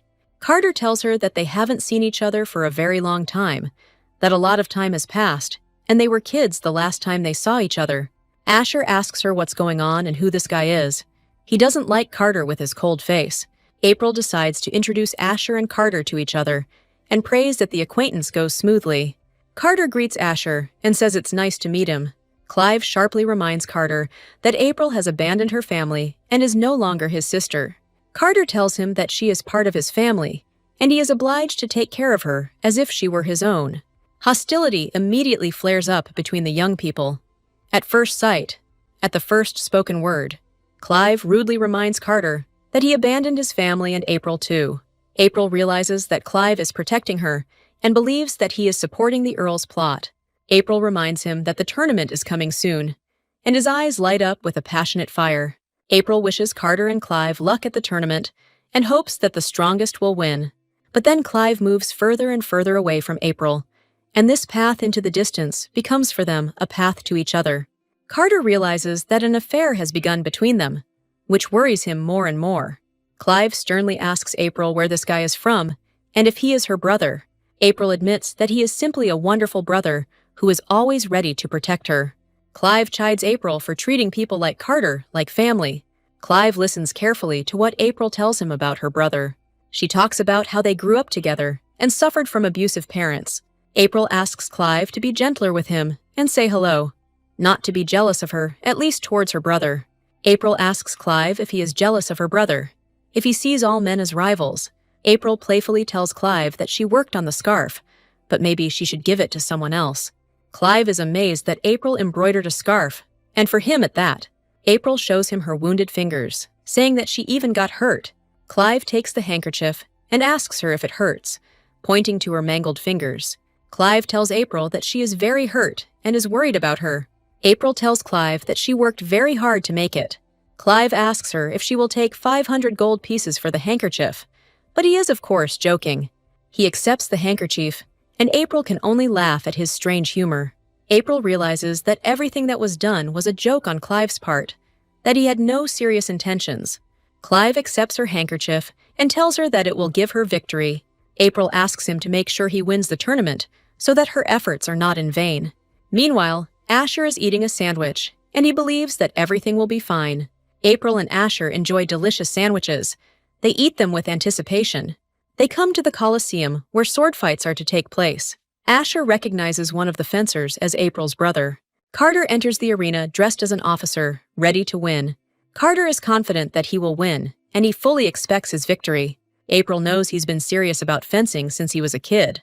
Carter is faced with his first opponent, who is ready to fight him. His opponent attacks him. He swings his saber, ready to strike. He lunges and their swords touch, clanging against each other with a loud thud. Carter gets up and rushes into battle. He is ready to do anything to fight. With a precise effort, he knocks the sword out of his opponent's hands, and he grabs his hand in horror. The young man wants to challenge Carter's actions by fighting him. April is shocked that her brother unexpectedly won in the first rounds of the tournament. She heard that Carter's opponent was a member of the Royal Guard, but he won easily. After that, some fights began, but Carter always won. He is not one step behind Clive, and is also close to victory. Also, our Clive Winterville distinguished himself in some fights, and he will not easily give the victory to Carter. As a result, a fight begins between the two, and Asher is in anticipation. Carter and Clive stood frozen opposite each other, ready to fight. April doesn't know who to root for and which one of them will win, but she cares about both of them. Carter takes a stance and is ready to fight Clive. He will not give him April. Clive is also bristling and ready to fight Carter. They decide to fight for April. Carter rushed into battle, ready to fight and crush Clive. Carter deftly parries his sword strikes and blocks them. They clash their swords with all their might, ready to knock each other's swords away. The opponents suddenly pulled away from each other and were ready to continue fighting. Carter leaps onto Clive, swinging his sword and letting out a victory cry. Clive realizes that this is his only chance to knock the sword out of his hands. They clash with their swords, glaring at each other in rage, like a tiger and a dragon. But in the end, Clive wins the fight, and the audience gives him a standing ovation. April and Asher are happy for Clive and encourage him with war cries. Suddenly, April stops clapping and screaming like crazy. Clive smiles slyly and shows her the scarf she made. April realizes that she helped him win the fight, and this makes her heart overflow with pride. Clive is declared the winner of the tournament and is happy with his victory. But Carter can't just leave Clive and Carter's fight alone. April runs after Asher, who is running as fast as he can to get to his uncle. Clive is shocked when Asher runs up to him, worried about him and believing that his uncle is okay. Asher hugs him and says it's an amazing day that he won. Clive is shocked that Asher believed in him and supported him, that he did not support Carter, April's brother. Clive promises Asher that he will be the same when he grows up, that he is already a strong child. He has been through a lot. Clive asks April if she enjoyed the competition, who she was rooting for, and if she believed in him. April congratulates him on his victory and says that she is glad to see him. Clive leans towards her and slyly asks if she didn't believe in his victory. April stared at him in surprise. What else could she expect from him? Clive asks April if she wants to go on a date with him. In such a peaceful environment, they go home to their mansion. Clive sharply asks April why she is so upset. Isn't she happy that he won? April asks him if he weren't a duke, he would ask her out on a date. April says that she agrees to go on a date with him, but she doesn't even know where. Clive informs her that everything has already been prepared, that everything has been decided without her. April reproaches him for wanting as much attention as possible. Clive asks her what she wanted to take care of, but she doesn't say anything. April is confused. She doesn't know where to begin her story. She so wants to tell him that she is a time traveler. She tells Clive that she wants to be more beautiful for him, and he responds by saying that for him, she becomes more beautiful every day. April thinks it's nothing to Clive, and only time will tell what is truly valuable. They get out of the carriage, and Clive announces that they have arrived. April's breath caught in her throat with excitement and curiosity. They find themselves at a night market where life is in full swing, and her eyes are dazzled by the abundance of colors, goods, and smiling faces. Lovely music is playing. People are walking here and there, and this simple picture, music, people, lights, is forever etched into her memory. April says that if she had known she was going to the market, she would have taken Asher with her. Clive was saying something to her, and April thought he was saying that he didn't like something. Clive tells her that he wants to go on a date only with her. April is surprised by what Clive said and can't believe her luck. Clive invites April to come with him and plunge into the abyss of pleasure. So they choose sweets at the festival together, and Clive likes everything. They eat delicious dango, Japanese sweets on sticks, and enjoy each other. Together, they watch local residents compete in shooting and archery. Clive eventually broke the residents' records by shooting multiple times on target. They pass by musicians who like to perform on the street. April and Clive are thrilled with local music performers, and they feel that music unites people more than any words. April is absolutely delighted by the performance of music. Everything delights her. Clive is happy that he was able to please April, and she is happy with their date. They walk down a dark alley and climb up a wide street staircase. April asks Clive where they are going, and he believes that April will like it. April still doesn't understand why they have to climb the damn hill. She gets very tired when they get to the top and sits down on the bench. She asks Clive questioningly what he wanted to show her. She asks him why he asked her to come in the first place. Suddenly, a bright light illuminates everything, and April looks at it, her eyes wide. They witness fireworks that light up the night sky with their splashes. April is shocked by the sight that meets her eyes. Clive looks at her, and it's clear from his gaze that he's never been on a date. April says she just saw one of the lights explode very close by. Clive notes sheepishly that he finds everything around him fabulously beautiful. April suddenly doesn't know what she should do in this situation and feels embarrassed. So they return to the Duke of Winterville's estate, where the moonlight casts shadows and the house itself glows from within. Lloyd walks into his office and asks Clive how his date went. Clive is amazed that the servants are already asking what happened to him. Everyone knew that Clive had gone on a date with April, and they were worried about him. Clive loudly informs him that if they have nothing else to do, he will give them more work to do. Clive barely brushed off Lloyd's questions about his date. He looks very tired. Clive doesn't even understand what the big deal is about dating. He just held our heroine's hand. He knows that April looked absolutely happy when he met her. Clive wants only one thing, for our heroine to open her heart to him as soon as possible. Clive is shy, but all his thoughts are about April. April wants to see him even more at this moment. April is distracted from her thoughts about Clive at work, where she is happy and in the clouds. Her waitress, May, notices that something is wrong with April and worries about her. April realizes that she needs to focus on work and not think about Clive. April realizes that while she was on the date, she decided that she wanted to stay with Clive for life. April didn't really care about returning to her world.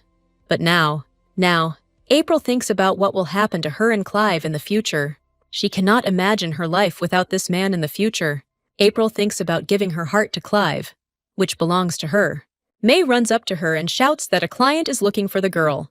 April asks in surprise who could need her. Suddenly, a familiar silhouette appears in the doorway. Short blonde hair, black coat. This client turns out to be Carter, who pierces our heroine with his icy gaze.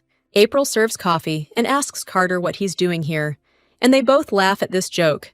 Carter looks into his coffee cup and mumbles that it's nothing special. He insists that April return to her clan and not abandon the A-Lino family. He tells April that she is causing problems for Clive, and it would be better if she left him. Carter says he wishes she were home. April rudely asks him why he wants her to be an A-Lino personally. Carter tells her that it's all because they are family. That's why he's always there. That's why he worries about her. April can't believe it. She knows it's all a lie. She wanted to hear it from her family in person, not from Carter, from a mother who never said warm words to her. She asks him to pretend that she didn't hear and leaves, leaving him alone with an unfinished cup of coffee and a heavy heart. Carter asks her to listen to him because he made a mistake, and he looks more lost than she's ever seen him. April tells him that she thought about the future, knowing Carter wouldn't be in it. Carter is confused about what is happening and asks her to stop. But April doesn't seem to hear him, continuing to pace around the room. Carter hears that our heroine is like this and is thinking about something. Carter realizes that April's reaction is simply unambiguous, and in this silence, there was a death sentence for their relationship. He remembers that people loved her, especially her parents, and this thought breaks my heart even more. Clive believes it's time for him to escape his family's vices and become the person she can be proud of. So, he arrives at his parents' estate and immediately calls the old servants. An elderly butler and an old maid come to him. He asks them what April's personality was like when she lived with them.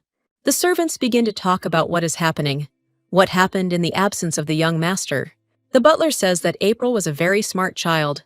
They shock Carter by telling him that she grew up cruel and left her parents' home.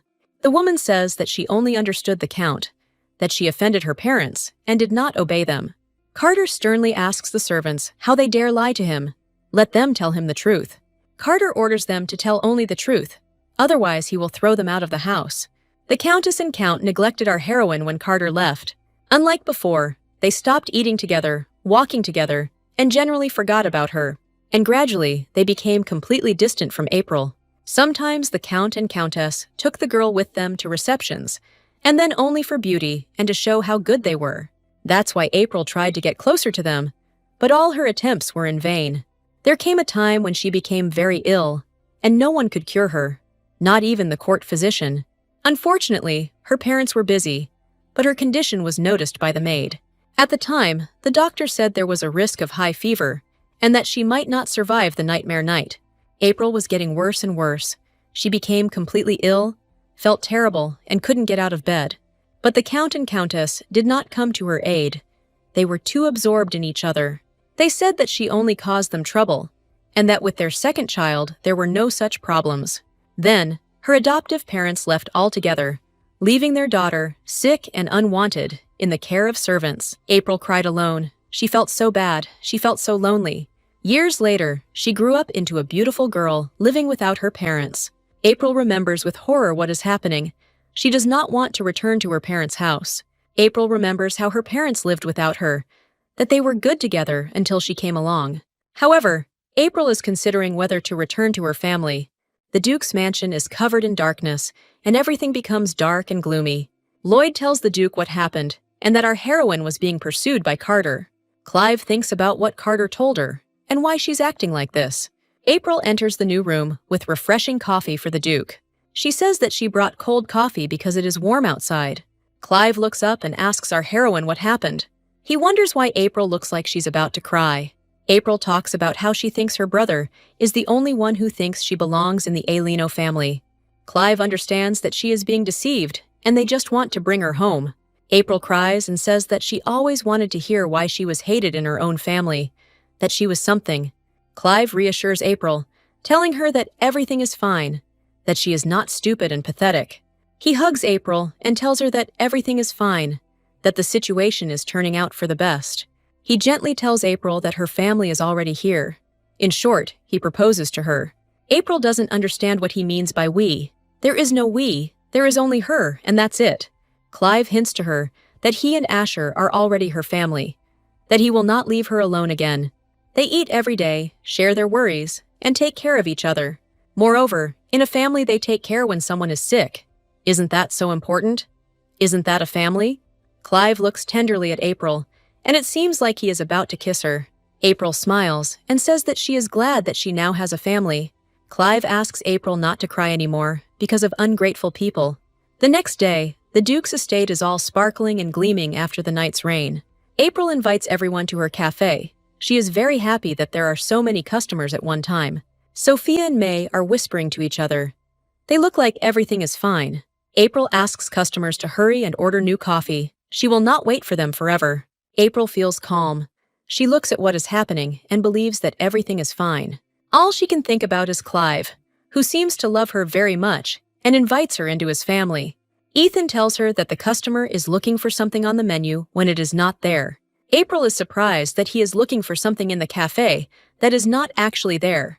We are shown a young guy sitting by the window, looking for something from the menu. April introduces herself as the owner of the cafe and is happy to see anyone here. The man tells her that he is looking for a drink that is clearly not on the menu. Then his gaze falls on April, on her slender figure, on that charming pink hair. He suddenly stands up from his seat and calls our heroine Abigail.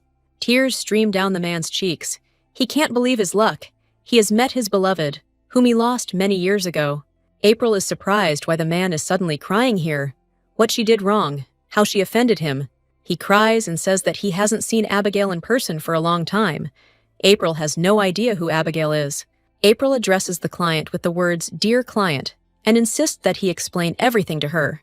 She asks him to wipe away his tears and calm down, giving him a handkerchief, thus showing him kindness. He then calms down and tells April that he is looking for a drink that is not on the menu. He remembers that there was cream in the coffee and remembers that the drink tasted like coffee. April says that she understands that he was making dessert coffee. April cheerfully tells him that she will prepare everything now, Let him wait a minute or two. The man was shocked by how April behaved. She didn't throw a tantrum or ask him to leave the cafe. They give him a panna coffee with crispy whipped foam, a type of coffee reminiscent of espresso. The man is given a panna coffee, a type of espresso with whipped cream. The man tells April that thanks to her, he will be able to indulge in memories. April tells him to enjoy his drink while she goes to make another one. Sophia asks her if this is the drink, and April says yes. The man happily tells her that this is what he was looking for. However, the strange guest does not leave April's thoughts. She cannot understand where she has seen or heard him before. He just sits in his place and looks at his cup of coffee as if there is no one here but her. April becomes curious about who Abigail is and decides to find out everything. She feels that there is some kind of secret hidden here. April approaches him and asks who Abigail is, deciding that she would rather hear the truth than live in ignorance. April excitedly asks him if he liked the coffee and if she can make him some more. April asks him to tell her who Abigail is. It will be payment for coffee. The man says that he was turned down everywhere and that April's cafe was the first one to prepare what he needed. He tells the girl that his name is Count Odwin, that he is Clive Winterville's teacher. April remembers that she heard something about him, but she can't remember where exactly.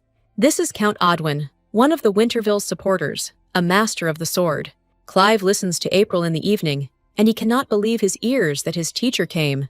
Clive tells her that Count Odwin raised him, and that he is a strict but good man. Clive becomes curious about what Odwin wanted.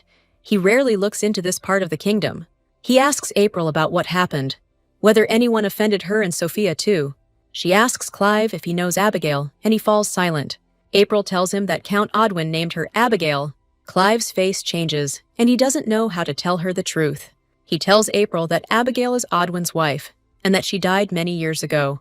He tells April that she really does look a lot like the late Countess. April decides to ask Clive about what he was like during the war. We are shown the gloomy county of Odwin, with high and long roofs, with barely burning light in the windows. Count Odwin sits in the middle of his office, where there is no one, only books. He remembers the cheerful April who met him in the cafe. A few days later, he crosses the threshold of the cafe again. He pays a visit to his favorite place. The Count meets April and decides to tell her everything, both about Abigail and about Clive. April again makes him panna coffee, which the Count loves so much. She believes that he likes the cafe. Odwin is shocked when April comes and tells her that he couldn't get in touch. April says that she doesn't need anything new from him. His presence is enough for her. He talks about how Clive often turned to him, that without him, he couldn't even move his legs. April tells him that she is glad that he is worried about Clive, because the gloomy Duke still has no friends. Odwin is happy with what April has now experienced, and is glad that she supports the Duke.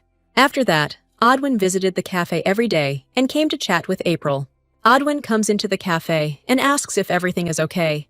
As usual, April greets him joyfully, and he is also happy to see her. He didn't stay long, and April learned a lot of new things. She gradually became aware of what was going on in the world. He talked about life, about books, about studying, and everything that was happening. April also discovered that they had a lot in common: tastes, books, and clothes. April chats with him carefree about what's going on and what she likes. He promises to bring her a new book that just came out, as he believes it is April's favorite novel. April feels at ease when talking to the Count. She suddenly greets a new customer at the coffee shop, but her smile instantly disappears. It turns out to be Carter, who arrived at the wrong time, gloomy as always. April wonders to herself why he even came here to ruin her mood. April introduces her brother, Carter, to Odwin, who is also not happy to see him. April learns what Carter really wants, his true purpose for visiting her modest cafe. April asks what's going on, why Carter appeared so suddenly after the tournament. April learns that the servants told Carter everything about how she was treated. April asks him to leave and says that she will never forgive her family. Carter suddenly apologizes for hurting her and leaving her alone. Many nobles look at what is happening to them in shock, but they do not dare to intervene. April hears that he is apologizing for hurting her. As Carter leaves, someone approaches to upset April. Odwin hands her something and asks her to put it on.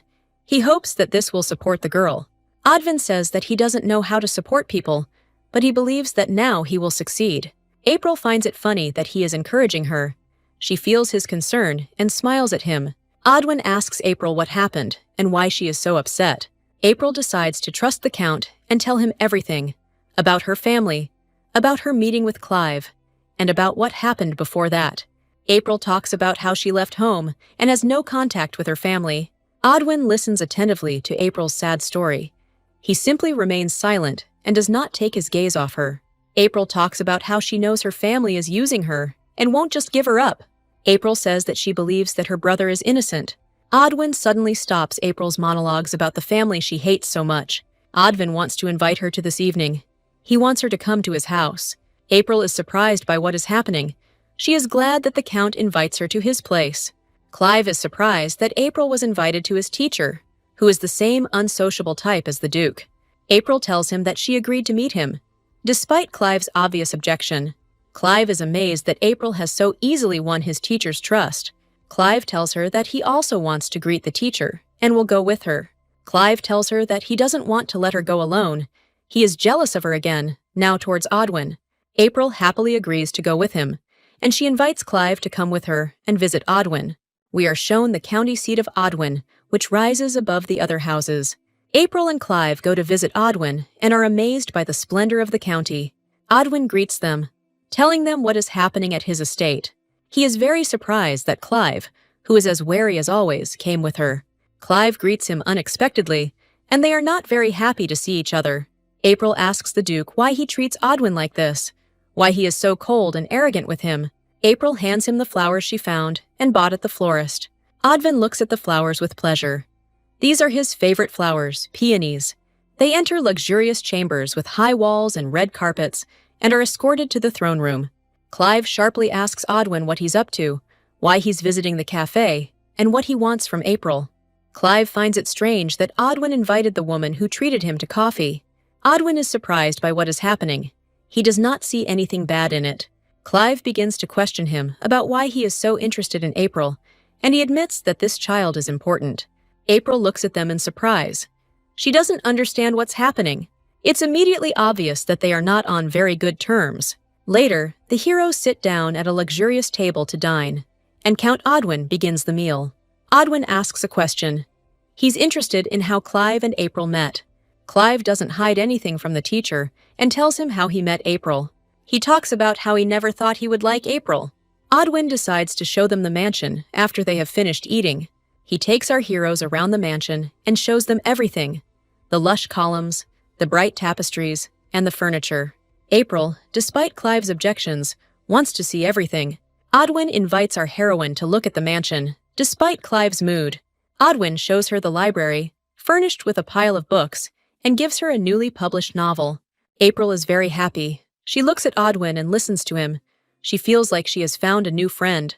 Odwin is glad that April is happy and shows her the library. They enter a room where family portraits are collected. Gloomy and unsociable people. Odwin's ancestors. April notices a certain portrait that looks so much like her. She can't take her eyes off it. Odwin says that the portrait bears a striking resemblance to her. Odwin says that he knows the girl in this portrait. This portrait depicts Abigail, who gave birth to his child 20 years ago, and it feels like this is her mother. Odwin feels like he looks at April like his own daughter. Odwin asks for the request to become April's godfather. April is shocked that she might find the father she never had. April can't even imagine such happiness as finding a godfather. He claims that he will become her godfather and take care of the girl. April says that she is very embarrassed by such a request. Clive reports that April is putting him and Odwin in a difficult position. Odwin apologizes and says that he wants April to be his goddaughter. He hopes that our heroine will consider the offer and respond positively. April and Clive can't even believe this happiness, because now April will have a new guardian. Odwin understands that his request is very strange, but he can't help himself. In his youth, Odwin was always causing trouble for the servants, for which they did not tolerate him. He was a real outlaw who was incapable of repentance. Count Odwin's son, Ian Odwin, is quite the character. Probably the old count wanted to change his son's character and exiled him to the fortress. Here, Ian often reflected on his actions, surrounded by the endless hills and quiet nature. He always experienced the same boring routine, that he always wanted to die. But one day, Ian's life changed dramatically. Ian met Abigail, April's future mother. At least that's what the mangaka hints at. He fell in love with her at first sight, and they started dating. Abigail was a bastard princess in the Holy Kingdom. The Holy Empire could not allow such a marriage between two lovers. Ian returned to his father's estate and received his father's title, the title of Earl. He married Abigail, passing her off as a peasant, as this would not attract attention from the kingdom. But at that moment, he was confronted by Patricia, his aunt, a woman of strict morals and traditions. However, Abigail tries to save the relationship between Patricia and her nephew. The aunt nevertheless approved of their marriage. She was able to solve problems and settle conflicts between them. Abigail and Odwin got married as soon as they received their marriage license. As a result, Abigail gave birth to the long-awaited baby she had been waiting for. But it was too cold a day in the capital, and the baby was born prematurely. Abigail was dying from pregnancy and unexpected contractions. She understood that she did not have much time left. Odwin hurried home from the council as quickly as possible, but he couldn't. Odwin was horrified when he saw that Abigail and the child were gone. Aunt Patricia told him that she had buried the child and that she understood her nephew's grief. Odwin can't believe that she didn't even let him say goodbye to his child. His aunt reminds him that she, too, had lost a child, and she wanted to do the best for Odwin. Odwin can't believe that he lost his child and his wife, that he lost everything overnight. Odwin blamed himself for not being able to keep the baby and Abigail alive.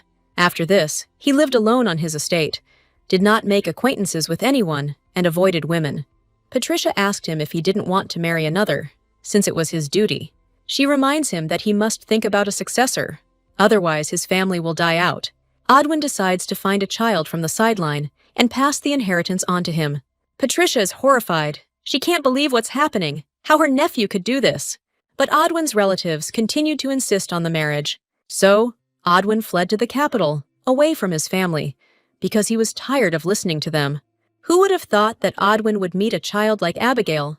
Apparently, April is the same dead child who is the daughter of Odwin and Abigail. At this time, a carriage with April is driving through the dark forest. She is galloping over bumps and stones. April and Clive look at each other and think about what Count Odwin offered them.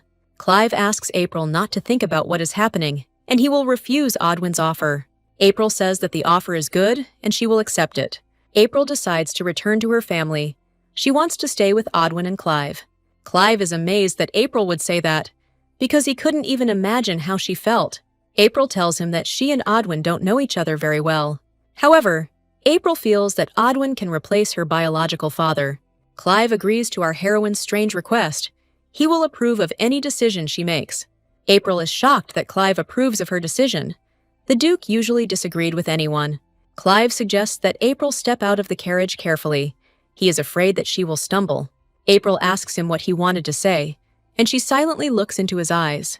She innocently asks if he objects to Odwin being her godfather. Clive tells her that his opinion doesn't matter, that this is her life, and it's up to her to decide. Asher runs up to them, running at full speed. He really misses April and the Duke. They are like parents to him. Clive tells her that April has him and Asher, and she doesn't need anyone else to be completely happy. April agrees to stay in their family forever, because Alino's family is nothing to her. A few days later, everything is calm and quiet in our heroine's cafe, with crowds of customers coming in to drink coffee. Odwin comes to April with an armful of flowers. He wants to please our heroine. Odwin tells April that they haven't seen each other for a long time. He immediately asks her what decision she made. They ask each other how they are doing, and everything is going great. April is unexpectedly presented with blue flowers, the beauty of which is astounding. April accepts flowers from the Count, and she is simply happy to receive them. She couldn't even imagine that the Count could be a good godfather. April asks if the Count will become her godfather. It would be better to say that he will become her biological father.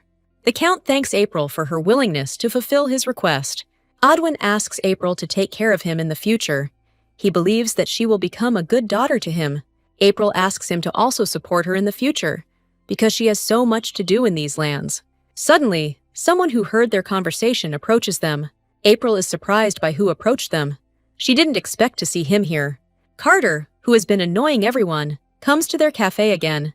April is calmly ready to listen to him again and is brainwashing about going back home. Carter apologizes to April for wasting her time, for making her cry, and for being such a selfish person. Odwin promises that he will wait for April as long as she needs. Carter asks April not to do anything else that might arouse suspicion. April tells him that she has indeed become the Count's goddaughter. April tells him that she knows the Count and that he is a good man. Carter asks April not to misunderstand him. He tells her that this is her life and he will not insist. He says he knows little about Count Odwin, but he does know a few things. Odwin treats April like a daughter, and even a real one. Perhaps they are relatives who lost each other. He tells April that at least he can hardly upset her. April is happy that he accepted her decision. She can't believe that everything is working out like a fairy tale. April asks him why he came here. Does Carter really have some good reason to look into the cafe? Carter talks about being offered a position as a professor at the fencing academy. April remembers that he had excellent grades in fencing. Carter explains that he came to the academy for a reason. Carter announces that he wants to leave and return to his family so as not to cause problems for April. Carter talks about wanting to look at her face and then walk away, leaving her alone. He tells April that he no longer cares about what happened. He believes that the best thing he can give April is to leave, to live her own life, and not at the expense of others. April decides to stop Carter. She wants to tell him what is happening. Carter looks at April in surprise and stops. He clearly wants to tell her something. April yells at Carter to come see her next time. Carter finally smiles and promises that he will come to see her. He is not so annoying when he smiles. April watches him go and looks after him. She believes that now a new life is beginning for her. Odwin asks April if Carter has left. He wouldn't want to see that boy near her. April apologizes to Odwin for waiting for her for so long. Odwin gives her a slight smile and tells her that everything is fine. But he wants to tell our April something that shocks the heroine. He asks April to attend a baptism at the temple next week. So they find themselves at the Count's estate again, and everything happens quickly. Odwin is waiting for April and is glad that she has arrived. He looks closely at her face, noting how she has changed. April approaches him, wearing another tasteless outfit, and shyly pulls down her dress, which is clearly from someone else's shoulder. He says that he needs to take care of how she is, because she is like the daughter he never had. Clive is also dressed up, and he follows April, keeping pace. And now they both look like two mummers who have escaped from a masquerade. April tells them both to calm down when they argue. They only cause her problems. But in the end, they both accompany April. As they couldn't decide who would accompany her, they start arguing about who will take April to the gym, but nothing can be resolved with Anna's help. April asks them both to accompany her, so that they can both be happy and not fight. The men are very surprised by what is happening. They did not expect that both are dear to April. April says that they will not quarrel anymore, as it is very rude on their part. In the end, April is accompanied by Odwin, while Clive is defeated. Odwin asks our heroine if she is ready to go, maybe to wait with her debut and appearance in public. April tells him that she is ready, and they go to church, believing that they will soon become a family. So they move forward towards the church, which rises above numerous houses. A certain priest, similar to Odwin, says that he is glad to welcome them to the abode of God. The priest asks Count Odwin to rise and invites April to come with him. He baptizes April, saying that she is now a child of God. After her baptism, the Count finally becomes her godfather, although it would have been better if he had become her father. Odwin asks our heroine to take care of him, since he has no one left. April asks him to call her Lily and addresses him as her godfather. After the baptism they leave. Nothing happens that could change such a drawn-out and boring plot. The priest says that our hero has not been attending church lately. He notes that our hero has been gone for a long time and asks why he stopped going to church. Ever since April met Clive, they have been in love, and her magic coffee helps him cope with his insomnia. The high priest's concern is understandable, as he had not seen Clive for a long time. Clive talks about how good he is with April and how happy he is with her. Odwin yells at Clive and April, demanding that they get into the carriage. Odwin can't allow Clive's feelings for April to blossom. Odwin notes that Clive has stopped going to church. He is no longer needed here. April asks Clive to stop and not go further. She is afraid for his life, for his future. April asks him why he even said that, why he thought he could handle everything with her. Clive tells April that he no longer needs the church's help as long as April is by his side. April is shy, but nevertheless accepts Clive and wants to spend the rest of her life with him. Clive doesn't know how he can tease April. She's so sweet. April cuddles up to Clive and tells him that he is the only one she needs. April can't imagine life without him, even though they've known each other for 72 chapters. April pulls away from Clive abruptly, looking at him, wanting a kiss from him. April says that Clive has to go with him, that she will not leave Odwin. She informs Clive that she will soon tell him her decision. Soon, rumors began to spread throughout high society that April was Odwin's goddaughter. But since it was difficult to find her, rumors of various kinds began to spread. April knows that soon all the secrets will come out. Soon patience will snap like an overstretched string, and all secrets will scatter around in sharp fragments. Hannah tells April that it's time for them to go to the cafe, that the customers are already waiting for April's coffee. Hannah shows them the blender she made, happy to have pleased April. April happily tells her that she wants to use the device to make a frap. Odwin arrives and says that he is now her godfather. April is interested in what Odwin, who came to visit her, is doing here. April asks him if it's okay that he came to visit her. Maybe his servants at home need him. April says she has released a new drink, frappa, which has already seen a surge in popularity. Odwin asks her to give him a frap drink, which he has never tried. Frap is a drink made from syrup and sugar. With the addition of espresso, April decides to use frap to impress Odwin. April reports that she can still make such cool drinks. April hopes things can be done better, and this hope warms her in the darkest moments. April serves the drink that Odwin already likes so much. She savors every sip as if it were not coffee, but an elixir of youth. Odwin notes that it is an amazing drink that he already loves. April is glad that Odwin liked the drink, and this warmth spreads across her chest, warming her better than any fireplace. April promises Odwin that they will go far, far away, so that he wouldn't worry about her anymore. Odwin looks surprised by her answer. He doesn't know where they're going. Odwin notes that April looks very cute. His words fall into her tired soul like drops of rain on parched earth. Odwin believes that he drinks too much coffee, which has affected his health. Oddly enough, he feels an unprecedented boost of energy from the strange drink. April asks Odwin if she kept him waiting. April asks him what he wanted to say. Odwin had already forgotten what he wanted to say when he saw April. He presents her with a necklace and earrings made of pearls that shimmer in the sun. Odwin asks our heroine if she is ready to make her debut, as it is important for nobles to appear at the ball. April asks him, surprised, what he's talking about debuting. Odwin tells her that he cannot hide for long who his goddaughter is. He couldn't let the rumors spread any further. He decided it would be better to show his goddaughter. April looks at the necklace in front of her for a long time. She can't believe how expensive it is. Odwin informs her that she can refuse if she doesn't want to. Odwin knows that April's opinion is important to him since this is her debut. April claims that she can debut, which interests him. Odwin informs her that he will help her debut, whether the nobles like it or not. April asks him in surprise if she can accept such an expensive piece of jewelry. He informs her that Abigail would like the necklace to be hers. April doesn't know if she can accept such an expensive necklace. Odwin tells her that he will be glad if she accepts the decoration. April is very similar to Abigail and says she is happy with the offer. Odwin thanks our heroine for accepting the necklace. Then, the action moves to the mansion of Duke Clive, where he misses our heroine. April is delighted to be given a crystal ball that reveals the truth about her magic. It reflects that she can use her magic however she wants. April is absolutely over the moon. She can use magic like she used to and put Clive to bed. April decides to make him coffee that will definitely put him to sleep, so that dark magic doesn't take hold of him. April believes that she will succeed, just like last time. April decides to take the first step in her and Clive's relationship, since nothing has been moving forward for a bunch of chapters.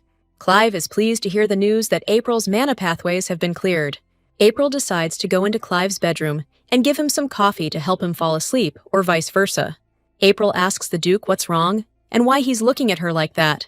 Clive suddenly turned pale, and our heroine wants to know the reason, because she has never seen Clive like this. Clive notices that our heroine looks agitated and nervous. He asks what is the reason. April happily informs him that she can put him to sleep with coffee, as her magic has finally returned.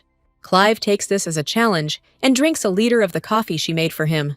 Clive puts his glass down on the table with a loud bang, demanding more, as he misses the magical coffee. April realizes that Clive won't need her anymore if she loses her magic again, that he was just tolerating her. Clive remains seated and gives April a long look, unable to understand the reason for her sadness. April thought that Clive would be, on the contrary, happy with this turn of events. At this time, Clive accuses April of meanness and the insincerity of her feelings for him, and it seems Clive is the only one who can tell the difference. The next morning, April learns that Clive has not slept all night. Clive tells her that he didn't sleep all night, that her coffee doesn't work anymore, and it's not about magic. Clive believes that given time, she will be able to use mana. April is surprised by what happened. She clearly remembers adding a little magic to the coffee. She doesn't understand why Clive avoids her gaze, why he is so prickly and angry today. April decides to pick up Clive and look at him. She looks straight into his eyes. April asks Clive to look her in the eyes and tell her the truth. Clive looks at her, and he is calm as she touches his face, as her gentle hands glide over his smooth skin. Clive tells her that he lied because he doesn't want to let April go. April sits on his lap and tells him that this is his chance to tell her everything. April asks him if they can hold hands because she wants to be closer to him so much. So April and Clive are sitting together and hugging. They can't fight anymore and lose each other. After the incident with Clive, April's godfather sent out an envelope with invitations to all the nobles. Before anyone knew it, April's debut day had arrived. Her day to go out into the world had arrived. The maid cheerfully asks April if she feels uncomfortable. Then, April is dressed up, her hair is styled, made up, and she is made into a Barbie doll. The maids tell April that she is very beautiful, that she looks very much like the late Abigail. April greets Odwin at the door, happy to see him and welcome him to Clive's halls. April shyly asks if she looks like Abigail. She so wants to look like this beautiful woman in the portrait. April looks like a farm girl as usual, but she looks like Abigail. The godfather looks at April for a long time. With this hairstyle and dress, she looks like Abigail. Odwin tells her that she looks like Abigail, even too much like her. Odwin compliments April, saying that she looks amazing. Clive appears at the door in a blue waistcoat, dissatisfied with something. Clive and Odwin exchange pleasantries and argue over who will lead April. April now looks like Abigail, in a pearl dress, with her hair up and makeup on. Clive tells her that he wants to be with her and her escort. April promises Clive that if he is a good boy, he will receive a reward. Clive cheerfully informs her that he will be looking forward to it. April looks at him with hope in her violet eyes. Odwin asks Clive and April to leave because he thinks he's bothering them. Odwin invites April to go with him. April happily announces that she is ready to debut. So they go out into the world. They are in a room with red carpets and a bunch of guests. Many nobles are talking about April. Many men consider her beautiful. The nobles think that Clive is lucky, and they envy him for having such a beautiful girlfriend. Zeno recalls that most people turned away from him and turned to Clive. Zeno is unlucky. His father hates him. Everyone despises him. No one wants to talk to him anymore. He plans to hire a magician to seduce Clive, but he ignores her. April and Clive decide that they will cope with all problems together. Zenon thinks that somehow the mana has not returned to him. He understands that April has magic again. Zeno hears about the announcement that Clive, Odwin, and April are here. Zeno doesn't like what's happening here, and he doesn't believe it. April appears in the doorway, wearing a pearl dress and with her hair slicked back. Zeno is amazed at how April has changed. He thinks that she is Count Odwin's late wife, Abigail.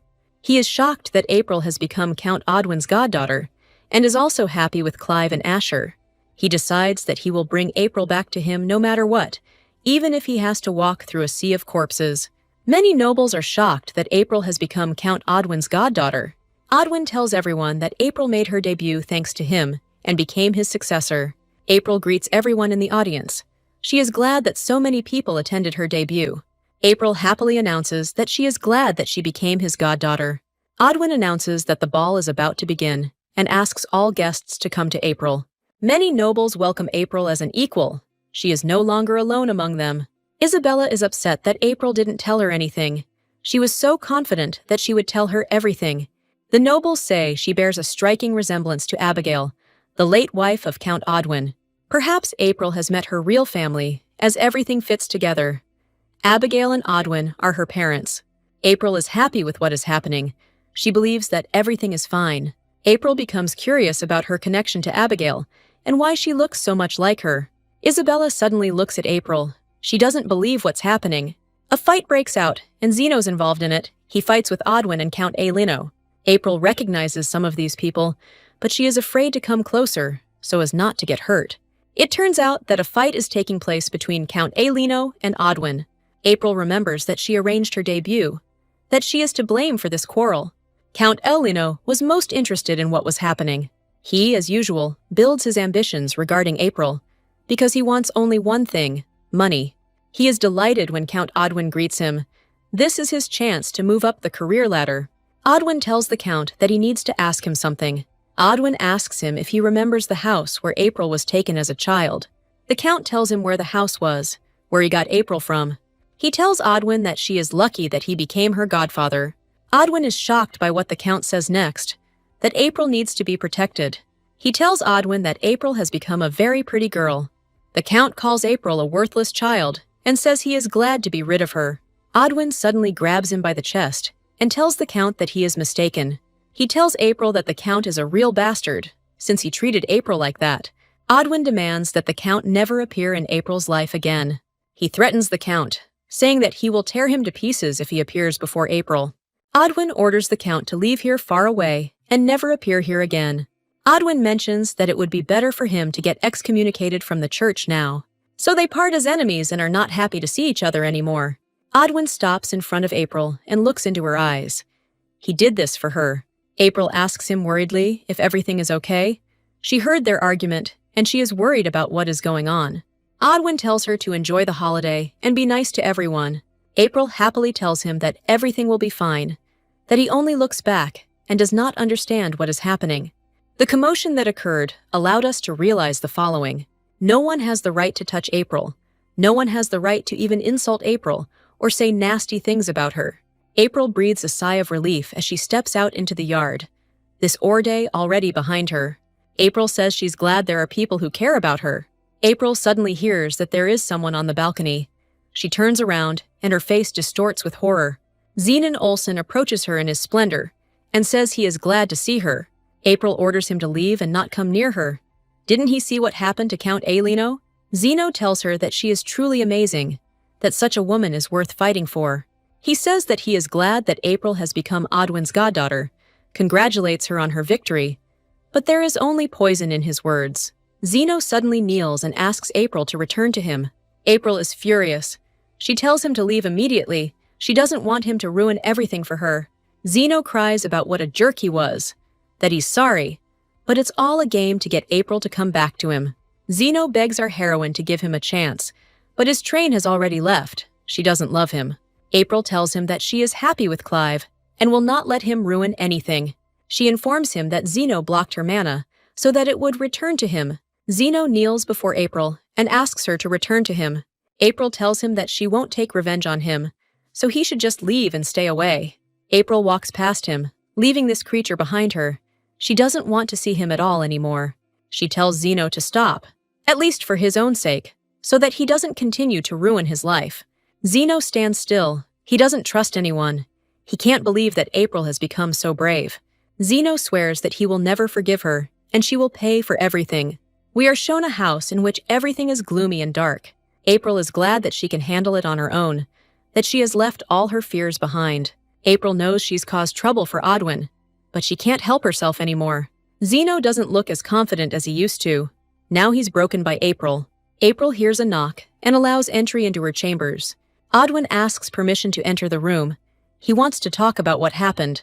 They sit in the middle of the room at a table and look into each other's eyes. Odwin clearly wants to tell her something, and it concerns her. He keeps thinking about how similar she is to him. Odwin believes the child he lost is April. Really, we have brains. Odwin came to ask her if she liked the room. He had prepared everything for April. April says that she really likes the room and that she will stay here longer. Odwin tells April that she is like a daughter to him, whom he lost and never held in his arms. April feels like their relationship is just a game. She wants to dot the I's and cross the T's. Odwin feels like he has to tell her the truth about her being his possible daughter. Odwin who can't understand why he has such an attachment to April when they first met. April bears a suspicious resemblance to the child he lost and his late wife. Odwin increasingly thinks that April is his daughter. Everyone is hinting at this. But the heroes are unreally stupid. April realizes that he is thinking about his dead daughter, who died. She decides to ask Odwin a question that has been bothering her since she lost everything. April offers him a cup of coffee, as it will calm them down. It's normal in general, yes. April says that she also wanted to buy him coffee instead of discussing who she is to him. April makes a fragrant cappuccino, which he likes.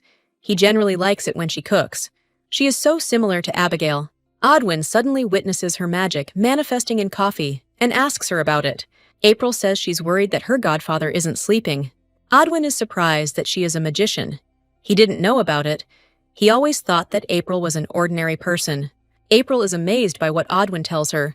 How he has changed now, looking at her. April tells him that she is a white magician. She decides to entrust her godfather with her great secret. Odwin understands everything. He will find out why Clive stopped visiting the temple and took her away. April doesn't understand what's so special about being a white mage. April doesn't understand what's so special about what she did. Odwin tells her that he will try the coffee. He really wants to know what it tastes like.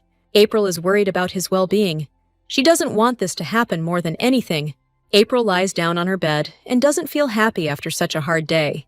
April is worried that her godfather won't fall asleep, that her magic won't work on him either. She thinks what is hidden behind Odwin's strange expression. April felt awkward asking this and decided to remain silent. April feels uneasy. She thinks that she is alone in that world. April goes to the window where someone is desperately knocking. She hears a desperate knock coming from there. April is amazed by who is standing outside the window and knocking on it. She did not expect to see someone in the Count's chambers. Clive asks her if she is asleep and smiles mysteriously. He is so attractive now that her heart stops. Clive came to visit her. He is glad to meet her. He asks her to see him at least once. April asks him if he shouldn't have gone home. Clive tells her that he wanted to see her face before he left. April is surprised by his decision to leave the estate. She thinks that Clive has gone crazy or insane. Clive tells her that they managed to spend some time together. He tells April that he wanted to spend some time with her. April decides to no longer hold back her feelings and confess her love to Clive. April confesses her love to the Duke and asks him out. Clive is confused and doesn't know how to react. His heart is pounding loudly, and his face is covered with a telltale blush. Clive can't believe that April likes him so much, that she's willing to do anything for him. April comes up to him. Her scent tickles his nose, and she kisses Clive. April tells him that this is not a lie or a dream, that everything that is happening is real. Clive is happy with what is happening between them. He believes that they have a wonderful future ahead of them. He picks up the girl in his arms as if she were a feather, and he spins her around in the air in his powerful arms. Clive tells her that he has liked April for a long time, and he doesn't mind dating her. After this comes the long-awaited kiss, which we have been waiting for God knows how many chapters. Clive lies down next to April and tells her that he doesn't see anything wrong with this being his teacher's house. April asks Clive to return to his place, as she knows that this is her godfather's house, and he will soon find out everything. April tells him that she wants him to stay with her a little longer. She tells him that she wants to stay with the Duke longer. She does not want to return to her boring world. Clive asks April to address him by his first name, rather than so formally. He asks April to call him by his first name, not Duke. He wants to be her boyfriend, not her employer. April asks him if she can call the Duke by his first name. Clive tells her that he likes it when she calls him by his first name. So they fall asleep hugging each other, resting after a hard day's work. They are so cute in their sleep. At this time, Odwin sits in his gloomy office and thinks about something. Odwin understands that April is a mage with white experience, and that a real hunt will begin for her magic. He knows that white magic is concentrated in the hands of magicians and the royal family. But Abigail, surprisingly, is not a white mage. She was born an empty shell. But April, surprisingly, turned out to be a white mage and looked like Abigail. Odwin says that April's skills are impressive, that she is a true member of the royal family. That day, the following happens. A maid walks along the corridors of the estate. A curious maid enters April's room and asks if she is awake. She informs the girl that she is inviting her to breakfast with the Count. She finds the Duke of Winterville in bed with April. They cuddle and sleep together. The maid runs away in horror and tells the Count everything. She cannot believe what she just saw. Odwin looks at her. He is shocked by what is happening. He demands answers from the young people. Clive is unperturbed, and April is sitting with him, as if on pins and needles. He does not believe what is happening. Odwin is shocked by what he heard from Clive and April. He can't believe that these two are a couple. Clive decides to repeat it again, sighing heavily. Clive informs him that he and April have decided to date, and even the Count will not stop them anymore. Odwin is angry. He certainly didn't expect this from Clive. He didn't expect him to fall in love with April. The entire castle is lit up by his screams about what is happening, and no one can calm him down. Odwin devours them with his eyes, and he cannot believe that they are meeting. Odwin says that he cannot accept all this just like that. Odwin tells her that they should break up right now if they don't like each other. Clive sharply tells him that he only sees her as a child, and not as a girl with her own goals. Odwin has no idea what's going on in April's head. He just doesn't want to see her for a while. He realizes that April and Clive look good together, but he feels sad about it. He has become attached to the girl. April is all happy and glowing with happiness when she sees Clive. She becomes so much like Abigail in her youth. Odwin asks April to eat quickly and behave well. Odwin tells her that he asked her to cook something that she had not tried. April is shocked by what is happening and cannot believe that she is being banned from seeing Clive. Odwin decides to ask April something, and he gets very nervous. He decides to have a serious talk with April about what's going on. A few days later, Count Alino relinquished custody of April. Count Alino himself could not believe what had happened. How dare Ian disgrace him?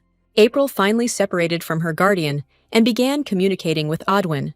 For some time, the cafe was filled with people and colorful nobles. One busy day, Howard came to her and asked for help. April asks Howard to explain to him what's going on.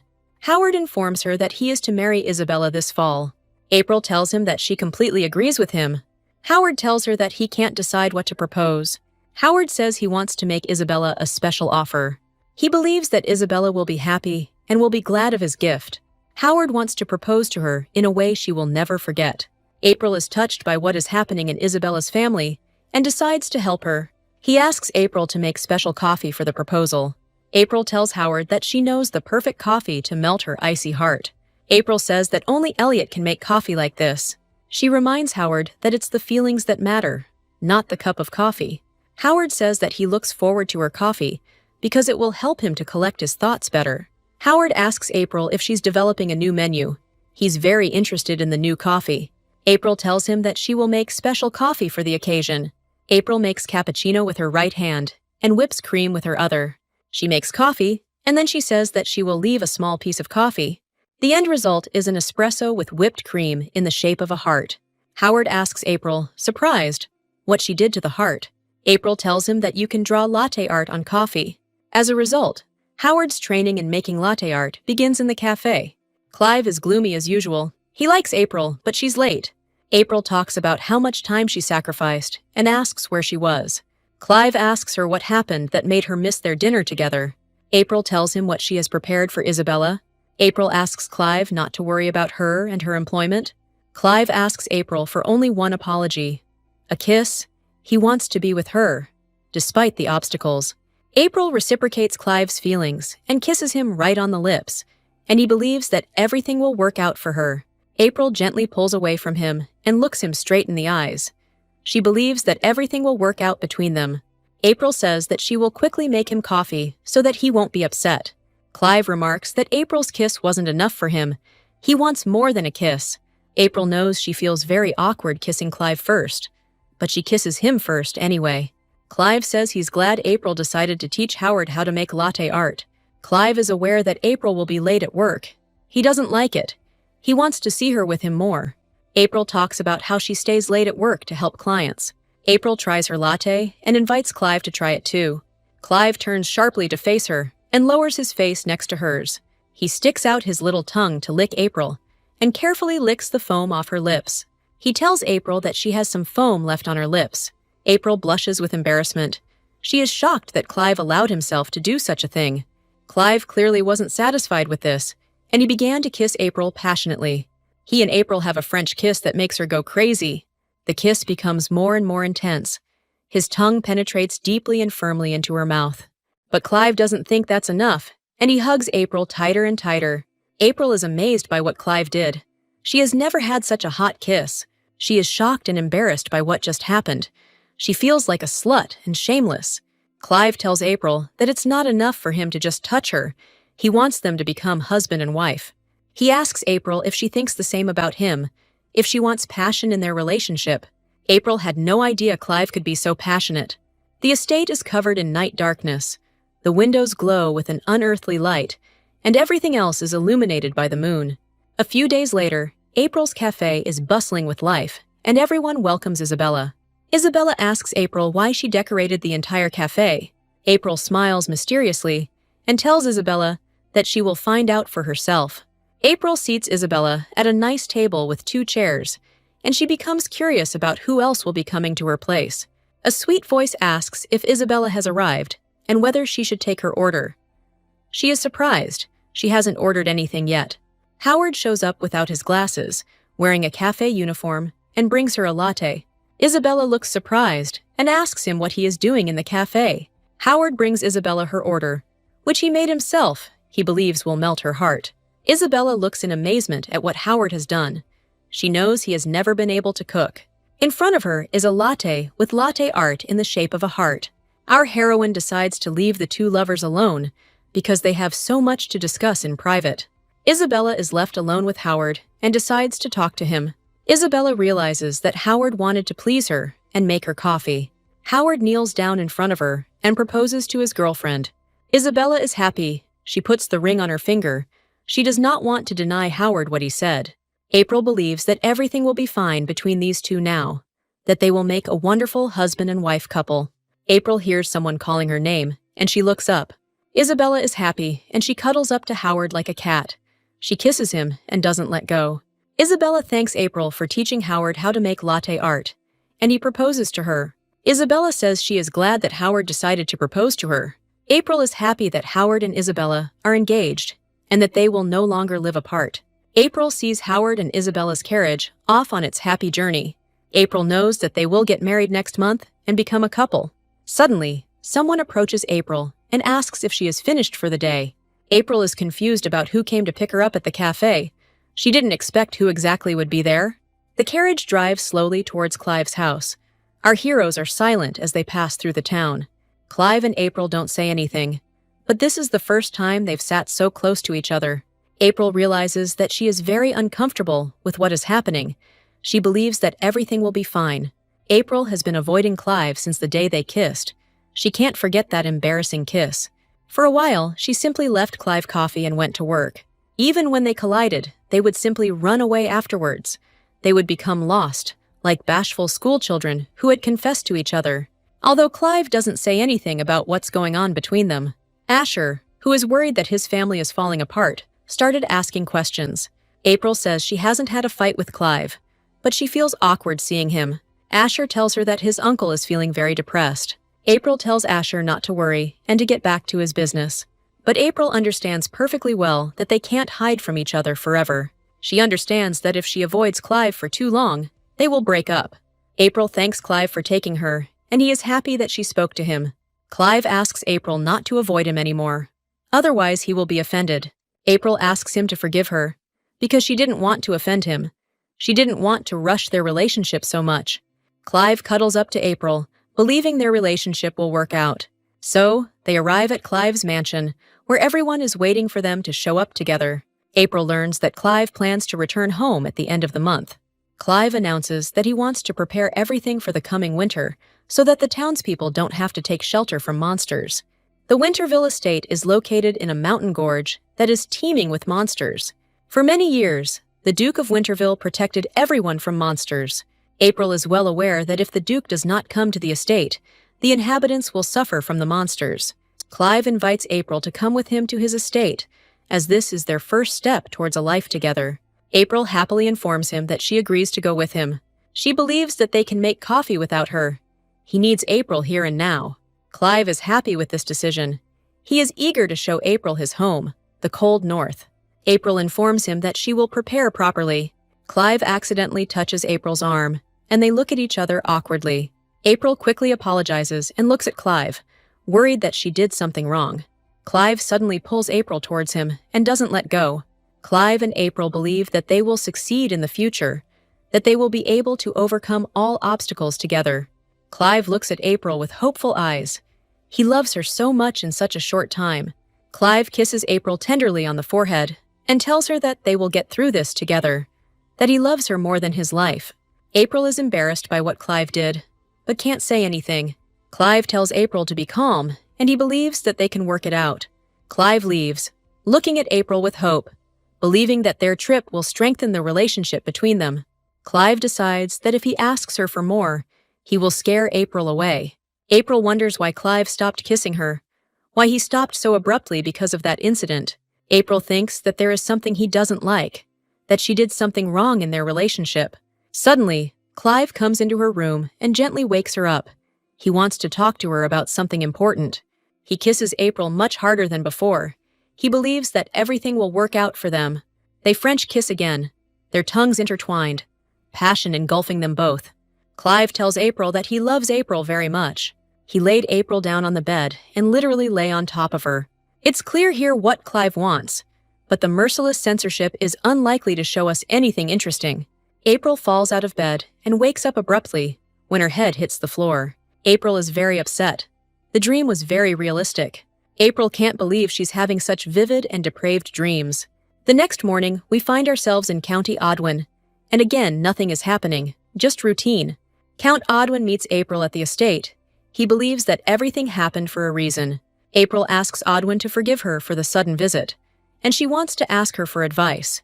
Clive tells him that he is here too, but Odwin pays no attention to him. Odwin kindly asks her what is going on and why she has come to his castle. April tells him that she wants to follow Clive to his estate. Odwin is not at all happy with April's decision. Odwin sits dejectedly in his office and tells Clive that he didn't have to drag April along with him. April tries to explain that it's all because only she can heal Clive. Clive slyly asks Odwin why he is sad. He does not understand the reason for his teacher's sadness.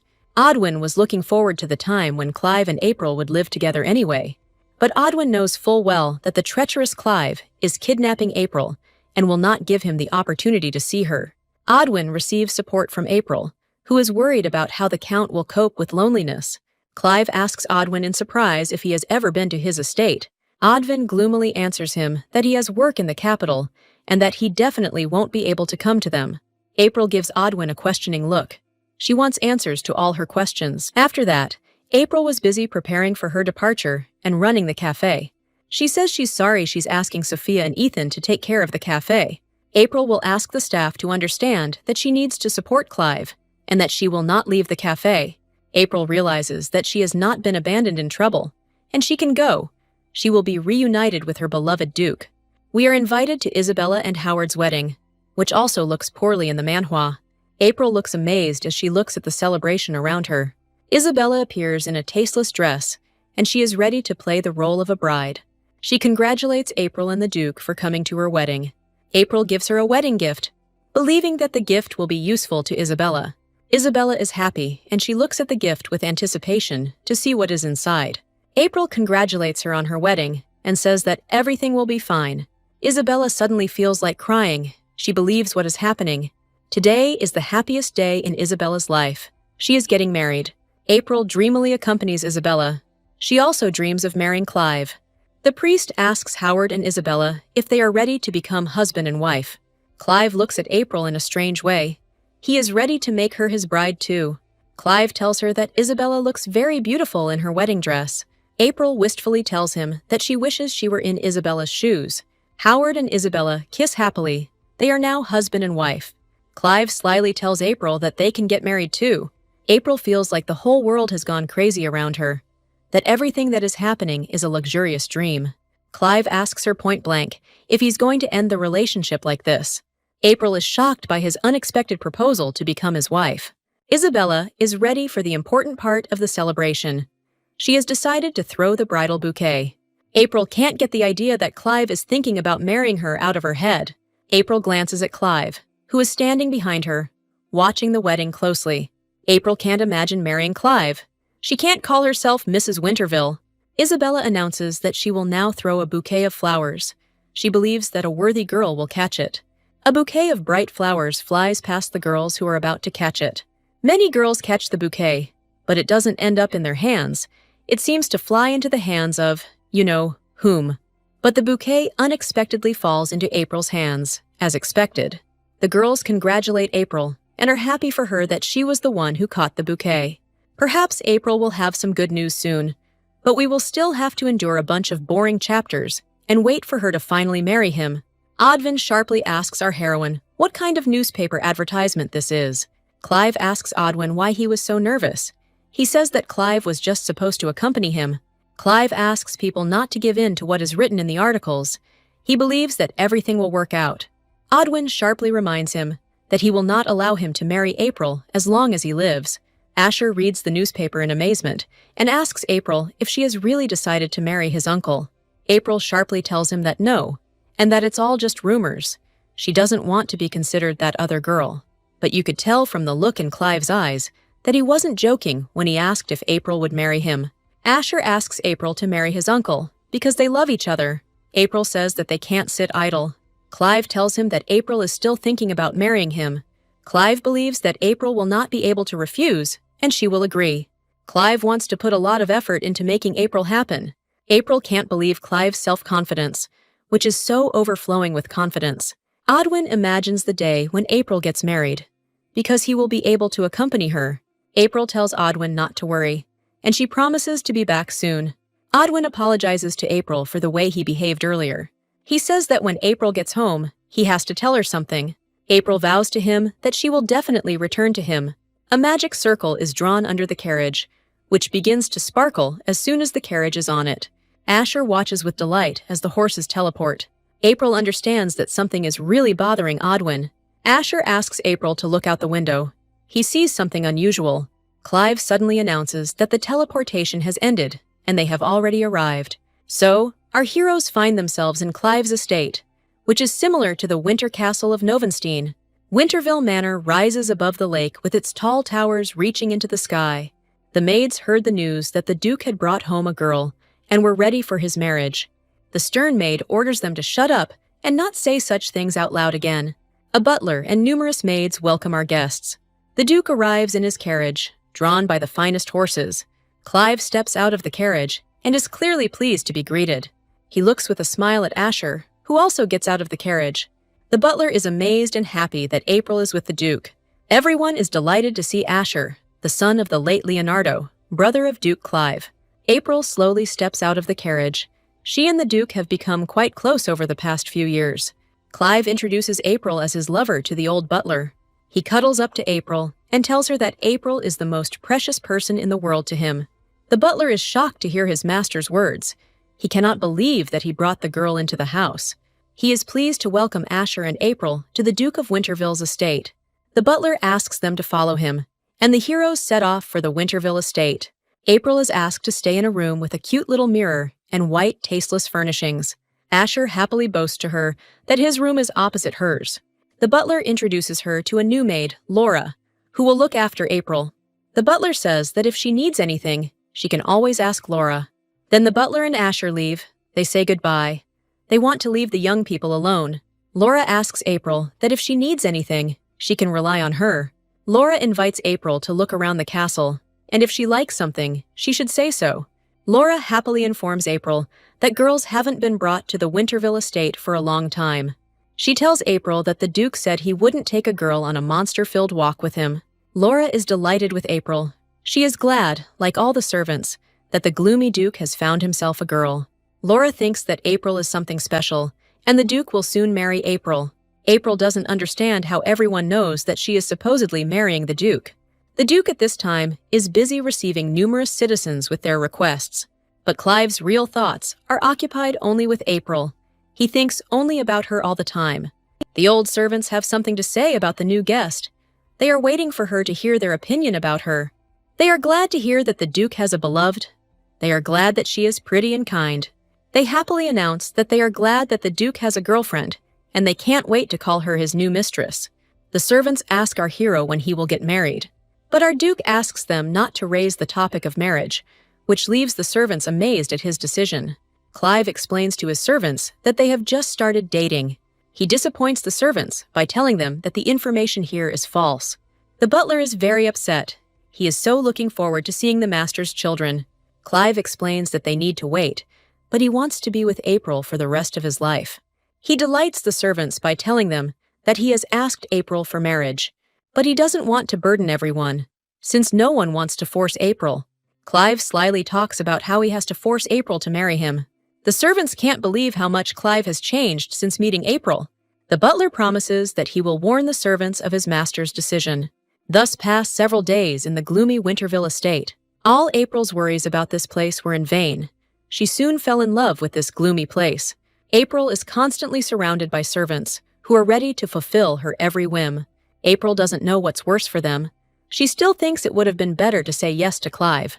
On her first day in the north, April was misunderstood, and now everyone thinks she is the Duke's wife.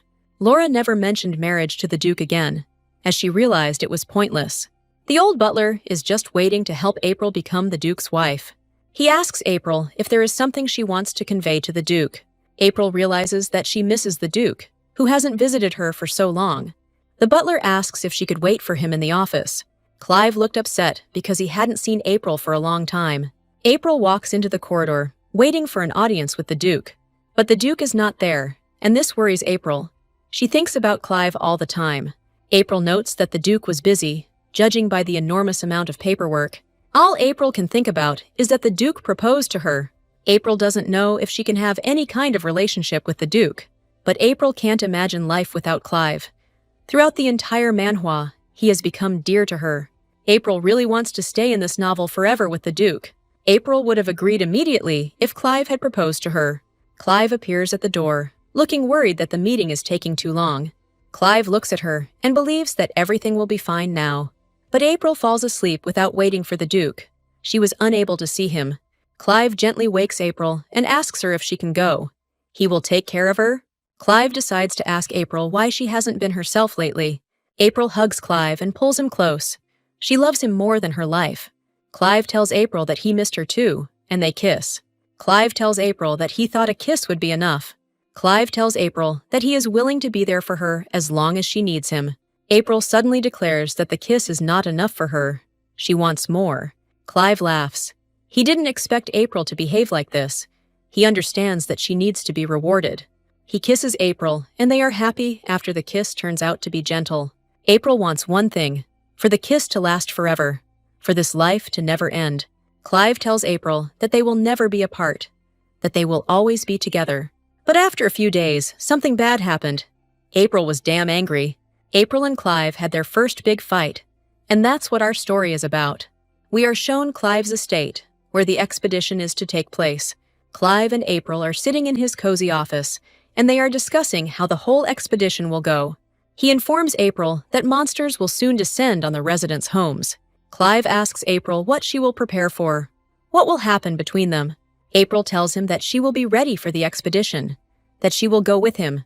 She is ready to get ready for the hike, take a change of clothes, but Clive forbids her to do everything. Clive asks April why he thinks he brought her north. April explains to him that it's because he needs her, that he can't cope without her magic coffee and without her. Clive and April begin to argue. Clive refuses to take her with him on the expedition. It's understandable that Clive is worried that April might be killed by monsters on the way. In fact, Clive wanted to show her the place where they would live, since he was mentally marrying April. But he just feels like it was a mistake to do that, because it's just an extra burden for April. Clive asks April to stop talking about the expedition, and she will stay at the mansion. April begins to reproach him for making the decision on his own. Clive can see that April doesn't understand that he's worried about her, but she clearly doesn't understand him. That's why she's a pink-haired blonde. April reproaches Clive for everything. She says that she will not follow orders like a dog. In the end, April is sitting with Asher, and she had a fight with the Duke. She doesn't want to see him. April tries to reassure Asher that she hasn't had a fight with anyone. She thinks that she has said too much, and now no one will want to talk to her at all. April thinks that Clive is very angry with her, while he is beside himself. He tells the servants everything and is afraid that April will leave him. The butler and the servants advise him not to be so strict with April. Clive is worried that his actions will cause him to break up with April. The servants explain to Clive that April is worried about him, but he also asks them to understand him. Clive is told that if April didn't love him, she wouldn't have gone after him. The butler asks him if he wants to talk to April, as he has something to tell her. According to Laura, April also thinks a lot about the fight with Clive, that she cannot forgive what she said to him. Suddenly, There was a knock on the door, and the servants believed that it was April who had arrived. But it turns out to be Laura, who brought tea or coffee to her master. The servants learned that April will be dining separately from Clive. After this incident, April did not see Clive for some time, no matter how much life brought them together. Clive was busy preparing for his departure all the time. He had no time to waste his life on April. April feels guilty and worried about what happened. Clive, according to April, looked very busy and tired. He was simply exhausted by what had happened. The expedition is due to start tomorrow, but Clive is still worried about what is happening. Clive really wants to visit April, but he's afraid he'll wake her up. Suddenly, April asks Clive what happened and if he's back. April sits on the bed and waits for him. She can't sleep. She keeps thinking about Clive's expedition. April tells Clive that she wanted to see him, but it turns out that he is always busy, and this makes her angry. Clive suddenly confesses to her that he missed her a lot too. Clive asks April if she wasn't angry with him, if she didn't want to tell him everything. April admits to him that she wasn't angry, but she didn't want to see him. April felt like Clive was angry and didn't want to see her, that they had broken everything that united them. April asks him to take care of himself. She will wait for him like a faithful wife from a hike. Clive jumps on April and pushes her onto the bed, wanting to spend some last time with her. He asks April to forgive him and says that he will apologize with action. He promises April that he will return alive, but nothing happens between them due to merciless censorship. Clive sets out on the expedition, happy that he has made peace with April. The day before, he says goodbye to April and Asher. They are worried about him, that he will not return. April asks Asher to say goodbye to his uncle because she believes everything will be okay. Clive asks Asher if he wants to say goodbye to him, if he wants to go with him. Clive promises Asher that he will return so that he does not worry about him. Clive vows to Asher that he will return as soon as possible. He wants to spend time with the child everyone has forgotten about. April gives him the bag, and it is some kind of amulet. This bag contains the caramel that April made for Clive. Clive believes this caramel will keep him awake, and thanks April. He kisses April and promises her that he will be back soon, so that she does not worry about him. One of the servants asks April to pray for the Duke's health. He is sure that the Duke is waiting for April to pray for him. He believes that when he arrives, they will be together. If the husband goes hunting, it is the wife's duty to accompany him with a kiss and wait. Clive tells April to ignore what they say. Clive promises April that he will be back soon, and she believes him. April passionately kisses Clive on the lips in front of his subjects. April asks Clive to be careful. She believes that he will return safe and sound. Clive is happy to see her and promises that he will be okay. He runs up to April and responds with an equally passionate kiss. Clive believes that nothing will separate him from his beloved, that he will move mountains for her. Clive has clearly gotten carried away and wants something from April. You understand, right? They kiss again, and Clive barely pulls away from her. He doesn't want people to see him so happy. April is shocked, and what Clive whispered to her as he said goodbye leaves her in shock. Clive tells her that thanks to her, he has the strength to live on. On this rosy note, they say goodbye, and he moves further and further away. April watches as Clive disappears further and further. April believes that Clive will return from the hike safe and sound. Clive rides through green fields and wide forests with his retinue of hunters. One of the hunters tells Clive that he has clearly changed. The hunters note that Clive took so long to say goodbye to April, as if he would never see her again. Hunter notes that Clive just looks really cute alone with April. Clive used to look very lonely because no one could see him out. Now that April is in Clive's life, and he is no longer alone, he feels like his life has changed. The hunter is told that the expedition will be shortened to 2 weeks. Clive asks them to finish quickly so he can get back to April. Meanwhile, a week passes and news arrives at the Duke's estate. April helps in the kitchen, passing the time while waiting for Clive. It's all because of the sweet potatoes she managed to get in these areas. The butler showed her a flower bed where potatoes were planted and told her how difficult it was to grow them there. The butler heard from Clive that April was running a cafe, that she was the owner of a bunch of cafes that Clive had bought. He shares a recipe for a drink that can be made from sweet potatoes. In the end, April makes potato coffee and asks the servants to try it. Asher asks April to explain what it is she made, and he likes both the strange taste and smell. April informs him that it is a sweet potato latte. The butler and Asher are amazed by such a sweet drink. April says the potatoes are very sweet and is glad she was able to please them. Asher nonchalantly asks April if it's possible to make dessert with potatoes. April flops down on the bed. She is very tired after such a short and eventful day. April notes sadly that she no longer misses Clive, even though they haven't seen each other for so long. At this time, Clive is sitting near some stone, and he is covered in blood, which scares our readers. Clive sits, barely breathing. He is dying, which our April sees. He will soon stop his beating heart. Clive is barely standing up, and he is ready to fight a monster that is 3 times taller than him. They cross swords, and the monster stops the blow with its powerful paw. Clive tries to cut off his limb, which he succeeds in doing. April wakes up in horror. She can't believe what happened. April wakes up with horror on her face and starts crying. She doesn't want the nightmare to repeat itself and become reality. April is alone in her white room, like in a mental hospital. Her breakfast is spent in complete silence as Asher worries about her. April notes that it is very cloudy outside, and the maid agrees with her. April can't eat because of what happened in her dream. She thinks about Clive all the time. Clive, who is about to die, is constantly reflected in her face. Asher asks April if she is worried about his uncle and what she saw in her nightmare. Asher tells April not to worry, as his uncle is quite a strong man, and he will return home. April is glad that Asher wants to support her, that at least there is some joy in this gray world. He kneads his cheeks, which are all covered in chocolate. April admits to Asher that she is very worried about Clive. She does not want to lose either of them. Suddenly, something happens on the street, and April wants to know what all the commotion is about. April hurries to the servants on the street. She wants to know everything. She thinks about the fact that Clive came back dead. April asks one of the servants what all the noise is about, what's going on, and wonders if Clive has returned. He tells April that the knights who were wounded in battle are returning. For example, one knight has a bandage on his head, but the wound on his forehead can be healed. The servant says goodbye to April rudely and says that he has to go. April hears all this screaming, and she worries about what is happening. Another knight has an injured arm, and the servant wants to help. April too. Many people doubt April's experience, but she still wants to help. April uses healing magic. She believes that she will be able to heal. The servant is amazed by her magic and tells April that she has performed a miracle. Many servants ask April to inspect the wounds of other knights. The doctors are glad that April is helping them with the wounded, and she just brushes them off. The doctor tells April that many of the wounds are similar to last year's. April learns of Clive's decision to stay on the expedition for only 3 days. She learns that Clive is not allowed to get close to monsters. Otherwise, he himself becomes a monster. April understands Clive's desire to return and finish the expedition. The doctors ask April to continue helping them with their patients.